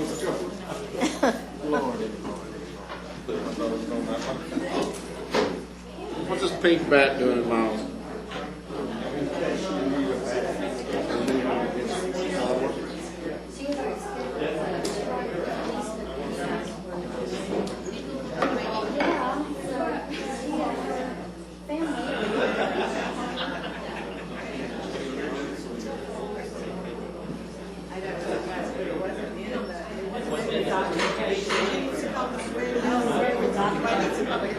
Slipping down out of my chair here. He was very vague about all the positions and where they were going to use.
They will appear, huh? Are those the cookies?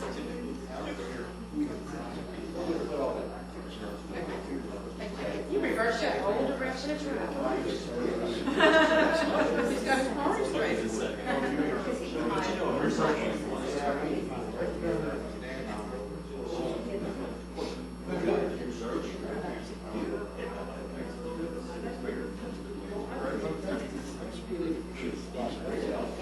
Y'all gonna have some issues? Dramatic statements? Need more people? You want to say, $200 item discussion? That'd be nice. I had a $200 item discussion. Okay. Put it right for the Sunday.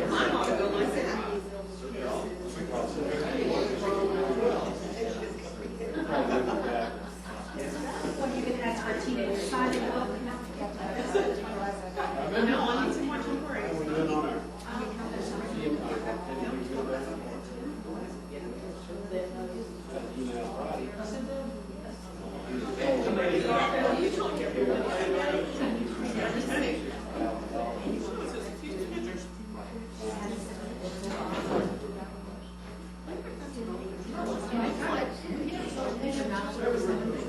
Drive down the efficiency of this league program.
Rocky did it Saturday.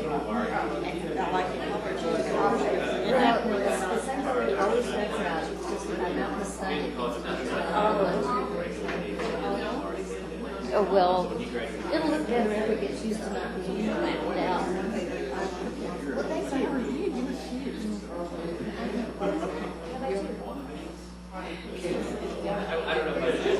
Oh, really? Yeah. We were just going.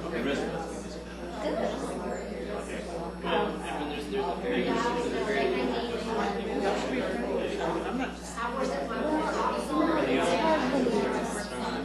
don't see, yeah,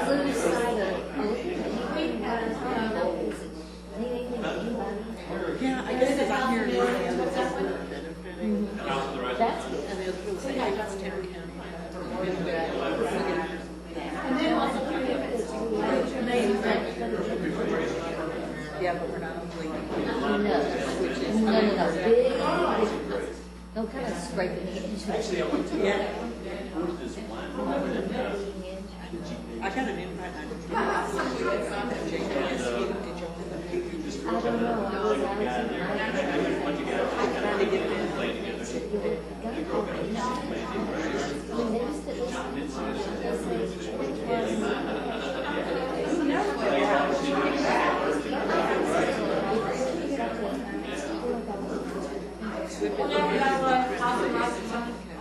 Did you know that?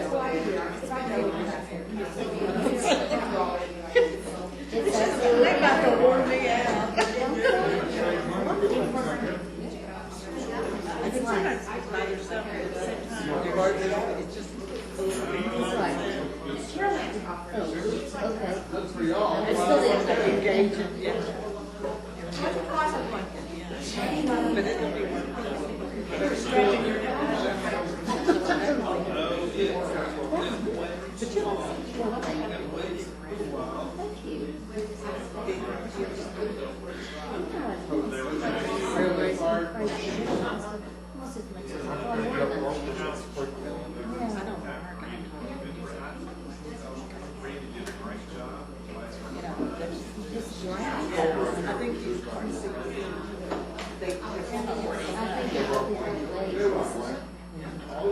only good thing is, still make sure whatever happens. Right. To go somewhere.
What he came from down. There's a big difference.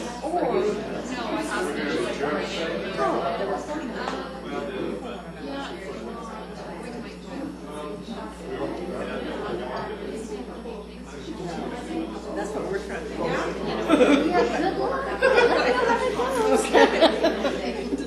I'm a little worried about that one.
I don't either. After criminal. Okay, where are we? Duff says I have to wait a minute. He's going back there to turn on the camera. Duff, guy that's running the camera. Grand jury. Domestic relations. I think we're waiting for your, He's back there. well, he's getting close. I talked to him. He's ready. What line number? Domestic relations. I heard they're happy. Domestic relations is okay with their budgets as presented. Jury Move service. for approval, okay. You mind if we go ahead and pass this one? Second. We have a motion and a second. Any further discussion? Please vote. Motion passes unanimously. I just ate a whole bunch of cookies. I'm on a kind of a sugar rush. If you had those raisins, we'll be getting up and leaving here in a minute. Yeah, but not for that reason. Jury services. I don't think they're here, and I've heard nothing from them, so I'm going to say they're probably. Move approval of jury services budget. Second. We have a motion and a second. Any further discussion? Please vote. Motion passes unanimously. Special judges. Oh, that's mine. Thank you. Special judges and courts judiciary are both okay. We accept the budget officer's Move recommendation. approval of special judges and courts judiciary. Second. We have a motion and a second. Is this the visiting judges and things along that lines? Yes, sir. Special judges is. And that number's about the same as it was last year. Yes. So if we were to want to add anything into that particular area, do we have another place where we might be able to go and find something? Visiting judges from what, so what are you talking about, though? What in particular? Well, again, we're in the process of this discussion with the criminal judges and on the judge structure, on the court structure Correct. committee. Correct. And, you know, again, as I kind of mentioned earlier, as far as any new courts being added, we're probably talking about 2009's budget, but we may be talking about some additional visiting judge pay over what the state gives to Judge Walker with regards to trying to provide some relief to the criminal court judges. Above what we give to Judge Walker, or what Judge Above Walker what- provides? Yes. That would have a significant impact also. But, with that being said, ever since we expanded Green Bay, we've held in undesignated funds to fund an additional 40 jailers. And since we expanded Green Bay, we haven't needed that. But it's still there. So in the event we move forward with any of these court activities, then our recommendation would be to tap those funds so that the bottom line would be still neutral until we got to some point where we needed jailers. But we're not there yet. Okay. Okay, so I think we're okay then from that standpoint. We do have a motion and we do have a second on approval of special judges and the judiciary. Any further discussion? Please vote. Motion passes unanimously. Now, just kind of an FYI, we did have a situation come up just last week, where the 8th Judicial District has run out of funds for this state's fiscal year, which ends August 30th. And we had 2 more days that we needed to finish up the voir dire on a capital murder trial. We had a visiting judge in doing that, so we did approve them to go ahead and have that judge that we would pay for those 2 days of the full salary. And that came out of your special judge budget? Came out of the special judge budget. Now, I guess that's... 2 days. Okay, and that's in this thing called year-to-date 2008 or appropriation. I guess it's not in the year-to-date numbers, but that's where it's going to... That's where it'll hit. That's where and it'll you hit. can see that the salary portion of there, that on line 2702. That's very, very small, because in the scheme of things, the state of Texas pays a majority of that. And by and large, the visiting judges that we get, we're very fortunate to have a great deal of retired judges in our area, of which we have to contribute nothing to. State pays 100% of that. What's the professional services number up That's there? substitute court reporters, or contract court reporters. That's for when a court reporter's either off because of benefit pay, or when we have a capital murder and a regular court going at the same time, those type of situations. In rare occasions do we budget for a substitute court reporter directly in the court's budget, but there are a couple of situations where we do that, like in CCC number 2 and 6, where they share a court reporter. Okay, down there in the court's judiciary, Yes, sir. that salary number of 218, what is that? That is actually for 2 court reporters. One is for the 4D court, and the other is for, We're talking about 2713. yes. So why don't we have 3 employees listed out beside there for Okay, that? 2 court reporters and a backup coordinator. I'm trying to think where the second court reporter is. One's for the 4D court. Would one Not be for, blank. And the coordinator is the backup coordinator for the civil courts. There was a real issue about control of that person when it was budgeted in a court directly, so we agreed to move it out over here. I'll jump over in a minute when my screen's not up so I can get the other person's name. It'll probably ring a bell. But right now it's not. and then the SB7 costs, are those numbers down? SB7 cost. Court counsel Actually- counsel fees, and then counsel fees, capital murder? Right. Capital murder, traditionally, we start each of the felony courts, budgets off with only $25,000 in capital murder fees, which obviously doesn't cover anything except for bleed over from one year to the next. We don't budget a capital murder trial cost directly in the court's budget until we know where they're actually going to occur, because capital murder trials are they're fairly random, some pleas, so we don't really know where they're going to happen. So we keep that money here. The $700,000 is truly for the fact that we're comfortable. Well, that's not even a good statement. We do a lot of due diligence to make sure, to try to get our counsel fees as close as possible amongst all the courts, but we know they're going to fluctuate, and that other $700,000 that's just counsel fees ultimately will end up spread amongst the courts. And traditionally, we do use it all. And where is the SB7 money? SB7, you're talking about our revenues?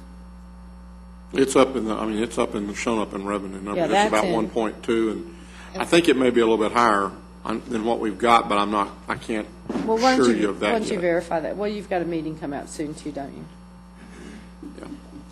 We'll have some extraordinary Well, the disbursement. expenses are directly in the courts' budgets.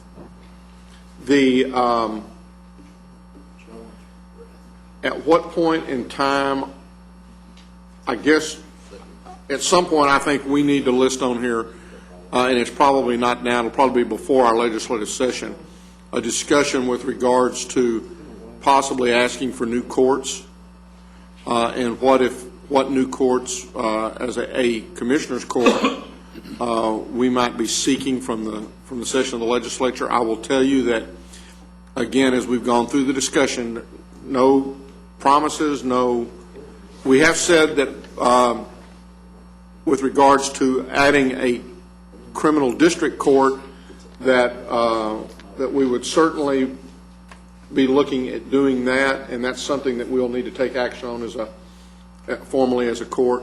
I think we're going to still have conversations with the county court at laws with regards to a possible new one. You heard probate just a few minutes ago say that they were not going to be in need of one. So we've talked about criminal, county court at law, and the families believe that we need to be looking at a new 4D court, not a new family court, but a 4D court. And that one primarily, we need some direction from the Attorney General, because it does us no good to create or to get that court created if the Attorney General is not going to staff that court. Well, I mean, we have very little cost involved ourselves in a 4D court. Right. I mean, the staff, the judge, are paid by the state of Texas. I think what the issue is, though, is the Attorney General's office doesn't have enough money to staff the court, then we don't, there's no need to create a court if there's no staff assigned to it. So, but it's a state function. Yeah, we just need to, that may be something that we're asked to weigh in on. The family court, the family judges believe that there is a strong need for a 4D court, an additional 4D court. And so I think as we move on down the process, I don't think it will affect our budget cycle, because any of these courts that would be created would not come online until September, at the earliest, September of '09. That's correct.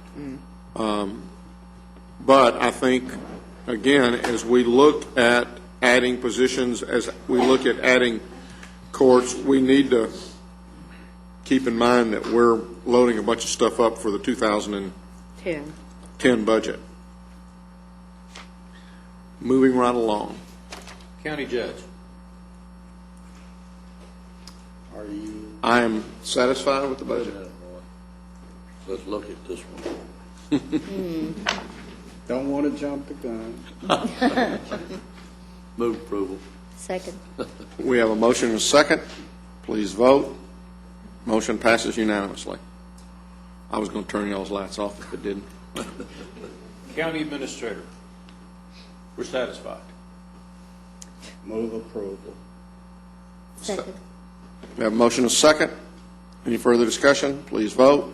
Motion passes unanimously. Non-departmental. The next two are non-departmental in the general fund and the road and bridge fund. Obviously, we prepared those, even though we made some adjustments from our original budget submission, but we are recommending their approval. So move. Okay, we have a motion. Those are some big numbers. Yeah, I want to talk about a couple of those. For the sake of argument. We have a motion and a second, kind of drifting down there. The pay structure you talked about earlier, that's our PFP correct. adjustments. Capital outlay, $200,000. What's that? That's for replacement of our 800 series radios. We've been doing that. There's a long story behind that. Motorola was supposed to replace a fair share of them, but obviously they've been dragging their feet. And unfortunately, they're still going to replace radios, but the radios have to be operable in order for them to do that. And of course, they're failing on a regular basis. So we replaced $200,000 worth this year, and we've got another $200 in there for next year. Okay, let me get down to our non-departmental. Is the non-departmental in? I made the assumption that it was at the bottom, and I guess it's not. So where is it? On our capital, all capital, where is our non-departmental? It's right here on line 2837. Operational transfer. No, go to all capital. Isn't it? What are you asking? Don't you not have it detailed out in our capital expenditure? Oh, yeah, what is it? Maybe that's not capital. Maybe it was something else. What are you talking about, sir? Well, maybe I'm not sure. What's 2837? Capital outlay 2822 is that detailed on our capital, all capital schedule. That's Yeah. that's Line the 10. 200. That's the 200,000, isn't it? Okay. Radios, okay. Okay, thank you. Non-departmental capital on line 10 of all capital. Got it. That's what that is. Okay, good. Correct. I'm with you now. I'm sorry. No, I just couldn't find it. 234,000 for appraisal district. 234,000 increase? That would be true. That would be correct then. Is that just purely coming out of a result of our That is a number that. That's come from they- TAD. they TAD. give us, yes. Yeah. And that'll firm up. In the end, it's based on the total assessed values and tax rates of the various entities. That seems like a pretty big increase. So tell me what TAD's budget's doing that's causing it to go up 10%. Part of the increase on that Is because the property, school taxes came down. Because school taxes came down and because of HB 1010, which cut the appraisal districts at the county line, so we had a shift in the number of parcels. And part of it is also Barnett Shale increase in some staffing and some additional software at the appraisal district to handle the potentially as many as another 500,000 accounts added to the roll. And of course, you all know that Ms. Price is an ex officio member Sorry of to- the appraisal district board. Which brings up probably probably on our legislative issues, one of the things we ought to stick up at the top of our legislative issues is the fact that we need to go to the legislature and ask them to tax the well and not tax the royalty owner. Because with these neighborhood associations, we're going to have thousands of owners for a particular well versus taxing the well and letting the owner or letting the operator of the well do it like they do all the other expenses that they have. Right, and that's on the tax assessors and the appraisal district's platform. We would love to have the county dovetail in with us on that also. Well, and just thinking the number of statements that would eliminate us, and the mailing and the printing costs behind that would be tremendous. I think you've heard me say before, but John Marshall, before he left's estimate is that we'll add, currently our roll is made up of 700,000 parcels, and about almost 500,000 of those are real property accounts, and he estimates we could add another 500,000 real, mineral accounts to match those real property accounts. That'd be almost double again the size roll we're dealing with now. And what's our What kind of salary increase do they get out there this year? They got a 3%. 3%, Or they will. The budget will be approved Friday. Okay. One of the things that TAD does also is that at the end of the year, any of their monies that are not spent, they send a check back to the county for its share. They do, and we customarily do receive money back. At any rate, this is not something that we have any option over. Not at this time. No, sir. The special needs projects, 124. That's related to a program that we participate in with, in conjunction with MHMR to train law enforcement officers. Okay. And actually, is it Arlington or Fort Worth? Fort Worth is just now starting to participate with the training of their officers. And it was been funded by a JAG grant in the past, whose well is run dry. So you see us picking up a fair share of that this year. I don't have the right thing highlighted, I know. Road and bridge non-departmental, is that right away? No, it's not right away. It's truly just a non-departmental for that fund. It's got their pay raises there. It's got a very small undesignated. Okay.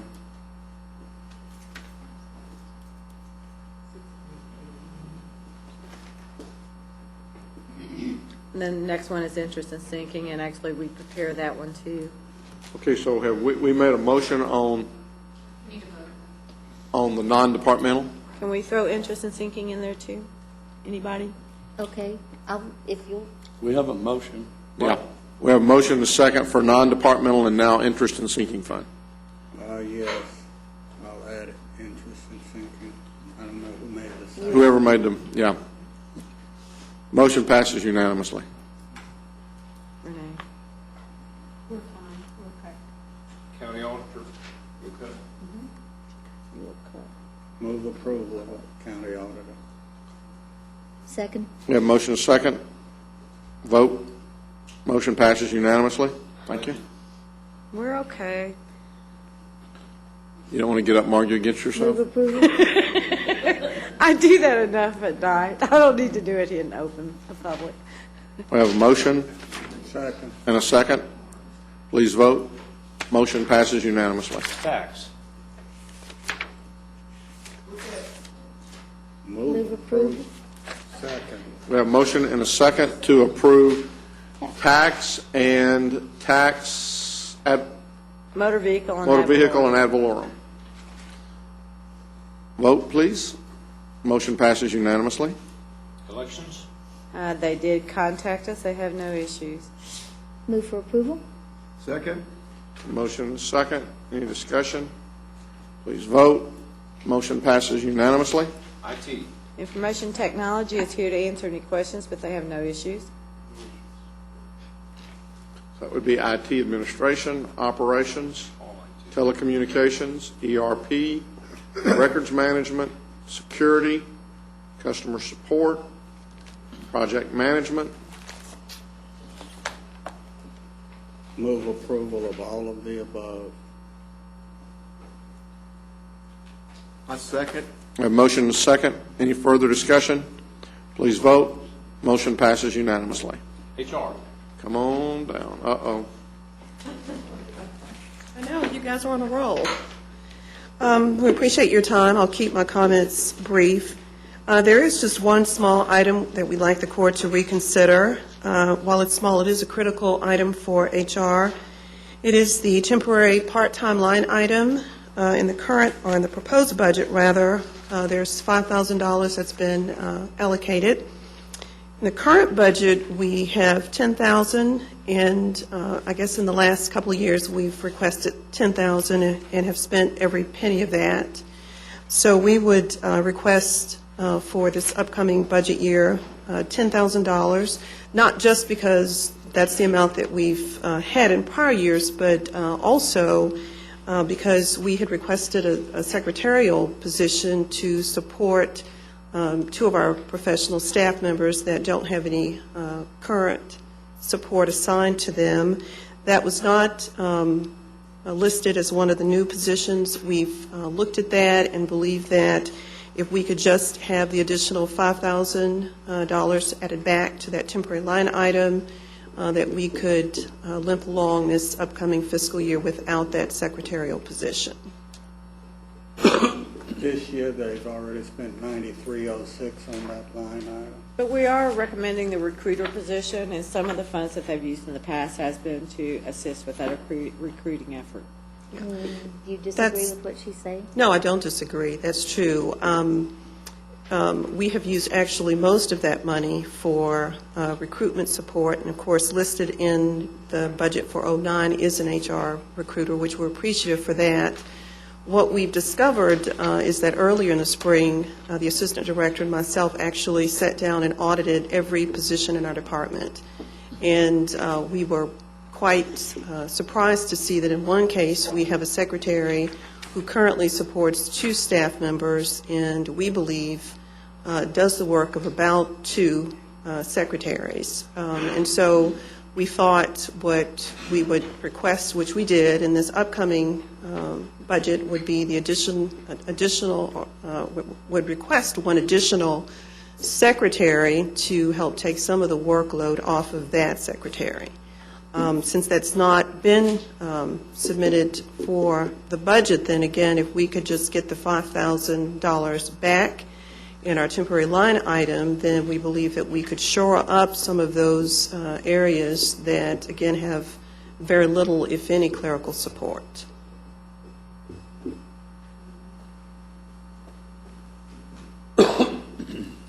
Comments?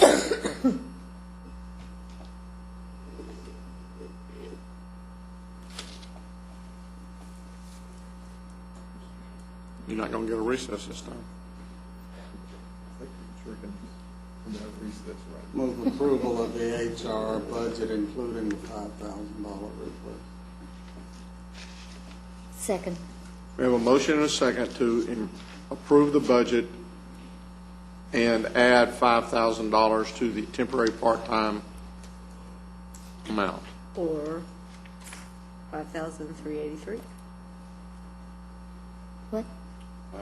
It's actually $5,383. That'd be the 765 of the, what we call payroll tax. The Or it markup. could be 5,000 and she just gets a little bit less hours. I'm okay with that, too. 5,000. Yeah, messes up. Okay. Any other discussion? Please vote. Motion passes unanimously. Thank you. Purchasing.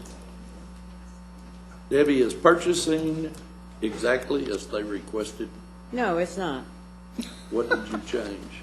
We added funds for a car allowance because we got notification from the IRS that the mileage rate was going up.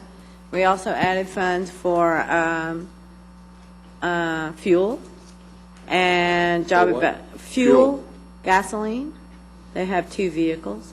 And then we also, well, this didn't have a monetary impact, but the reclassification went through the Job Evaluation Committee, and it came out a grade lower than they requested.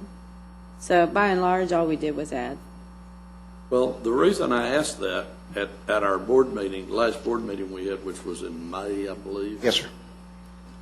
Judge McGrath stated very emphatically that he did not want the purchasing budget changed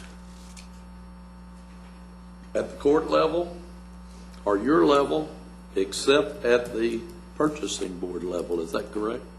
Yes, sir. So, And he intends to enforce that how? well, I'm just stating, now, we've got a meeting in the morning at 8:30, and these questions are going to be asked. And I think that's why, I mean, that was one of the reasons there was a purchasing meeting scheduled for in the morning, was that if we had any recommended changes, that we would do that. Now, I would at the same time say that I'm disappointed in the way that was approached, because I think in addition to that, you were told that you didn't need to go to the budget hearing. Yes, sir. Did you go to the budget hearing? No, sir. And, I'm disappointed, I guess. Now, what it sounds like, though, is that what happened as a result of the reclass being reclassed down? Really nothing except the outcome of the grade. The employee is still eligible for 10% regardless of what the grade outcome was. So that the monetary amount didn't change. Now, I have communicated, I called Judge McGrath the other day, and then I sent him a follow-up email, and I CC'd Mr. Beecham on that to let him know the outcome, and his response back was pleasant. Obviously he understood and said thank you. So, And we had a discussion also that as far as the future goes, that possibly the purchasing board would take up the purchasing budget after all of our formal processes are complete. So I guess at this point, the question is, does the budget that the purchasing board sent to you, is it more or less than the budget that we're showing it? Less. It's more. We added funds. We've added funds.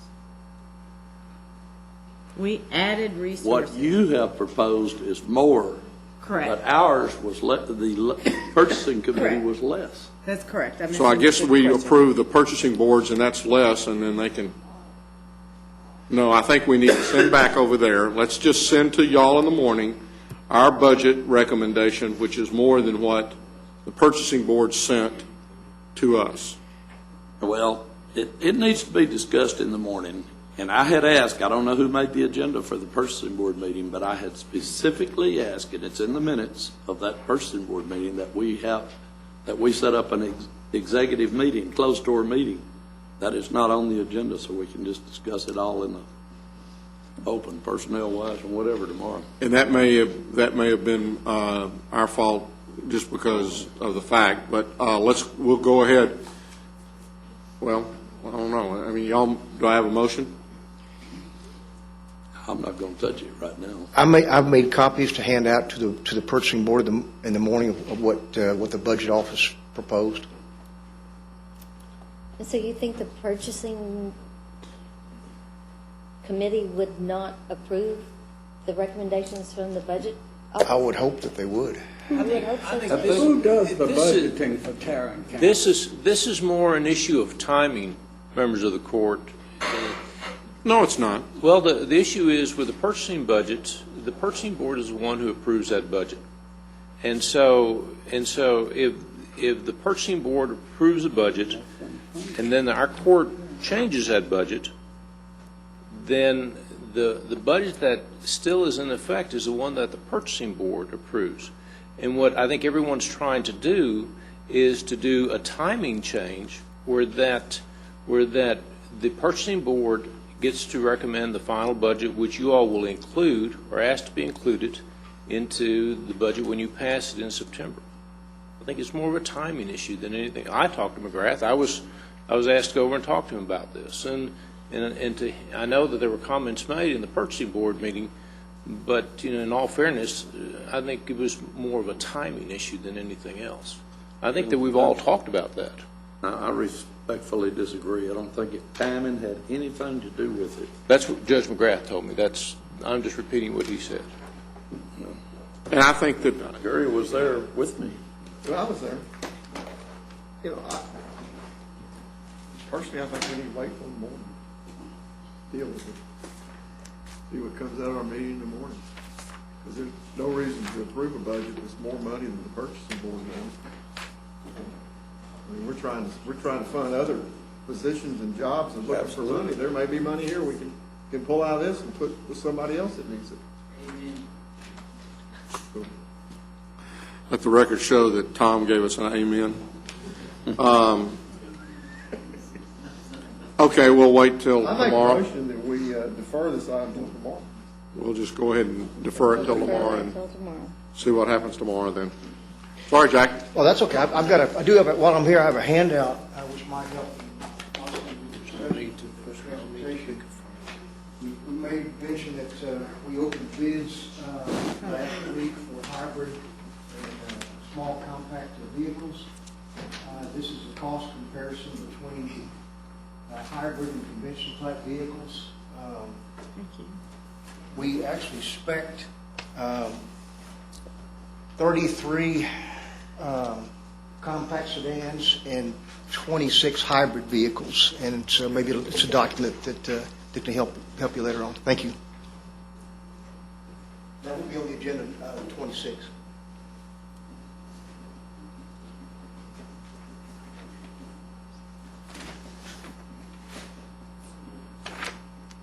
Okay, I believe we're now at facilities. You okay? Facilities is okay. Move for approval? Second.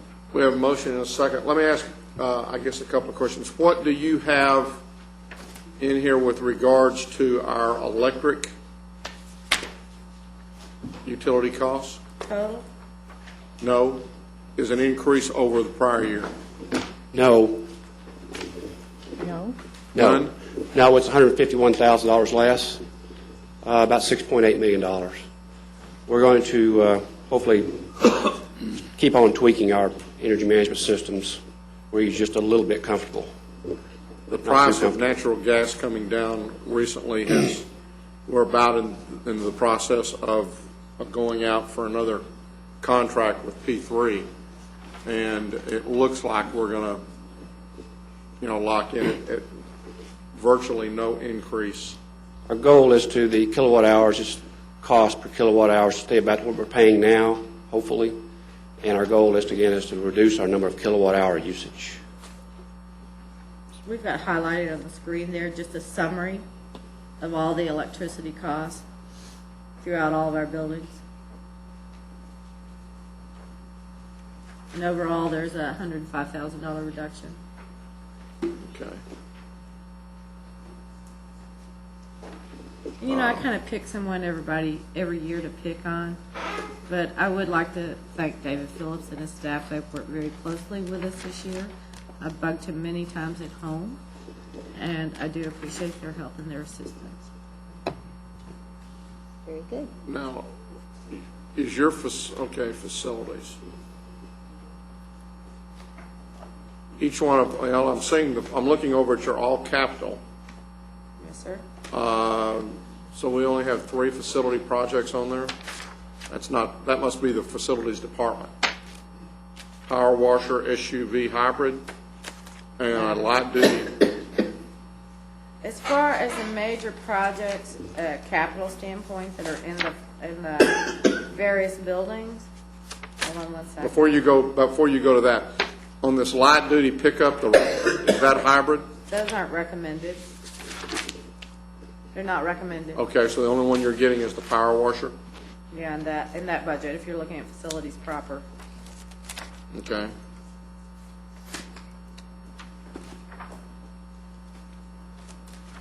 And now, I guess our individual budgets. Do we have a vote on that? Are you done with facilities in all the buildings? No, I'm looking at capital improvements in facilities. Or is that going to be in there? It's in the individual buildings. Okay. That's the start of them there at the administration. Okay. So yes, I am finished with facilities administration, I guess. And facilities mailroom.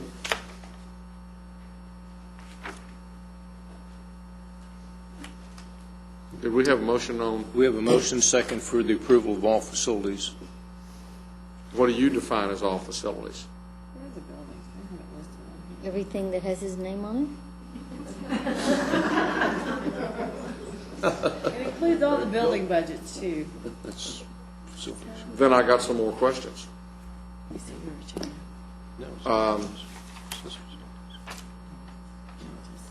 What major, I mean, again, looking at it from a perspective of concern, I mean, from capital projects, and looking at also the folks that have been before us today looking for more positions, I am concerned and wondering if there's any capital we can delay, even though that's a one-time cost, as we begin to look at trading in for staff positions, which is going to be an annual ongoing cost.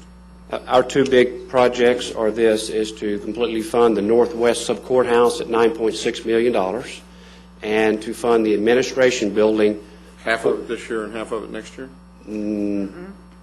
No, sir. Half of it, truly, almost half of it we already have because we funded the tax office move Okay. in '08, and that's come back to go toward this project, the fourth and fifth floor renovation. That's why we're only showing the, 5.6. okay. I mean, we'll have the entire $11 million available after we add this 5.6. Okay. And we're, yeah. But those are our two big projects, Judge. There are other very large projects looming out there, and some examples are $8.1 million for the conversion of the kitchen area in the jail and to upgrade the security systems in the correction center. Those will actually be bid with the new jail package. That funding is not available yet. What are some of the other large ones in the future? Well, we had the 1895 courthouse site improvement project, which has been delayed. We asked for almost $6 million Right. this year, and that would be two pieces. That is to completely move the air conditioning chiller plant to the basement of this building, then do the demolition and restoration of the west elevation. So that's about $6 million that we've taken out of this particular budget. Out of this particular budget, and that's the, does that include the demolition of the styrofoam building? Yes, sir. Yes, sir. We can't really, phase two would be to tear down the building. We need to move the utilities first. Is it really time pushing the button? You're pushing the button. I want the styrofoam off there to put on the TCC stuff. Before we take that down, I want to get that styrofoam off there so we can put it on that. Well, it'd look better than that, won't it? Something else that's been deferred is $2.4 million for the HVAC electrical upgrade at Cold Springs. And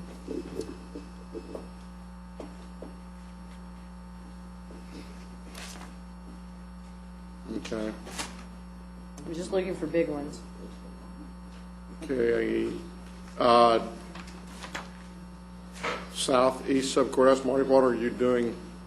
I don't know that either. That's a $200,000 for schematic design fees to get started on a planning of a new building for 724 East Border Street. Reuse not- of the old building. It's not really. Reuse of the old building. Yeah, it's another building. I don't have anything to do with it. It's not my building. What we're doing, we've programmed that, and it looks like is increase the size for the CSCD. We looked in veteran services, and also about half the size of the building would be for an IT disaster recovery / mirror system command center building. So what is that that 200,000 is going to cost me how much in the future? Well, that's what part of the 200,000 is, Judge, is to figure out exactly what that project is as far as laying out schematic designs. Right now, the building's about a 30 to 40,000 square foot building, and that's probably in the neighborhood of $10 million, $8 to $10 million in full capital. You're talking about tearing that building down and then building another one? You have to tear that existing old sub-courthouse down because that is a non-habitable building. It hadn't been for about the past 10 years, according to two different sets of architects who came through it. And we just kept having to delay and delay and delay until we got a location for the new replacement sub-courthouse. So that building, nobody can be in that building. The latest thing we found out, it's got some waterproofing issues. A lot of that building sits below grade, and we've had some mold issues in getting in the building. So we essentially have abandoned the building as it sits. Is the big tenant in that building going to end up being CSCD? They're down in the second building on that side. That's correct. They have about 5,000 square feet now. I think they were programmed out to 8,000 or 9,000. I think there would be a big tenant, but also would be the IT disaster recovery that we've been trying to plan for a few years, is having off-site disaster recovery Now, place. at one time, wasn't there a mention also of part of or some of juvenile probation also being in that? Yes, Commissioner, I'm sorry. Juvenile, there is a component of juvenile out there also. So it's about a 30 to 40,000 square foot building off in that general range. We've done just some preliminary planning. I haven't done any schematic designs or anything, or got any professional cost estimates yet. That's what the $200,000 would do.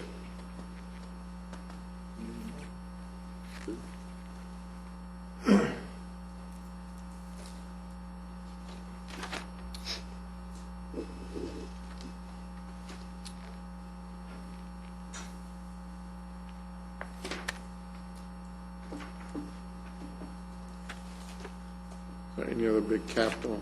Well, there's the 9.6 you were talking about out at Northwest.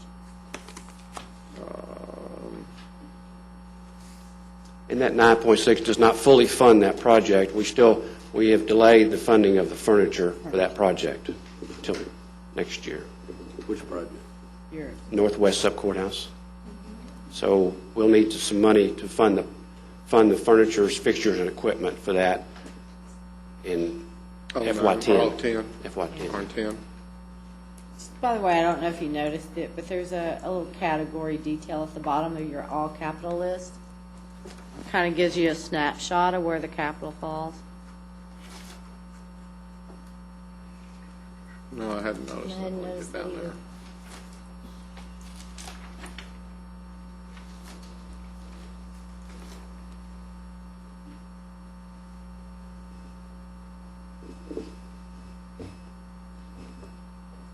So on the central garage, that's not under your, is it? No. And just, I know we're not to transportation yet, but just an FYI. We haven't done anything with the vehicles that were requested by the central garage because we were waiting for the hybrid bid to come in. So now that we've got that, we'll go back and talk further with them. See how many vehicles that can be identified as susceptible to be a hybrid bid. Okay. I mean, just quick look at the list. Most of them are police package vehicles. The ones that kind of popped out that would be best suited for a hybrid are probably the DA's office and their investigators. Are the constables? We could do that. Or the constables what? Put the constables in hybrids. We had testimony from one just Said they could. the other day that wasn't any problem over there, so. Which one was that, 7? I'm sure. They're not chasing anything, they're just delivering. Serving papers. And babysitting. Any other discussions with regards to, I'm watching dogs. Any other discussions with regards to facilities? Please vote. Motion passes unanimously. Thank you. Precinct 1. Move approval. Second. We have a motion and second. Did you second it? Vote. Motion passes unanimously. Precinct 2. There is in the capital budget a $49,000 item that is a duplicate from something, and it So- needs to be removed. Other Correct. than that, everything is fine. I move for approval. Second. A motion second. Any further discussion? Please vote. Motion passes unanimously. Precinct 3. I move for approval. Precinct. Second. Budget. A motion is second. Any further discussion? Please vote. Motion passes unanimously. Precinct 4. And before we go into Precinct 4, There was a request that we add an additional, or we add a new position in precinct 4. It didn't make it in your packet because of the late request. It would be a grade 72. The dollar amount's on your screen. Okay. And the community outreach coordinator. Now, precinct 4, That's Precinct correct. 4, that's what 3 had to? correct. Move approval. Second. We have a motion and a second. Any further discussion? Please vote. Motion passes unanimously. Transportation. Now, transportation has given me some adjustments to make between transportation and the sign shop. They have a zero impact, so I don't think it's necessary to record that here. It's to fund some temporary salaries for the sign shop. With that understanding, staff is satisfied with the budget. Move approval. Second. And as mentioned, we're still going to come back with recommendations on vehicles. Yeah, okay, we have a motion and a second. I guess the one question that I would really like to, and it goes back to this look on the hybrid, is that if it's not a pursuit vehicle, I'd really like to understand why we're not looking at a hybrid vehicle. Sure. The reason the DA's office sticks out as being very, very susceptible is because they truly don't make arrests. Okay.